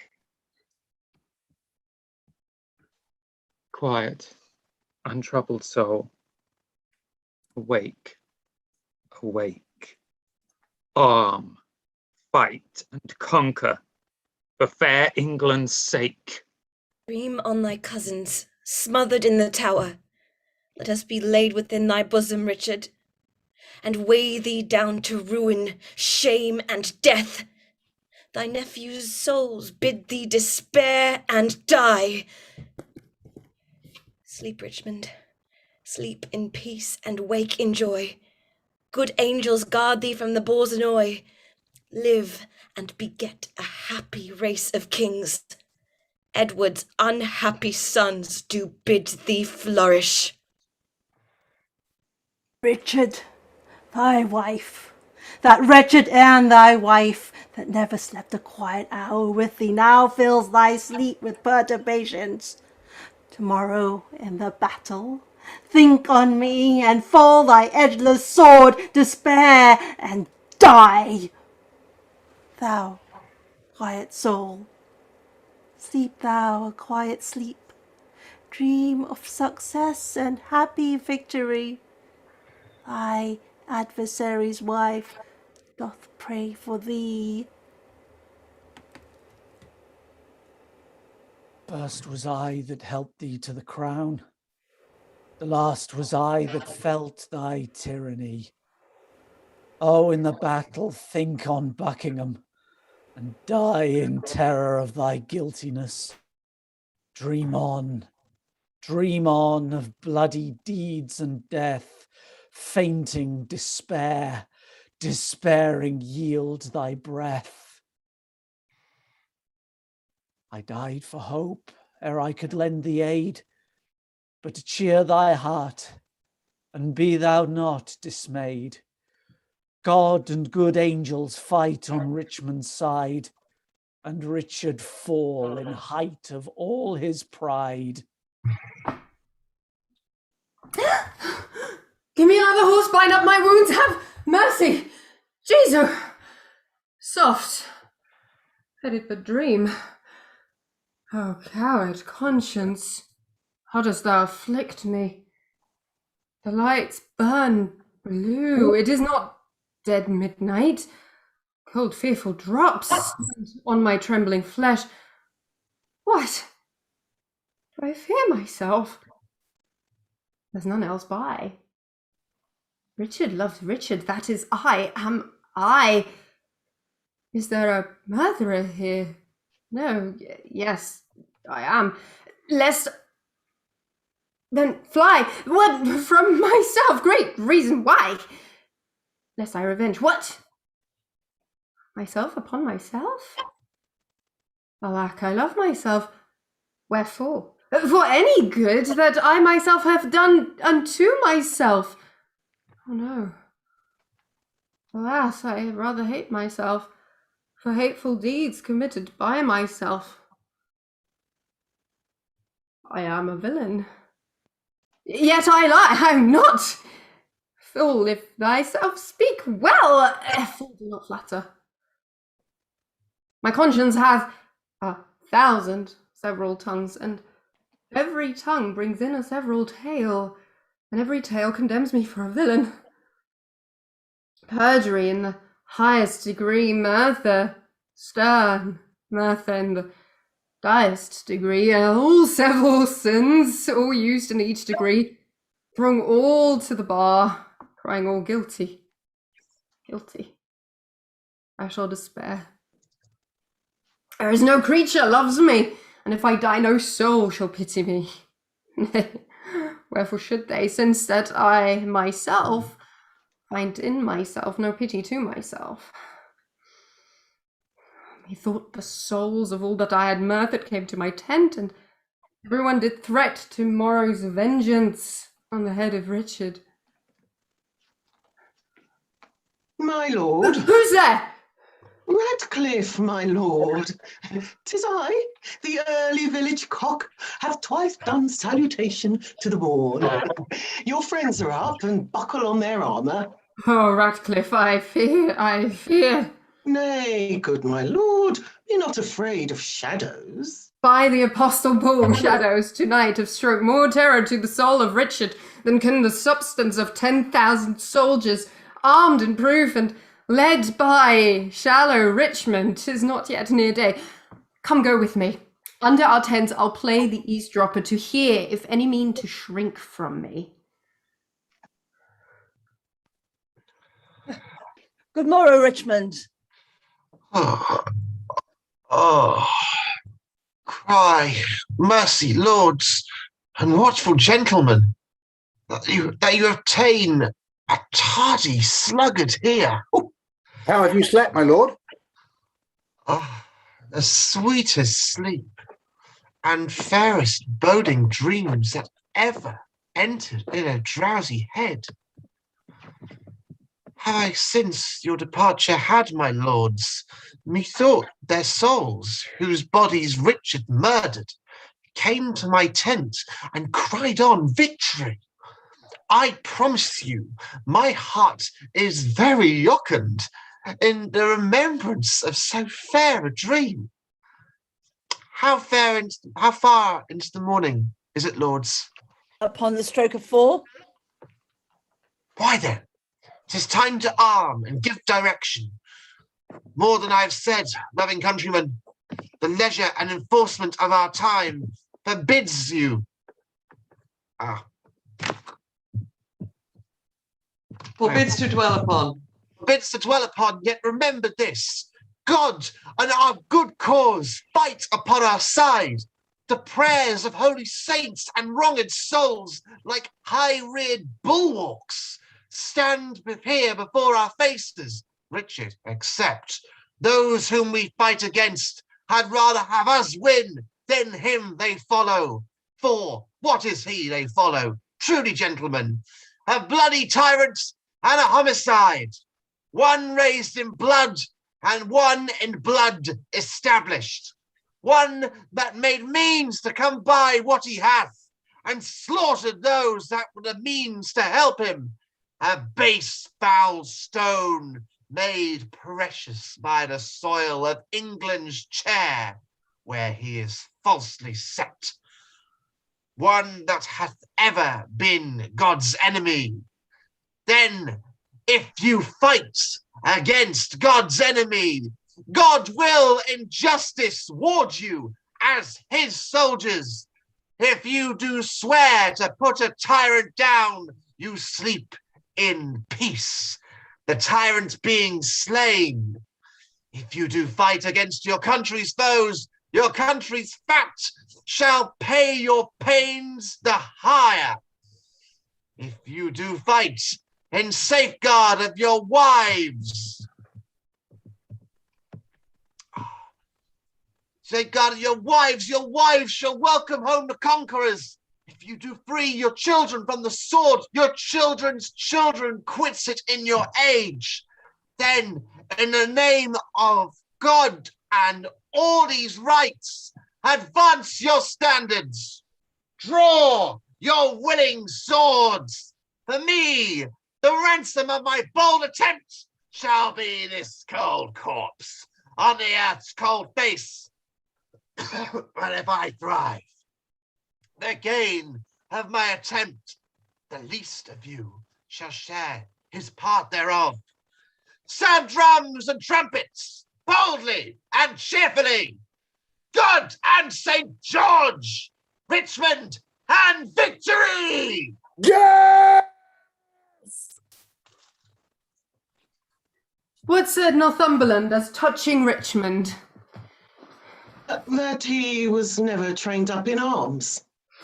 He said the truth, and what said Surrey then? Well, he smiled and said, the better for our purpose. He was in the right, and so indeed it is. Tell the clock there. Give me a calendar. Who saw the sun today? Not I, my lord. Then he disdains to shine, for by the book he should have braved the east an hour ago. A black day will it be to somebody. Ratcliffe. My lord? The sun will not be seen today. The sky doth frown and lower upon our army. I would these dewy tears were from the ground. Not shine today? Why, that is that to me. More than to Richmond, for the selfsame heaven that frowns on me looks sadly upon him. Arm! Arm, my lord! The foe vaunts in the field! Come, bustle, bustle. Caparison my horse. Call up Lord Stanley. Bid him bring his power. I will lead forth my soldiers to the plain, and thus my battle shall be ordered. My forward shall be drawn in length, consisting equally of horse and foot. Our archers shall be placed in the midst. John, Duke of Norfolk, Thomas, Earl of Surrey, shall have the leading of the foot and horse. They thus directed, we will follow in the main battle, whose puissance on either side shall be well winged with our chiefest horse. Thus, and St. George to boot. What thinkst thou, Norfolk? A good direction, warlike sovereign. I found this on my tent this morning. Jockey of Norfolk, be not so bold, for thy Dickon of thy master is bought and sold. A thing devised by the enemy. Go, gentlemen, every man to his charge. Let not our babbling dreams affright our souls, for conscience is a word that cowards use. devised at first to keep the strong in awe. Our strong arms be our conscience, swords our law. March on, join bravely, let us toot pell-mell, if not to heaven, then hand in hand to hell. What shall I say more than that I have inferred? Remember whom you are to cope with all a sort of vagabonds, rascals, and runaways, a scum of Britons, and base lackey peasants whom their cloyed country vomits forth to desperate adventures and assured destruction. You sleeping safe, they bring you to unrest. You, having lands and blessed with beauteous wives, they would restrain the one, disdain the other. And who doth lead them? But a paltry fellow, long kept in Britain at our mother's cost, a milksop, one that never in his life felt so much cold as over shoes in snow. Let's whip these stragglers o'er the seas again. Lash hence these overweening rags of France, these famished beggars weary of their lives, who, but for dreaming on this fond exploit, for want of means, poor rats, had hanged themselves. If we be conquered, let men conquer us, and not these bastard Britons whom our fathers have in their own land beaten, bobbed and thumped, and on record left them the heirs of shame. Shall these enjoy our lands, lie with our wives, ravish our daughters? Hark, I hear their drum. Right, gentlemen of England, fight boldly, yeomen, draw archers, draw your arrows to the head, spur your proud horses hard, and ride in blood. Amaze the welkin with your broken staves.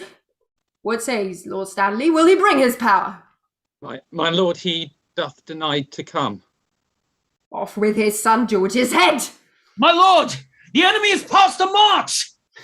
After the battle, let George Stanley die! 1,000 hearts are great within my bosom. Advance our standard, set upon our foes our ancient word of courage. Fair St. George inspires with the spleen of fiery dragons. Upon them, victory sits in our helps.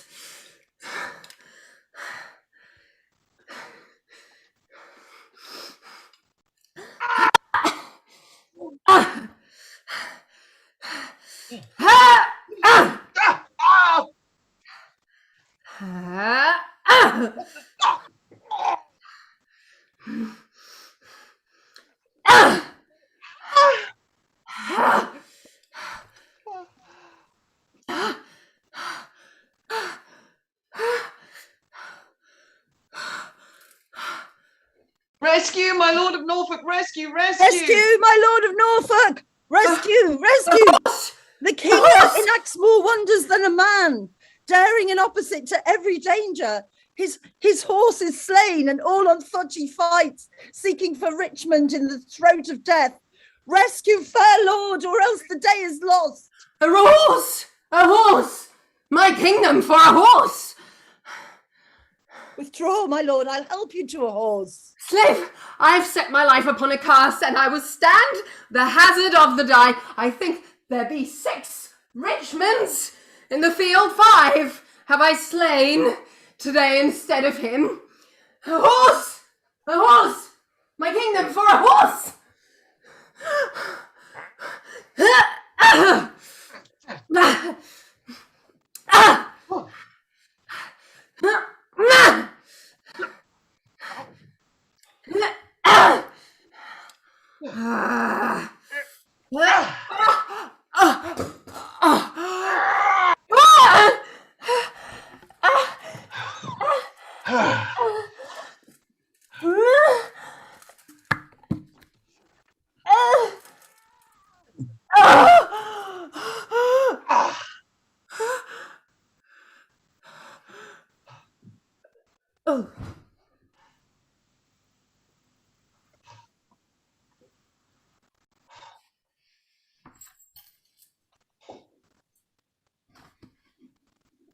God, and your arms Be praised, victorious friends. The day is ours. The bloody dog is dead. Courageous Richmond, well hast thou acquit thee. Lo, here, these long usurped royalties from the dead temples of this bloody wretch have I plucked off to grace thy brows withal, wear it and make much of it.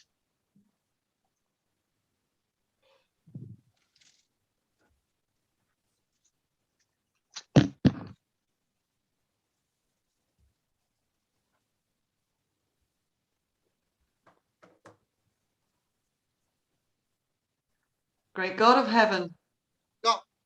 Great God of heaven, say amen to all, but tell me, is young George Stanley living?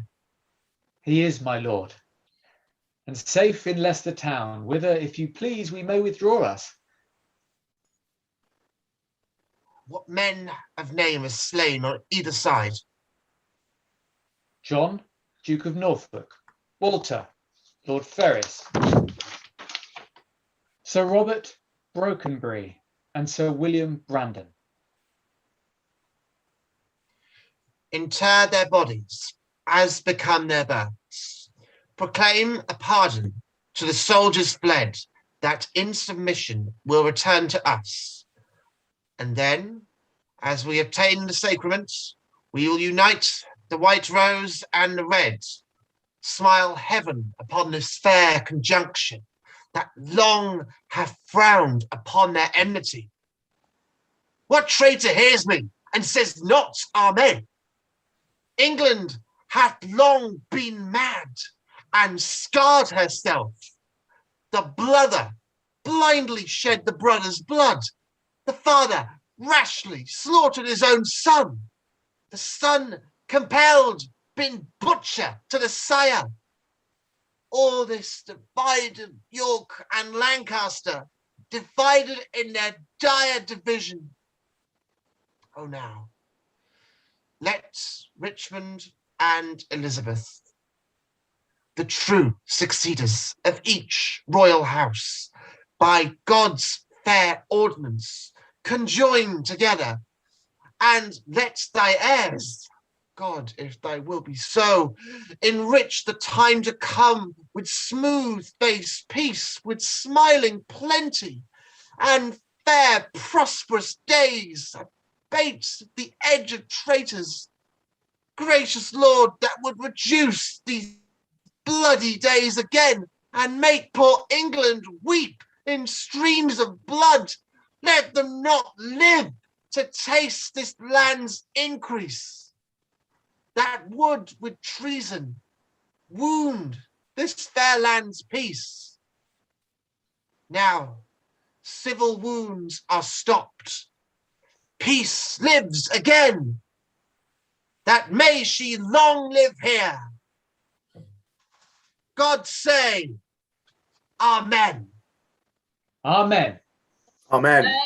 Amen, amen, amen. Well done, everybody. Well done, well done. Thank you, Richmond, for bringing us to a truly triumphant ending.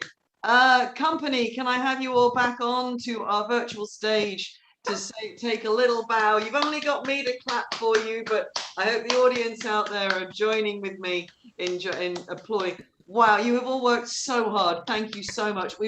I cannot tell you how many times we've had lines go down during this play. It's been a battle, but we got there, and it's Richard III. Thank you all so much. That's been absolutely brilliant. Well done, Tamara. Excellent kinging.